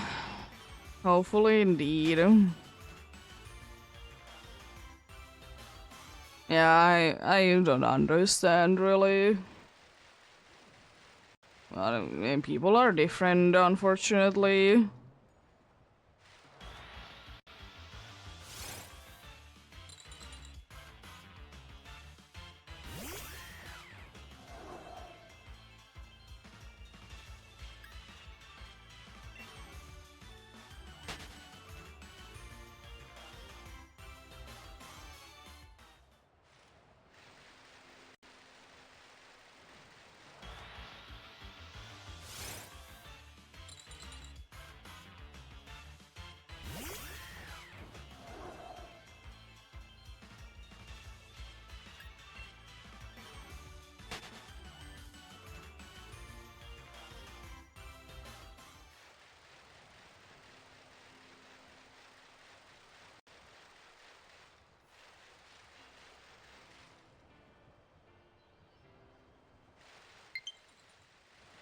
Connect to the internet? Why are you saying that? You are connected to the internet. Last time that I checked. The problem is that this game is like online thing. It's purchased from things. But I am connected to the internet.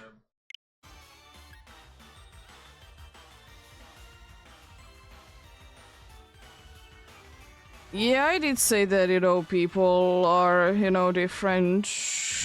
But yeah, it is unfortunate that that was said indeed.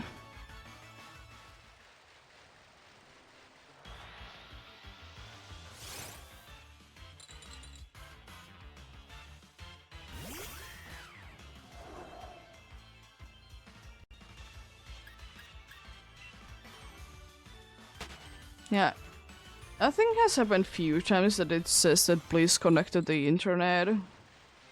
Problem is that I am connected to the internet.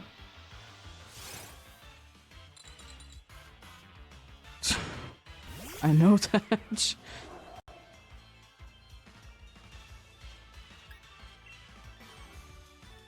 Scary message. If it does say it again, I need to be doing that.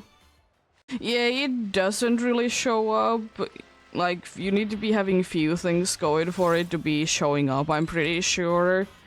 You need to have buy it, you know, from the shop, and your, like, the account that owns the game is not the, like, this isn't this account's home console, so that's most likely why it's happening anyways.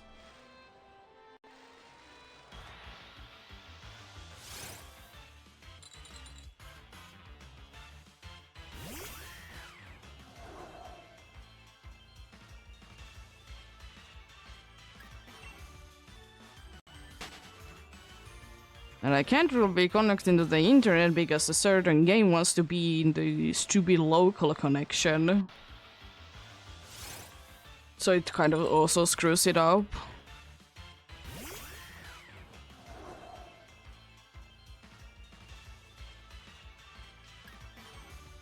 Which I don't fully understand why it needs to be having it, but it is what it is.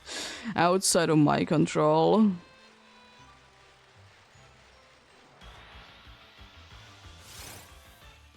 I mean, the worst thing that it can be doing is just shuts the game down. Like, that's literally the worst thing that it can be doing. And unfortunately, I kind of can be checking it on stream. I just need to be putting the... Just hide the switch real quickly, of course. I guess I don't know. I don't really want to be sharing what is the internet connection like for some odd reason. I'm probably gonna be checking it out though on the next ad break, gonna see what's up.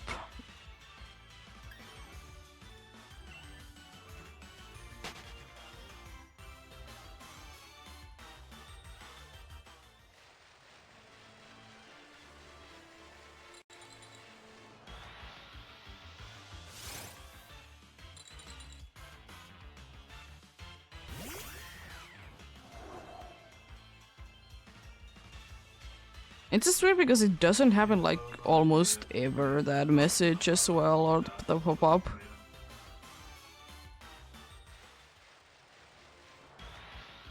It's not like I, too often be switching the way that I'm connected to the internet anyways.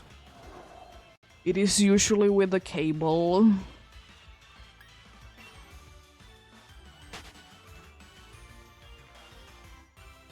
So it's not like it's gonna be changing. But it happens, The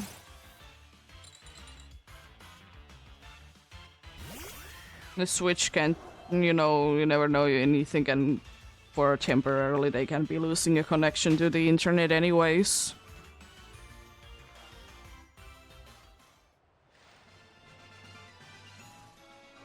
But as long as it doesn't happen all the time, I don't really care.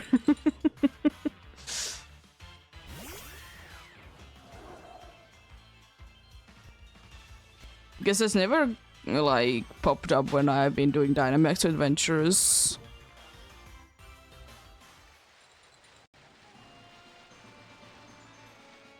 Also, I suppose it probably doesn't... I don't know, it didn't happen that... Like, last time that it did happen, I didn't have that going on. Because, of course, I'm not, like, what today's days, actually. On the Switch, because, I need the weather. But the last time that I did do this, I was connected to the right day. And also, it did happen a lot sooner. Like 10 minutes after opening the game, it did say that connect to internet.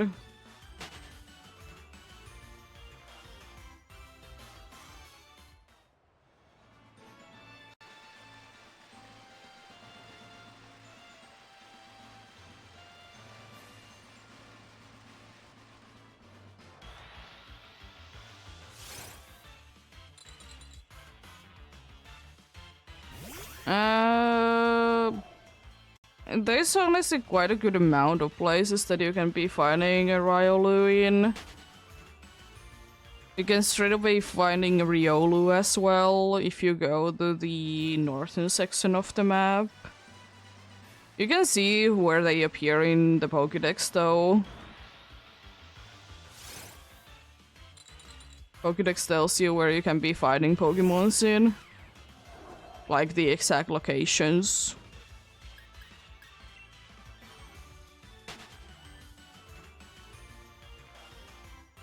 And yeah, Riolu is one of the Pokemons that it appears in quite a good amount of places. It is relatively rare in most of them though.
Yeah, I don't remember what would be the best location specifically for Riolu. I only like remember, I don't remember where it is on the map. I only remember one place though that people always use to steal Stanowich to try to be getting Lucario.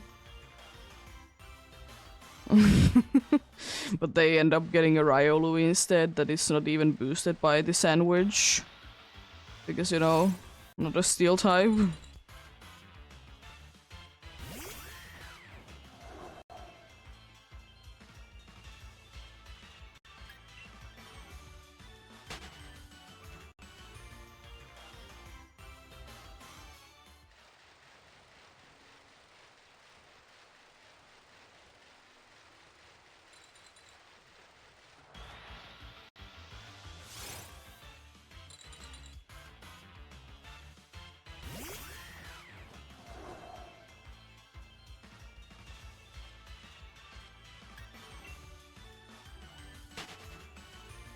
Gotta say, do be hating still friendship evolutions. Because you do be getting them somewhat easily, but when you would like to be getting them, you never get them though.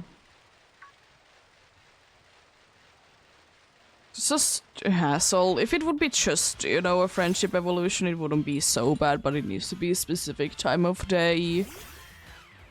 So if you miss out on that specific time of day, then, you know, good luck waiting a little bit longer then. If you don't want to be changing the time. And then again, it's always gonna be a hassle with the friendship evolutions that are a specific time of day. We unfortunately can never be escaping from them.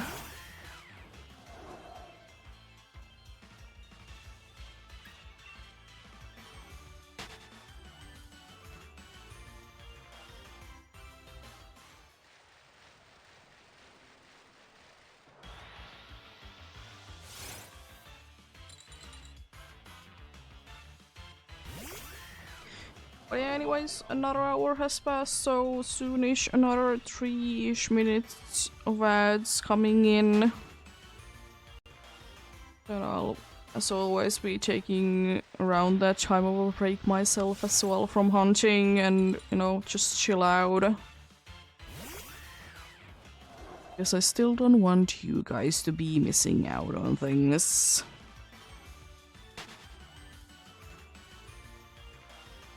You never know when a shiny decides to be showing itself.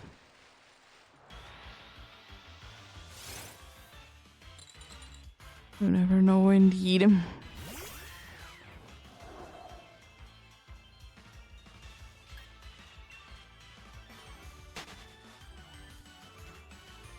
Maybe 1 or 2 more encounters, then I leave it there. Continue after. And break indeed.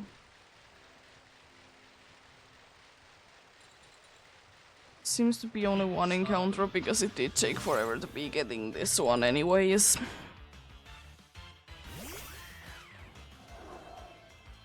We'll leave it there for now.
Let me check out then. I'll be checking out the internet thing.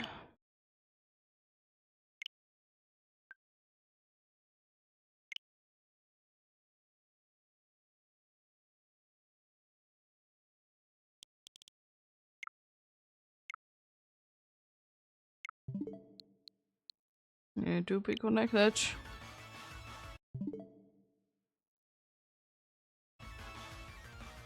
Okay, good.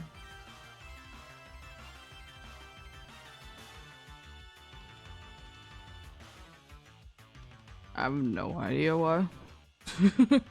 Why the pop-up would be showing itself, but I mean, it's good now.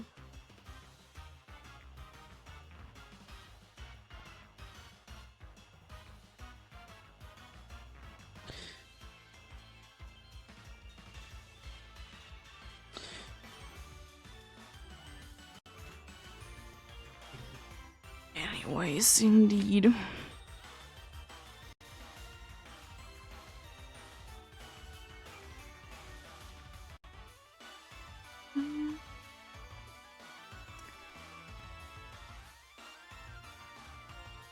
Maybe I could be hitting like 800-ish today. Could be, could be. Would be kind of nice to be hitting like 300 in Ultra Sun, but we'll see. I would like to say that at least maybe 700 is possible today, but we'll see. If I feel like I want to be, you know, ending off sooner, I'll of course be doing it, you know. Never gonna be pushing myself too much while hunting anyways.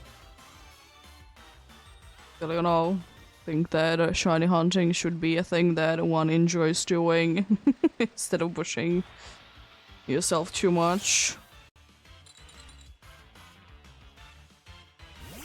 But each to their own, of course.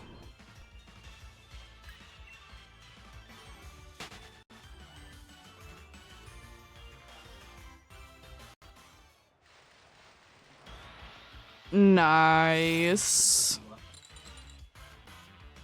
That's nice.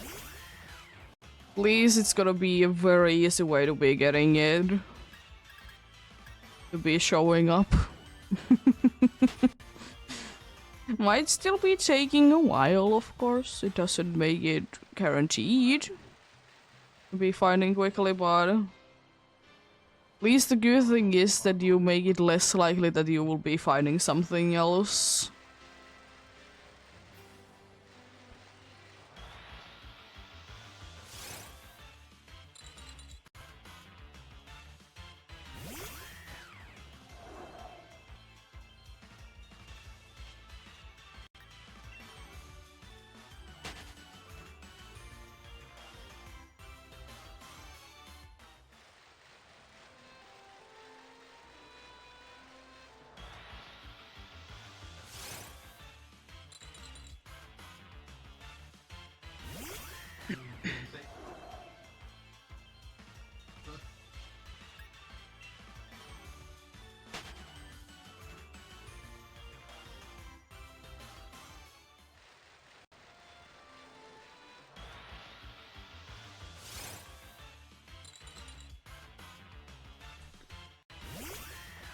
Lots of ice cream cones, indeed.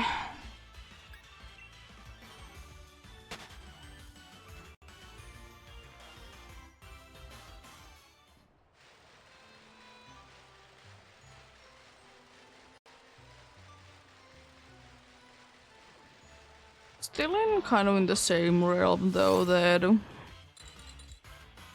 Vanilla Line, they definitely could be getting different forms. And I feel like if they would have been introduced later, they would have been as well. Because, you know, they did become at the time when it wasn't too likely that a Pokemon would be having different forms. Did it still happen? More or less, yes. but it was definitely less of a thing that did happen. Definitely it started to all be a thing later. It's kind of again a situation that if they would have been like literally being introduced one generation later. Because I feel like if, you know, Vanillite would have been introduced as a line in Gen 6, they definitely would have been having, you know, different forms. Which would have been kind of nice. Would it be making it a little bit confusing for something like shiny hunting? Yeah. But, I mean, I would personally be finding it kind of cool. They could have definitely be having, like, if they would have been different, like, flavors, they could have been having, you know, different... They could have been having, like, different... like, shapes and stuff. It could have been, like, an easy-ish way to be... making it be working and not be that annoying.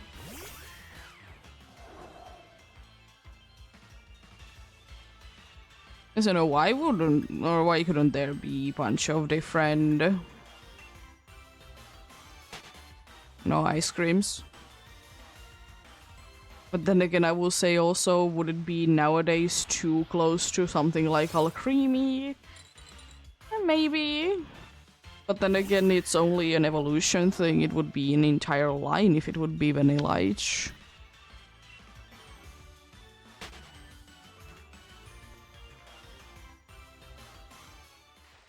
But I could kind of weirdly be seeing it working for a Vanillite line though, that it would be getting the treatment. That it would be getting a version of every type for it.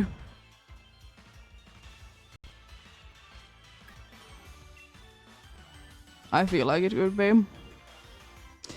I doubt it highly. But I would be fine with it.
One thing will always be interesting to be seeing that.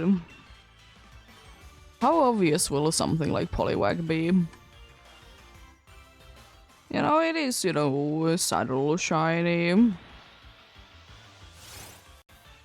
It do be. But then again, it do be nighttime, so overall, like, colors are gonna be darker, so, it should be able to stand out more. But at the same time, though, I guess you need to be finding one to figure it out.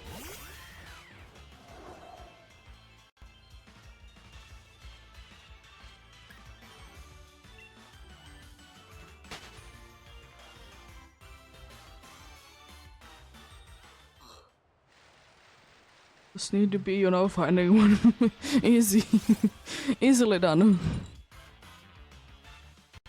It's not like I would be too upset if I would be finding a shiny Poliwag, but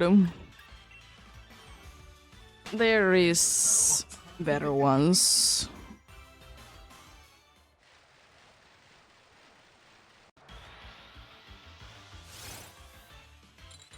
There is better ones indeed.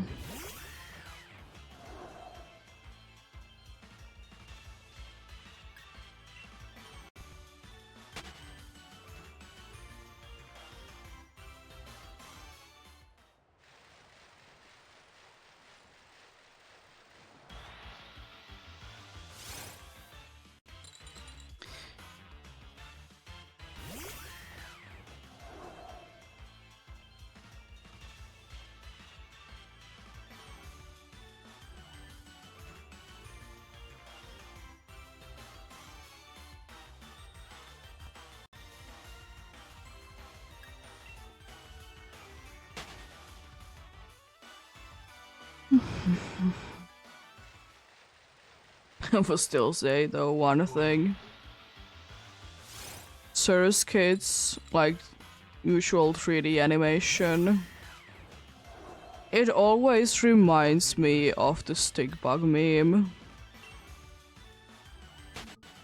That did kind of come out of nowhere and then brought into kind of weird things. Like somewhat related, but still quite a far-fetched thing to be drawing it into.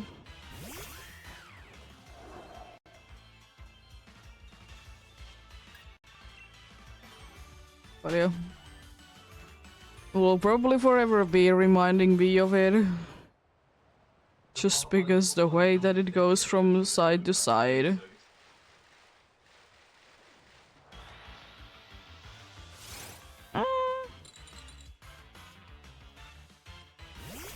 Sure, if you want to, Masuda.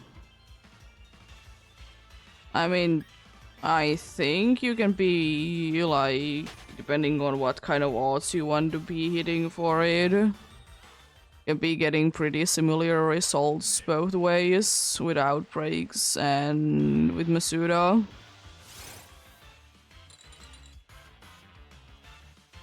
But yeah.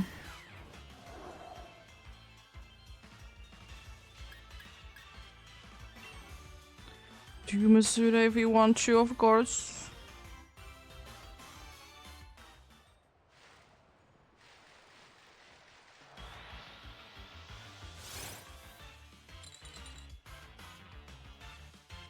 It would be kind of OP, by the way, if you could be putting into an egg as well as shiny power.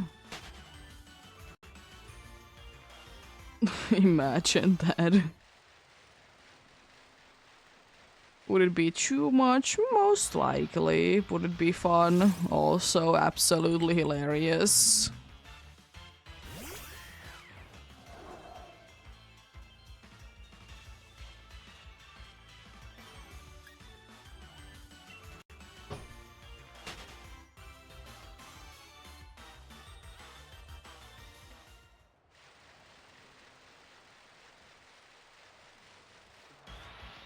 But then again, it is kind of fitting to be hunting Lucario from eggs. Because in certain games, if the game glitches out when you're, you know, randomizing it,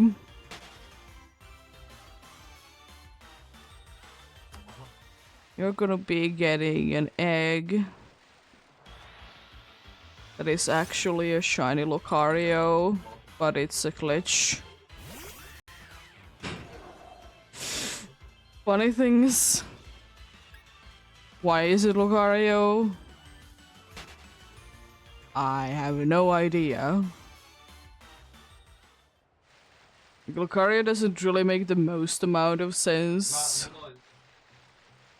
to be, you know, the one to be picked, but sure.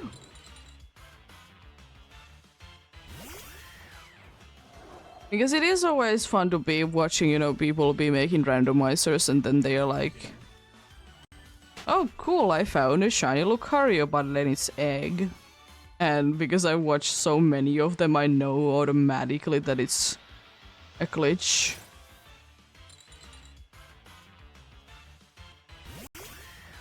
But then again, you know, it is kind of the game's way to be making things like the. It's easier to be, I guess, making like that kind of a broken thing to be, than it is to be breaking the game in another way. It's kind of like a placeholder for things. I've talked about that in a bunch of games. If you like don't have anything, it's gonna be a shiny Bulbasaur that you're gonna be throwing out because it's a something. Another boosted Goldeen.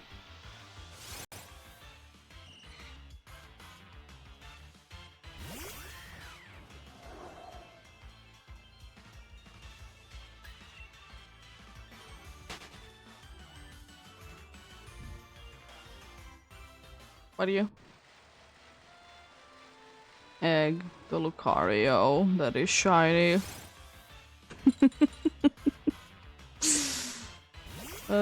Funny things of funness for sure.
Nice.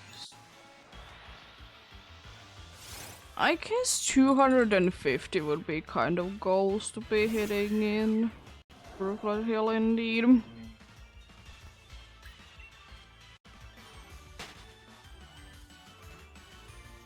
I think that would be my goal for the day. To be hitting 250 there. And then, you know, depending on when it seems like that I'm gonna be hitting it, here, stopping, you know, Vanillite Hunt accordingly as well.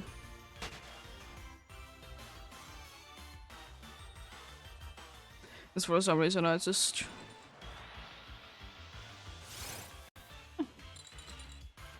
Not really hitting like I don't want to be hunting anymore moment, but I can like kind of feeling that kind of getting there. I think it's mostly because, you know, like overall, even though I did sleep well and everything, still like a little exhausted from yesterday. And you know, as of course it's always the case that, you know, don't push yourself too much if it's not absolutely necessary. So, you know, I guess I can be continuing this other day easily. Other day, definitely.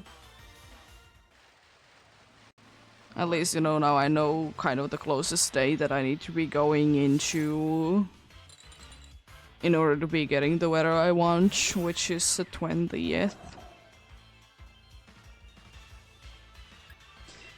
It's the closest one that I did find indeed. I did try to be fighting few days backwards, but unfortunately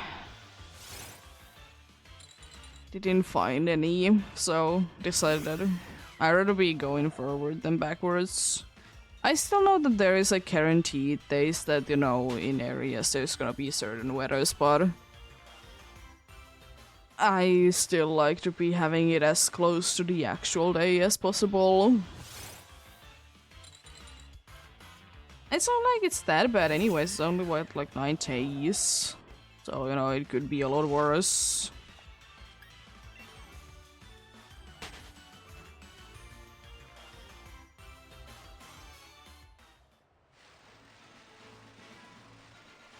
And yeah, unfortunately having in this case, a Pokemon with snow warning doesn't guarantee you a certain weather in the overworld. Which would be so cool if it would be working like that, honestly. Like, imagine if you could be guaranteeing a weather like something with like something like indeed snow warning. That would be so cool. I mean, you definitely can be summoning it like in the battle, but it doesn't really help because you need to be having the weather in the overworld to be a certain one.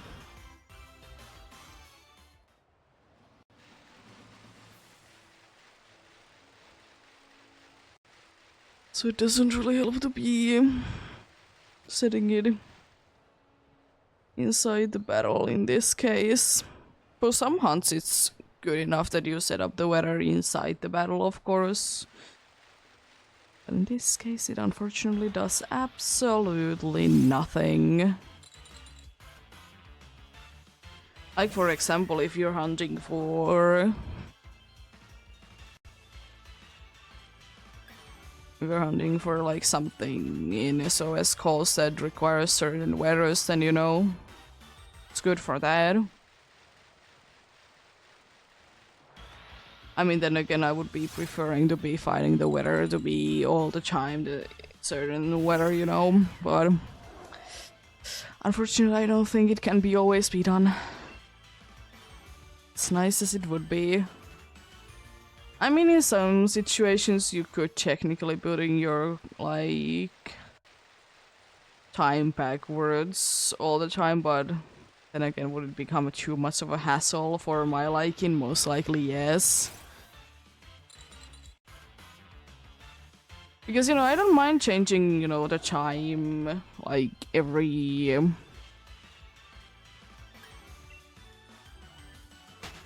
for like a day at a time, you know. I just don't want to be bothered with, like, try to be doing it for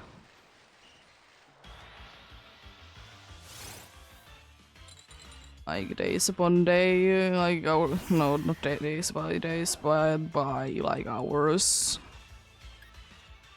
Not worth it for me.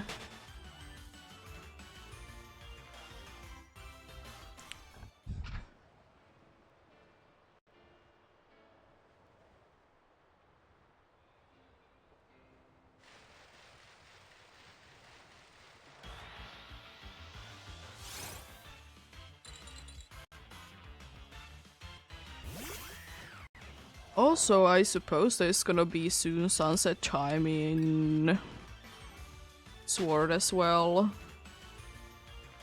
Even though it did happen already, you know, in the Ultra Sun.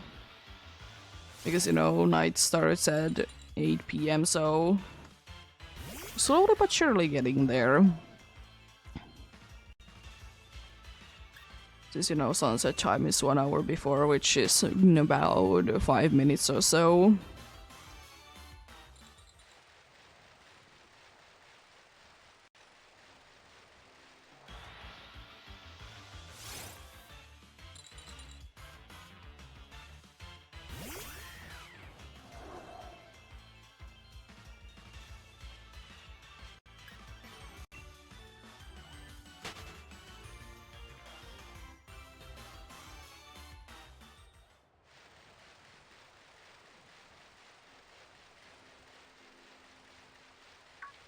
Oh, come on. Go to the Gyarados seeing me and the dude jumping back to the land.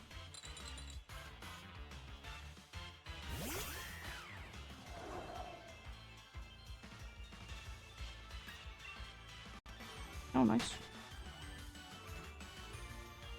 I seem to have got into a situation that I get decent-ish amount of, you know, encounters in Ultra Sun, but as I said, I'm really hoping that since I'm for next time for sure gonna be getting a Pokemon with Eliminate, that would be helping out even more. Just need to be checking out, do I need to be doing a little bit of a tweaking to be getting it, because I don't remember if it's a day and night exclusive kind of thing. You're technically be checking it right now, even if I would really want to, and I'm kind of too curious, so I want to be checking it out now.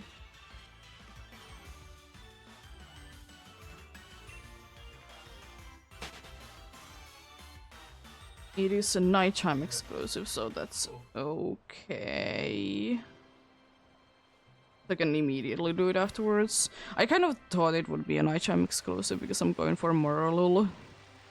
And it would be, you know, a nighttime exclusive because, you know, it do be a mushroom, so kind of makes sense.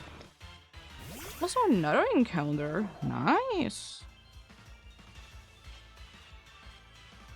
They're scared because I'm gonna be bringing in the mushroom tomorrow or whenever I'm doing this next time. No grass type against these water types. That's definitely how it works. They're definitely scared of it.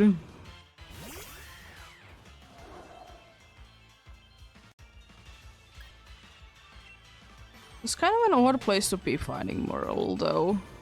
Like, it's literally just if I will be going a little bit further in here. But sure.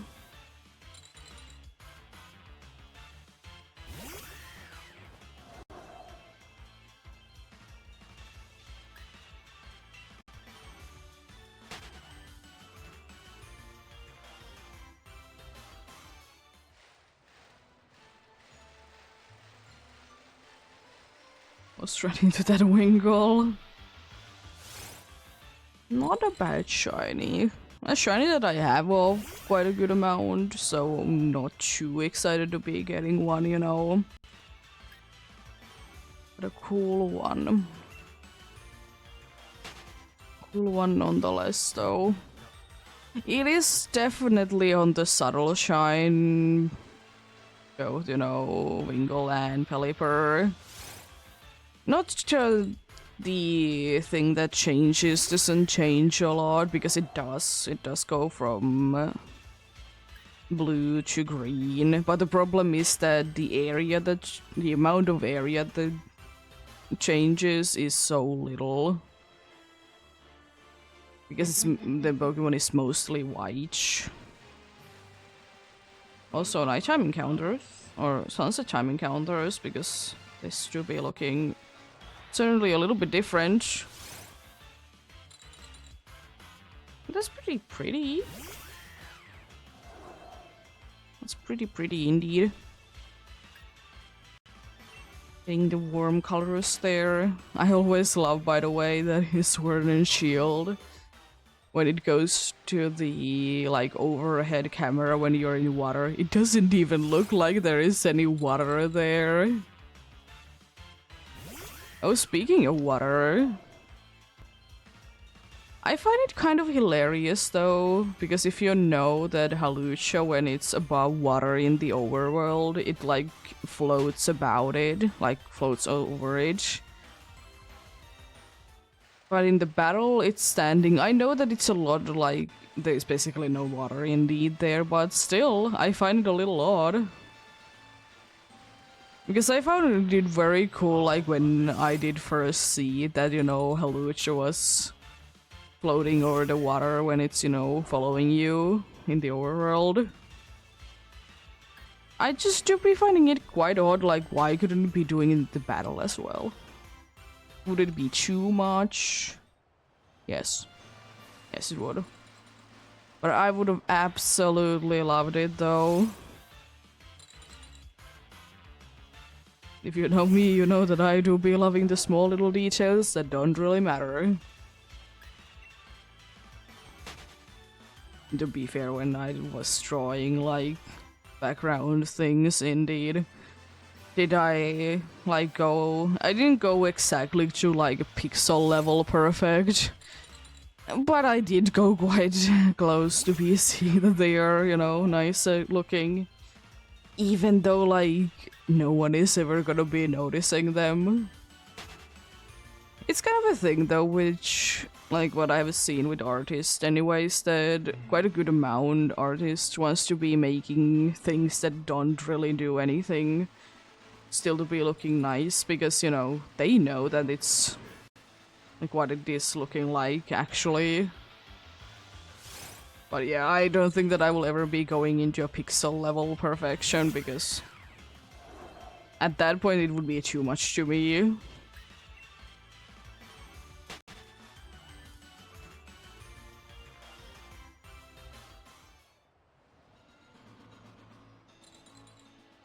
Be too much to me indeed.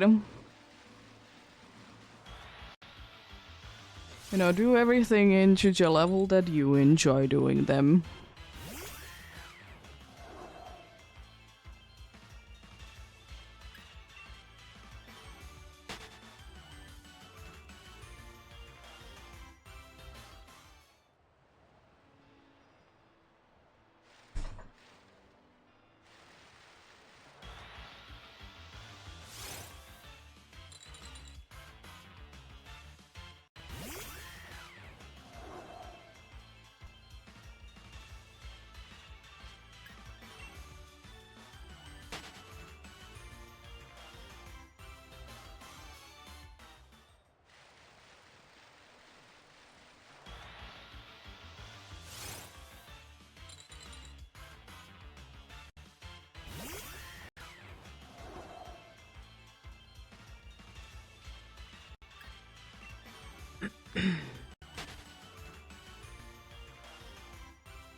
Yeah, indeed. Would be a good place to be reminding that, you know, be hydrating if you haven't done that recently. take a break of sorts if it is indeed needed as well.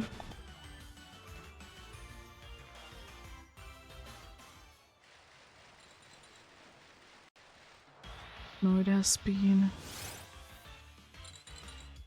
It has been quite some time since you have been doing it. You know, good to be good to be staying hydrated indeed. As I still will be saying, easy thing to be forgetting, but such an important thing to be remembering.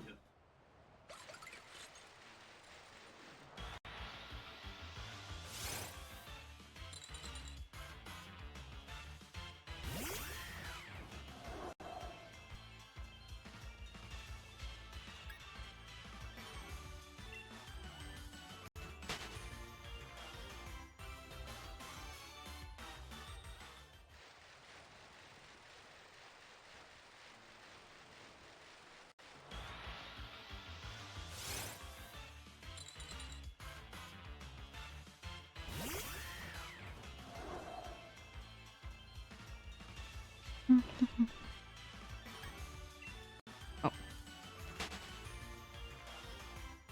It's so easy to be getting caught up in the leg of the tripod.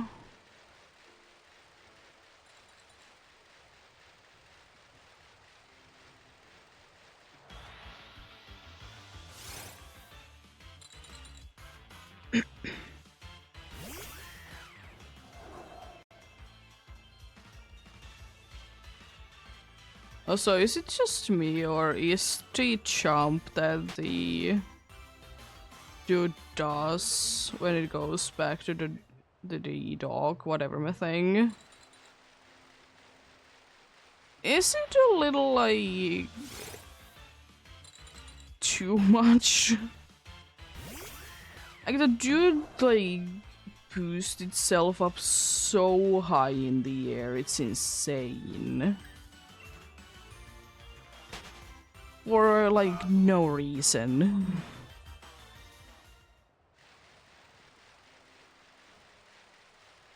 Here, whatever my thing, you know, the thing. The dude just be doing it like that. It's kind of insane.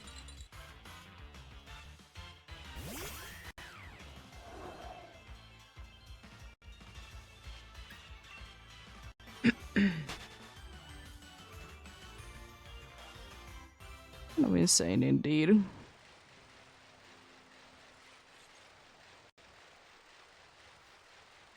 But then again,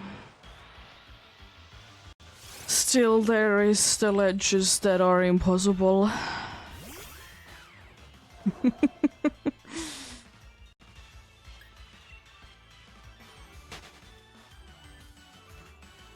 I don't know, it's just, I find them so stupid that indeed there is ledges. And you know, you can easily be falling down for, of course, but then, you know, it's impossible to be getting back up from. It's just... And usually, you know, especially since, you know, older games, it doesn't even make any sense because, you know, you can't really be getting the feel of how deep it is. Because, you know, no depth and everything.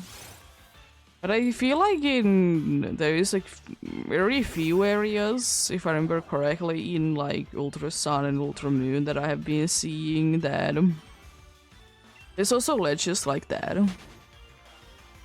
They don't really make too much sense. They do be preventing you from like jumping down from like bigger ledges. Unlike in Scarlet and Violet, when you have a magical phone that do be rescuing you if you're gonna be falling too high of a distance. Which is kind of cool, not gonna lie. But also doesn't make too much sense. But then again, you know, Rotom, it should be floating and it should be having... It do be having, you know, a flying form, so... Fair enough. Fair enough. But the important question is it holding into an air bloom? So you know it's immune to ground.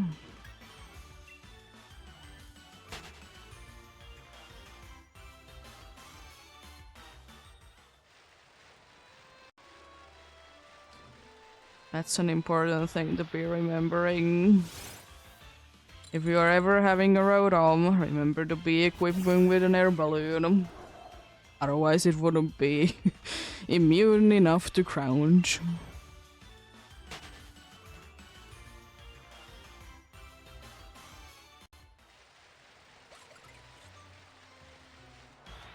It would have been kind of cool if Rotom would have been able to get a cool ability though.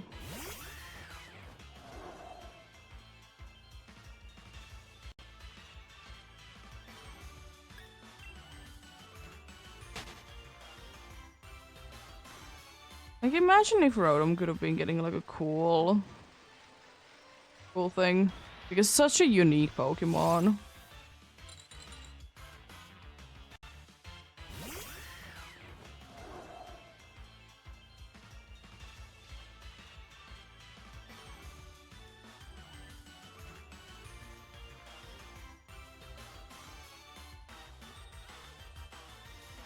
But unfortunately it's stuck with only Levitate. Like I know that there has been like over time there has been like Pokemons that have like a multi-type and like things like that as abilities. I get it. That like Rotom didn't get something like that, but and you know it do be getting like always stab boost for its you know other forms moves like flamethrower or whatever the thing it gets. But if it's a fire form, it do be getting a boost for fire types because it's you know fire type. But it could have been getting like I don't know. Could have been getting like I don't know like an extra boost over that as well. Like maybe just the even though they all are floating, but you know not all floating Pokemons do be having Levitate because last time that I checked Vanillite doesn't have it. It do be floating, but it doesn't have Levitate. So you know why couldn't like all the other forms be getting like an extra boost to the stab moves, for example? Probably would have been quite similar to other abilities, but I will say though it's not like there is legendary abilities that do be doing basically the same thing as some regular ability. With like literally no difference. Like that's quite a normal thing to be seeing, honestly.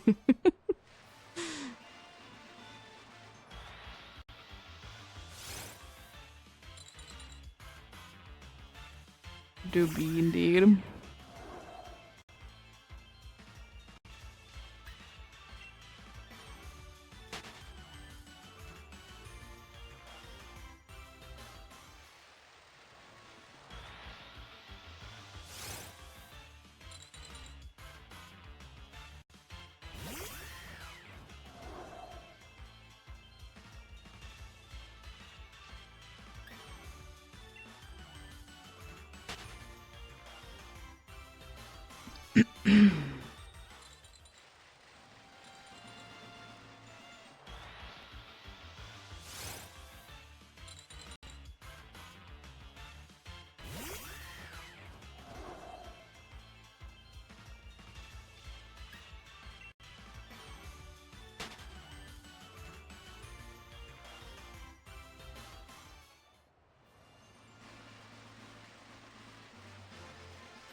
As nice as it is sometimes to be knowing, you know, that a Pokemon has like a certain ability.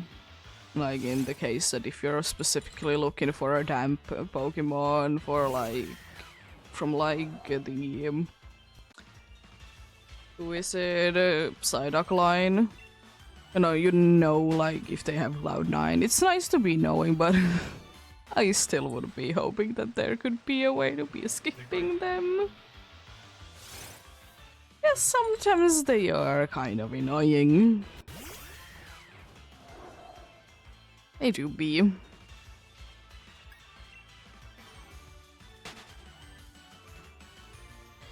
It's not like, you know, they are bad or anything, but it is just like... Could you not, though? It's my question.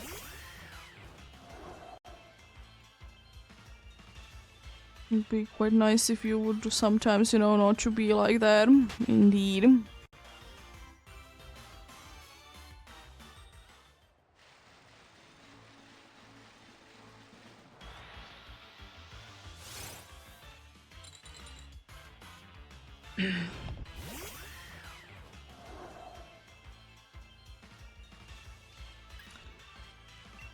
Guess you know how much it would be speeding up the process. Quite a bit.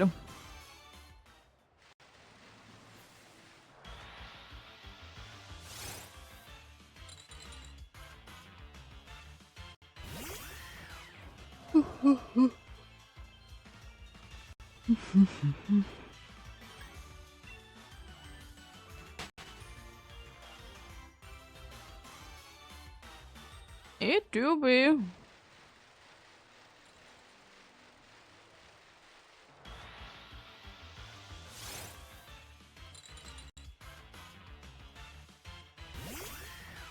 How are you doing, Fireboy? Hope you're having a good day.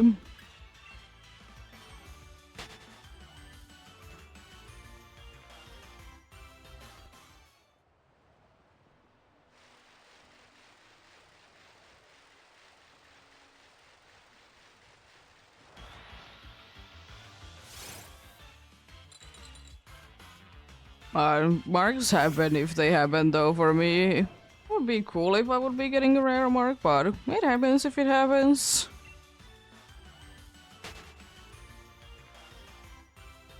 Yeah.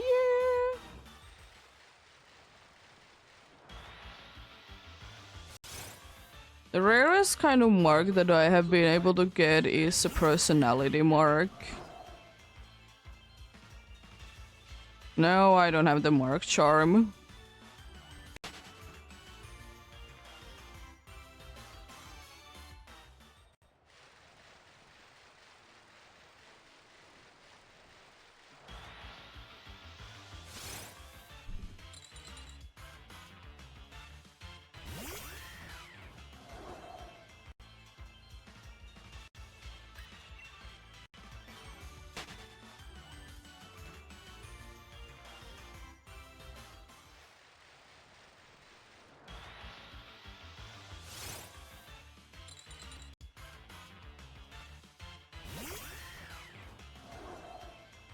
I don't have a mark charm in any of the games that it's possible to be getting one. Could be getting if wanted to, but I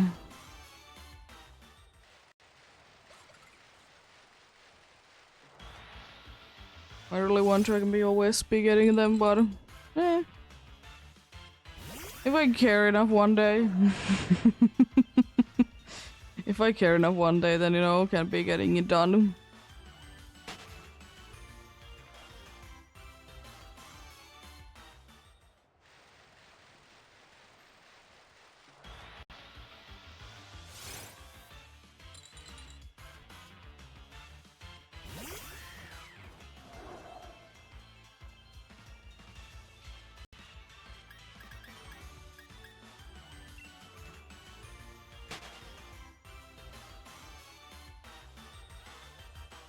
I will still say though that in my opinion it's very disappointing that you'll be getting the Mark Charm as the reward in Scarlet and Violet after the second DLC.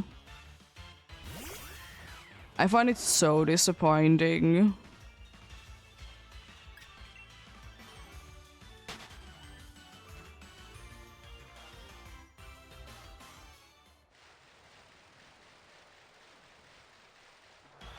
It's just such a long time away to be getting it, you know? If you did like play from the beginning and you wanted to be getting it. I know what is the chance for a rare mark.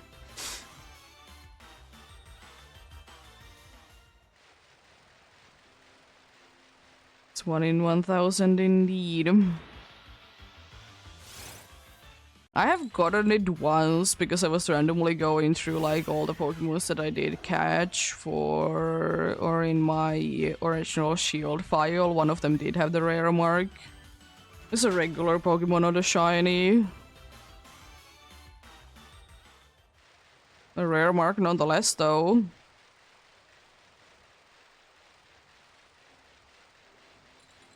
Did get Pokerus before it though.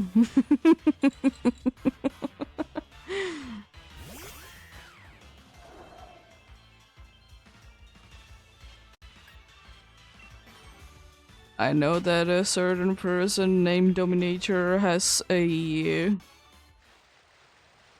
authentic shiny Stinisty with a rare mark.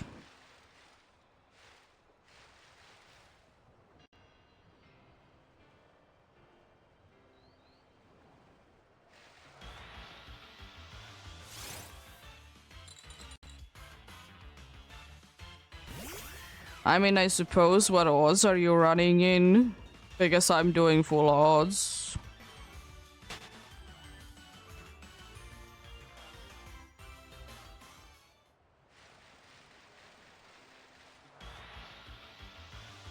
But you know what's even rarer than a rare mark, in my opinion? Finding a non-boosted either a Chumbo or a mini mark. And I have found one.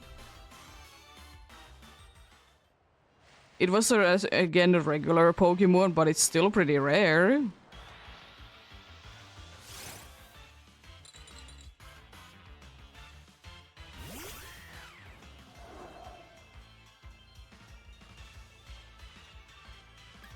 Because I did find a Teensy, Chansey, or Chansey the Teensy, whatever my thing. I wasn't even looking for a Chansey, but I was just thinking that that looked small. It was.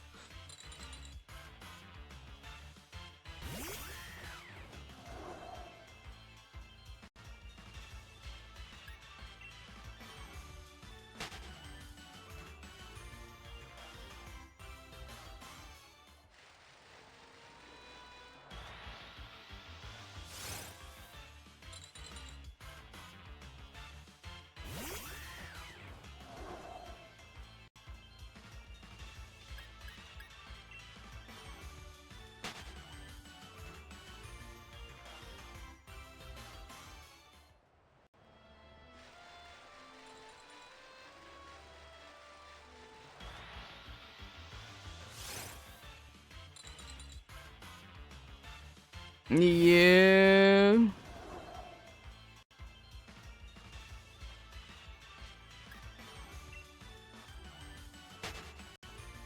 It do be ridiculous numbers.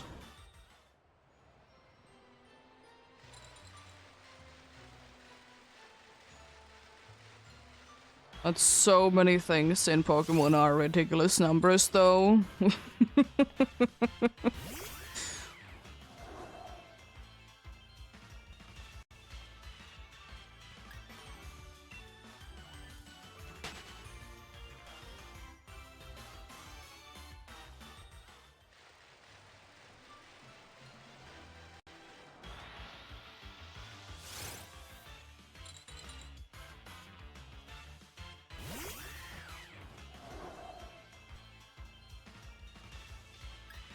Yeah, still in like Scarlet and Violet. Usually the most that I run in is gonna be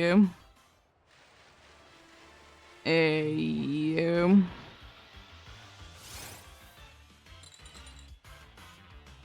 it's most of the time it's gonna be a encounter power 2 for whatever type. I usually don't run anything better.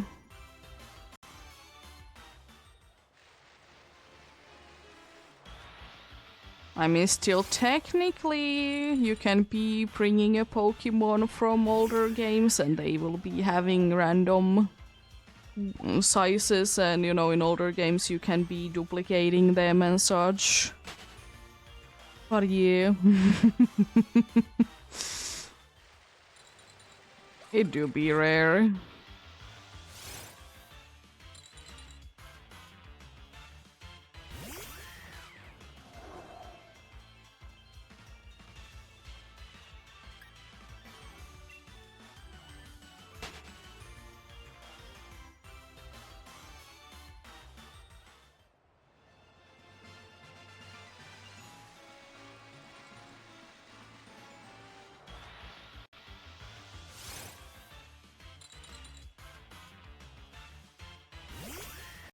Anyways, we're gonna be having an ad break soon. Once again, you know, another hour has been going about. In about a minute or so.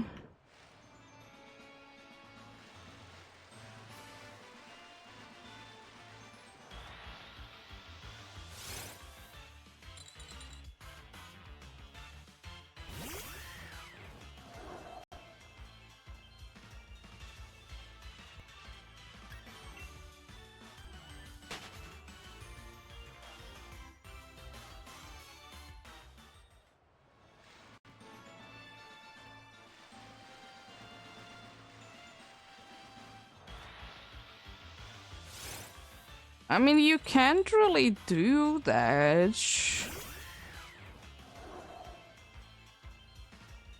At least that easily. Because in order for you to be sending up the Pokemons into Scarlet and Violet to be checking the size, you need to be going ahead and saving the game. And which means that you need to be resetting the whole game. Because you have already captured the legendaries.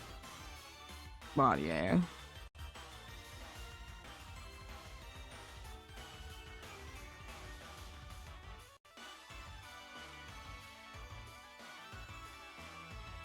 But yeah.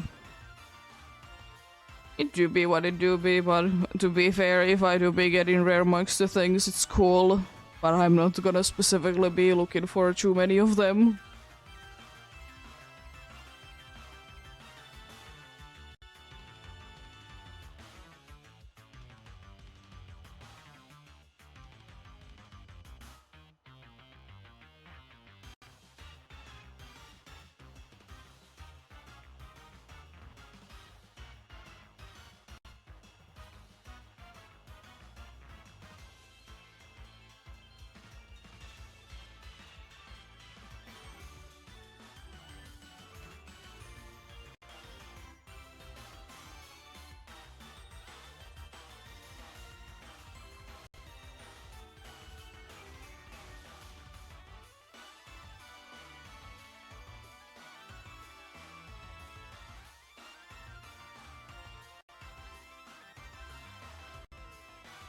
Yeah, but most people don't even be moving the Pokemons up the games anyways.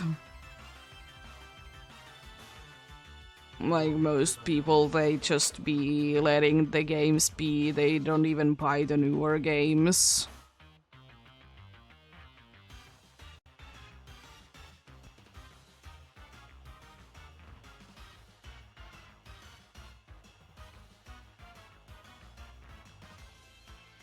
And then again, to be fair, who in their right mind would be doing that, honestly?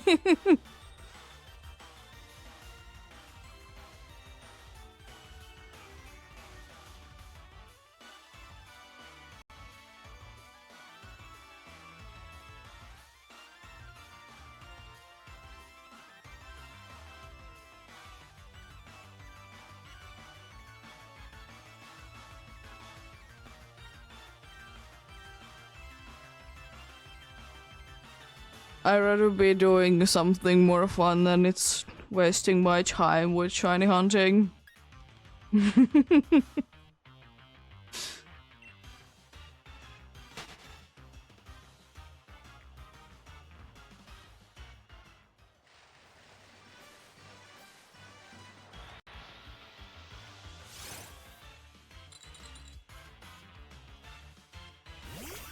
Yep.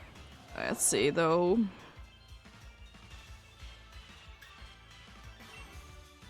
I was first thinking that it's gonna be impossible to be hitting the 250, but no, it's quite possible, honestly.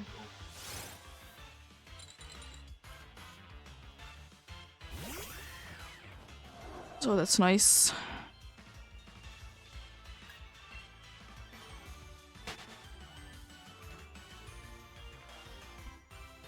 Decent amount of progress for sure.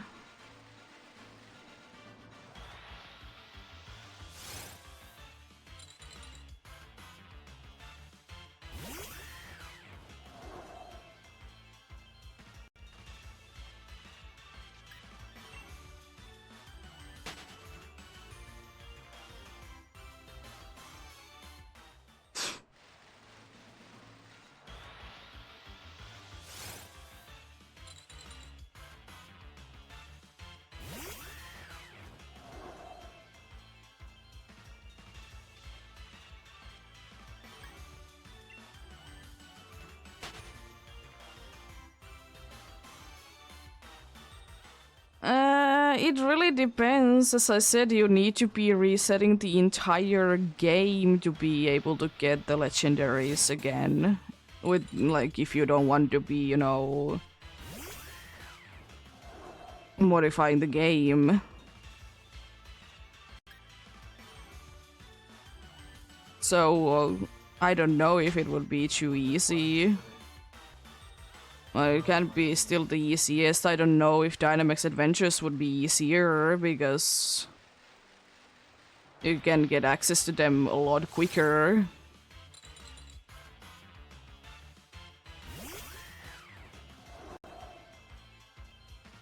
Like, surely is it a hassle to be getting them down? Yes, but you get access to them quite quickly. I just don't know if they have already, like, set size to them or something like that. I just know that from some older games, if you bring a Pokemon in, it's gonna be giving it a random size. I don't know if Sword and Shield are like that.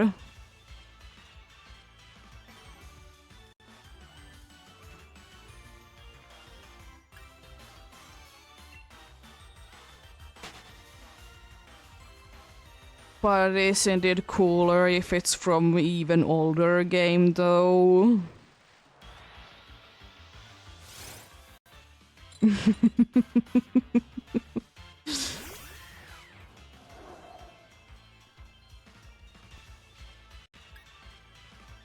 But is Sword and Shield, like, also in there? Like, is it also included? Because Sword and Shield in itself doesn't have sizes.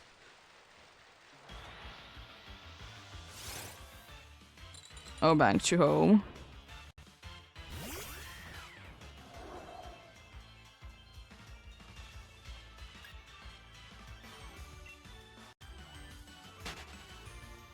Yeah, then.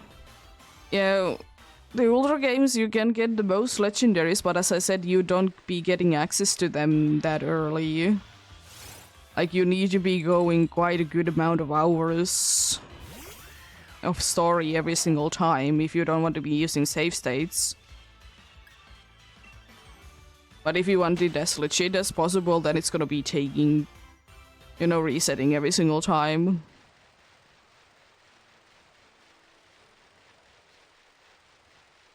If you want a little bit easier, go ahead and do it with Ultra Beasts instead, because you can be getting unlimited amount of them.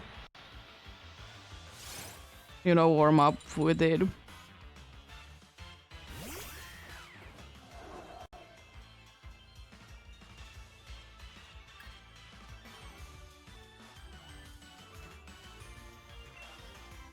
Imagine having a bunch of 3DS to be doing it with.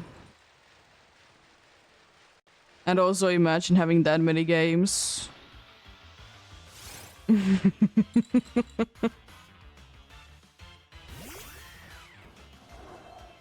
Yeah, you will need to be playing through the game a bunch of times.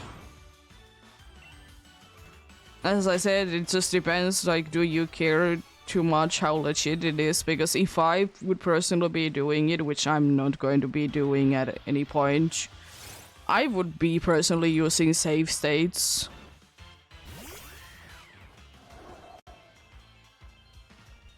Because it's gonna be insane otherwise.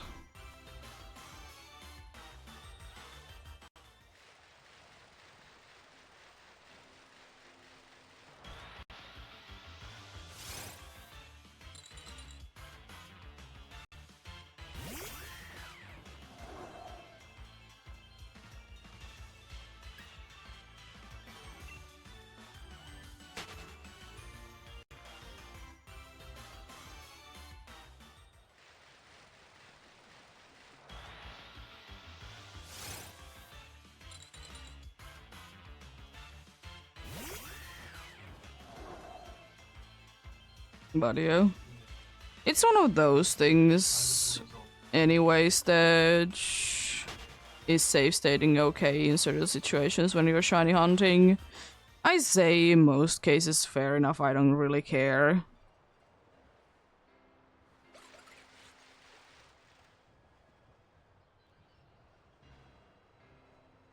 Imagine having bunch of 3DS. Well, go ahead and do it then.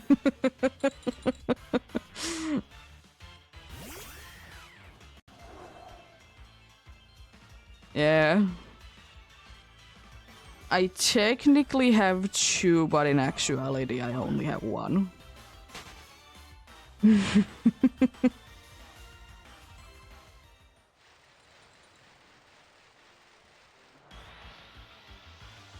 But in this household we have 3.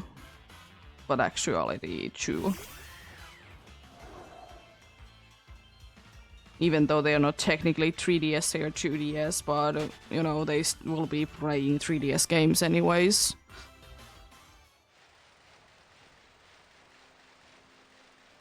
Oh, a boosted Wingull. Cool. Didn't know that I have been destroying one of you guys. Good to know. Even caught one. Cool.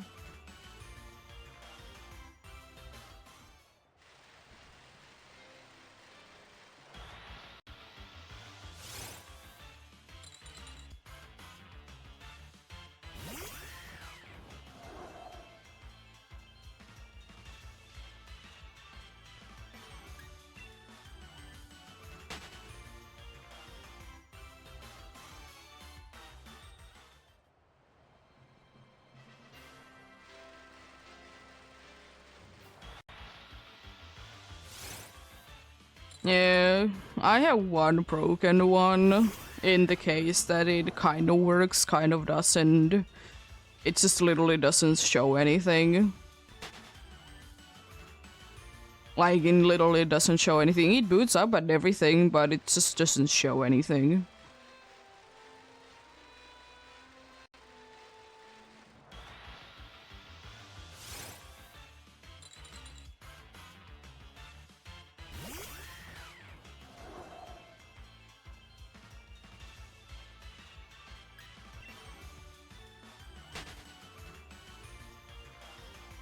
But I will say, though, one thing that will be coming down to be playing the same game over and over again is that it's gonna become quite boring.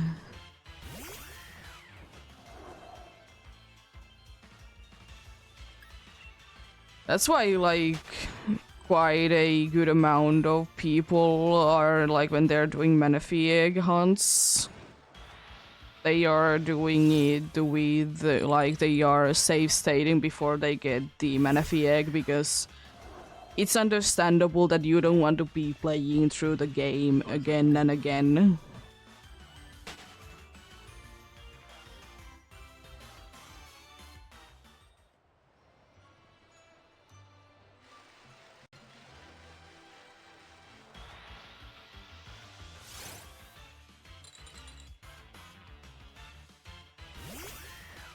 Nice.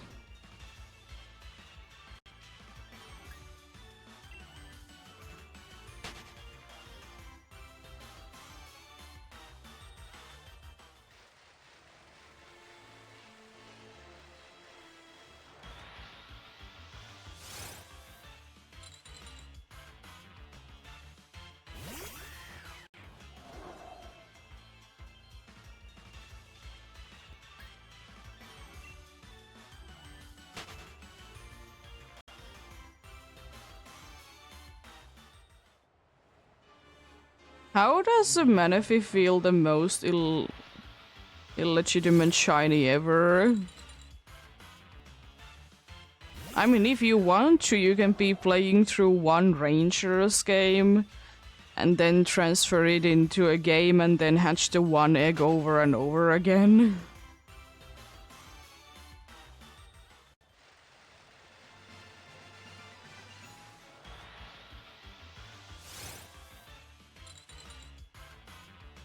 Like, that's a way that you can be doing it, but usually a bunch of people, they just start doing a bunch of eggs because it's just easier that way.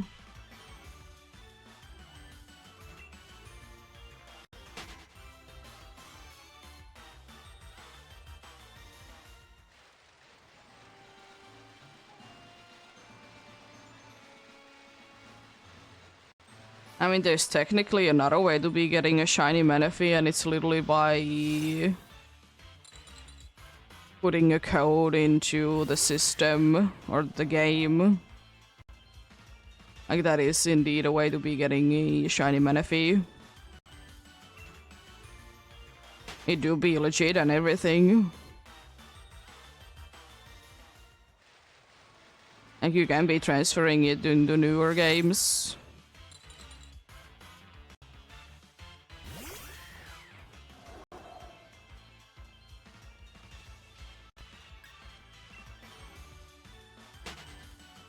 To be fair, though, you don't technically need a timed event for like Manaphy. You just need Rangers, the first Pokemon Rangers game, and it's that easy, in quotes. Or is it the first one? But yeah.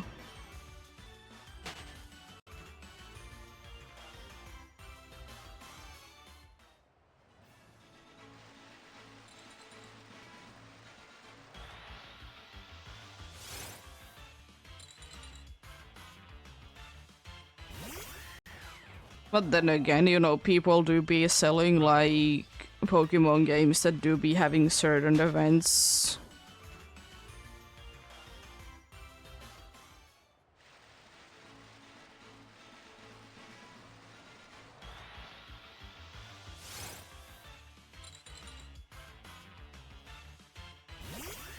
Because indeed I have been seeing that people are selling that they have like certain events activated and are selling them. Are they ridiculous price? Absolutely. But they do be existing.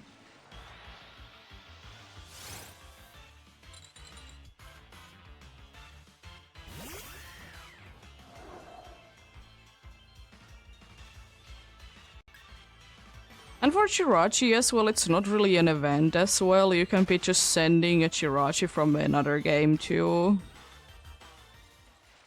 Like another game, and then, you know, hunt it that way.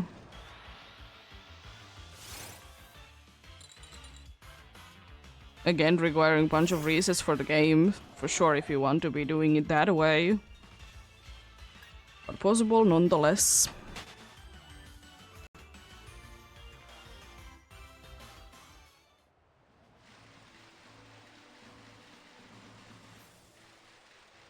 No, I'm pretty sure Chirachi, it needs to be sent to from... If you're doing the Pokemon channel Chirachi, aka Wishmaker's Chirachi, it needs to be specifically, I think, for Ruby and Sapphire.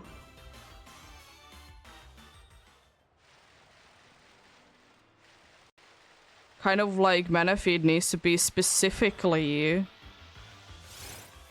like Diamond Pearl or Diamond or Pearl. None of the other Gen 4 games work for it.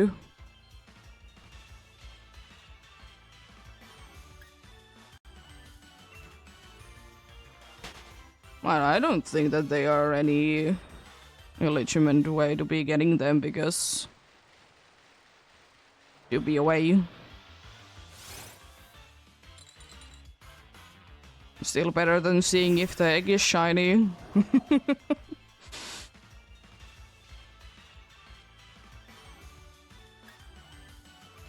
Because I find that kind of boring. Gotta be resetting the games a bunch of times.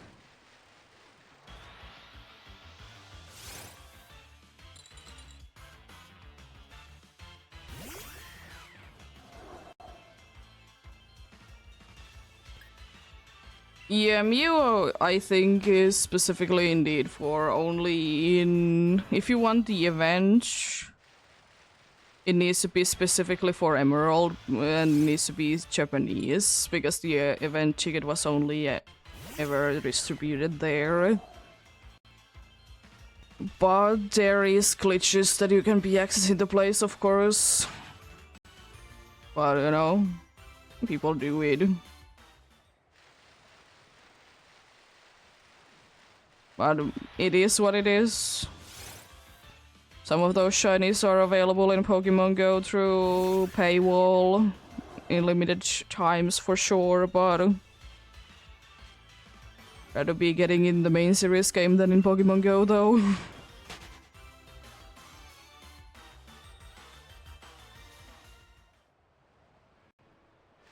Imagine if they would be doing that ever.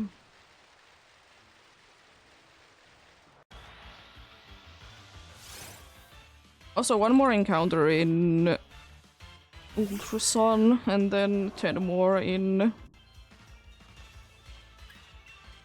10 more in Sword, then we do be done for today.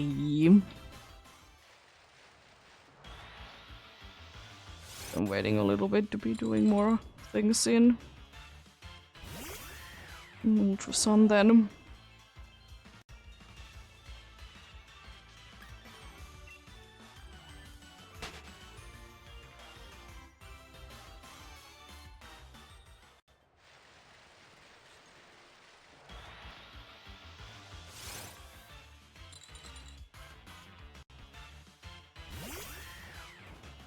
Yeah. Well, we'll see, we'll see.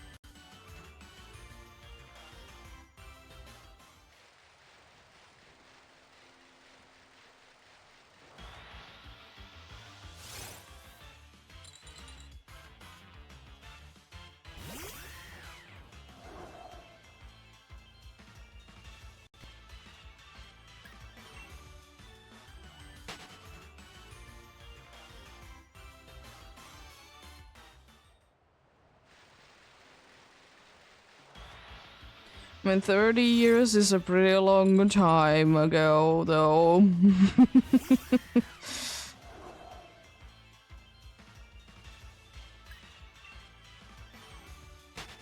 30 years is quite a good amount of time, though.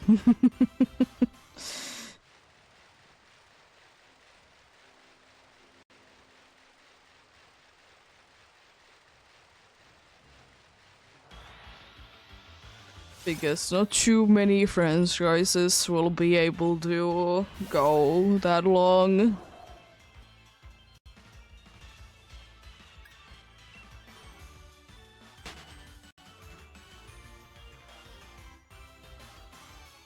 And being, you know, fairly active and not be like releasing games every 10 years or so. Last encounter there then. Just sort of scared. 3 more to go in for Vanilla H.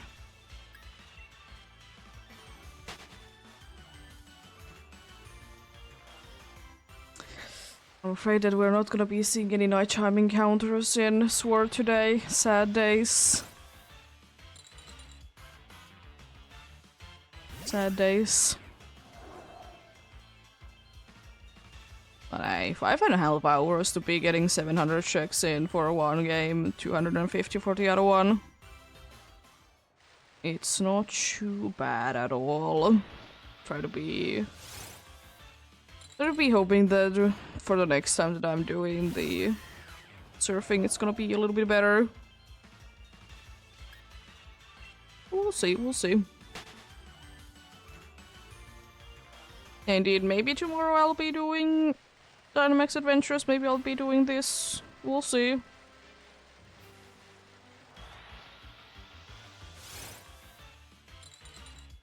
Here we go. Nice.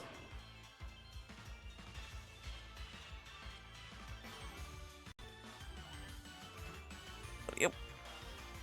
Thank you so much for watching and sticking around indeed.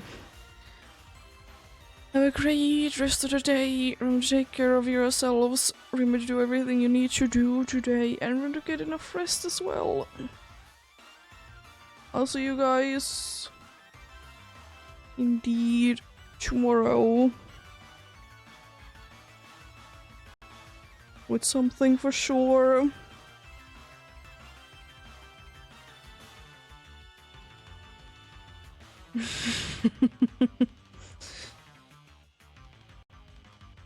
I mean, if the next generation even cares about Pokemon is a different story, of course.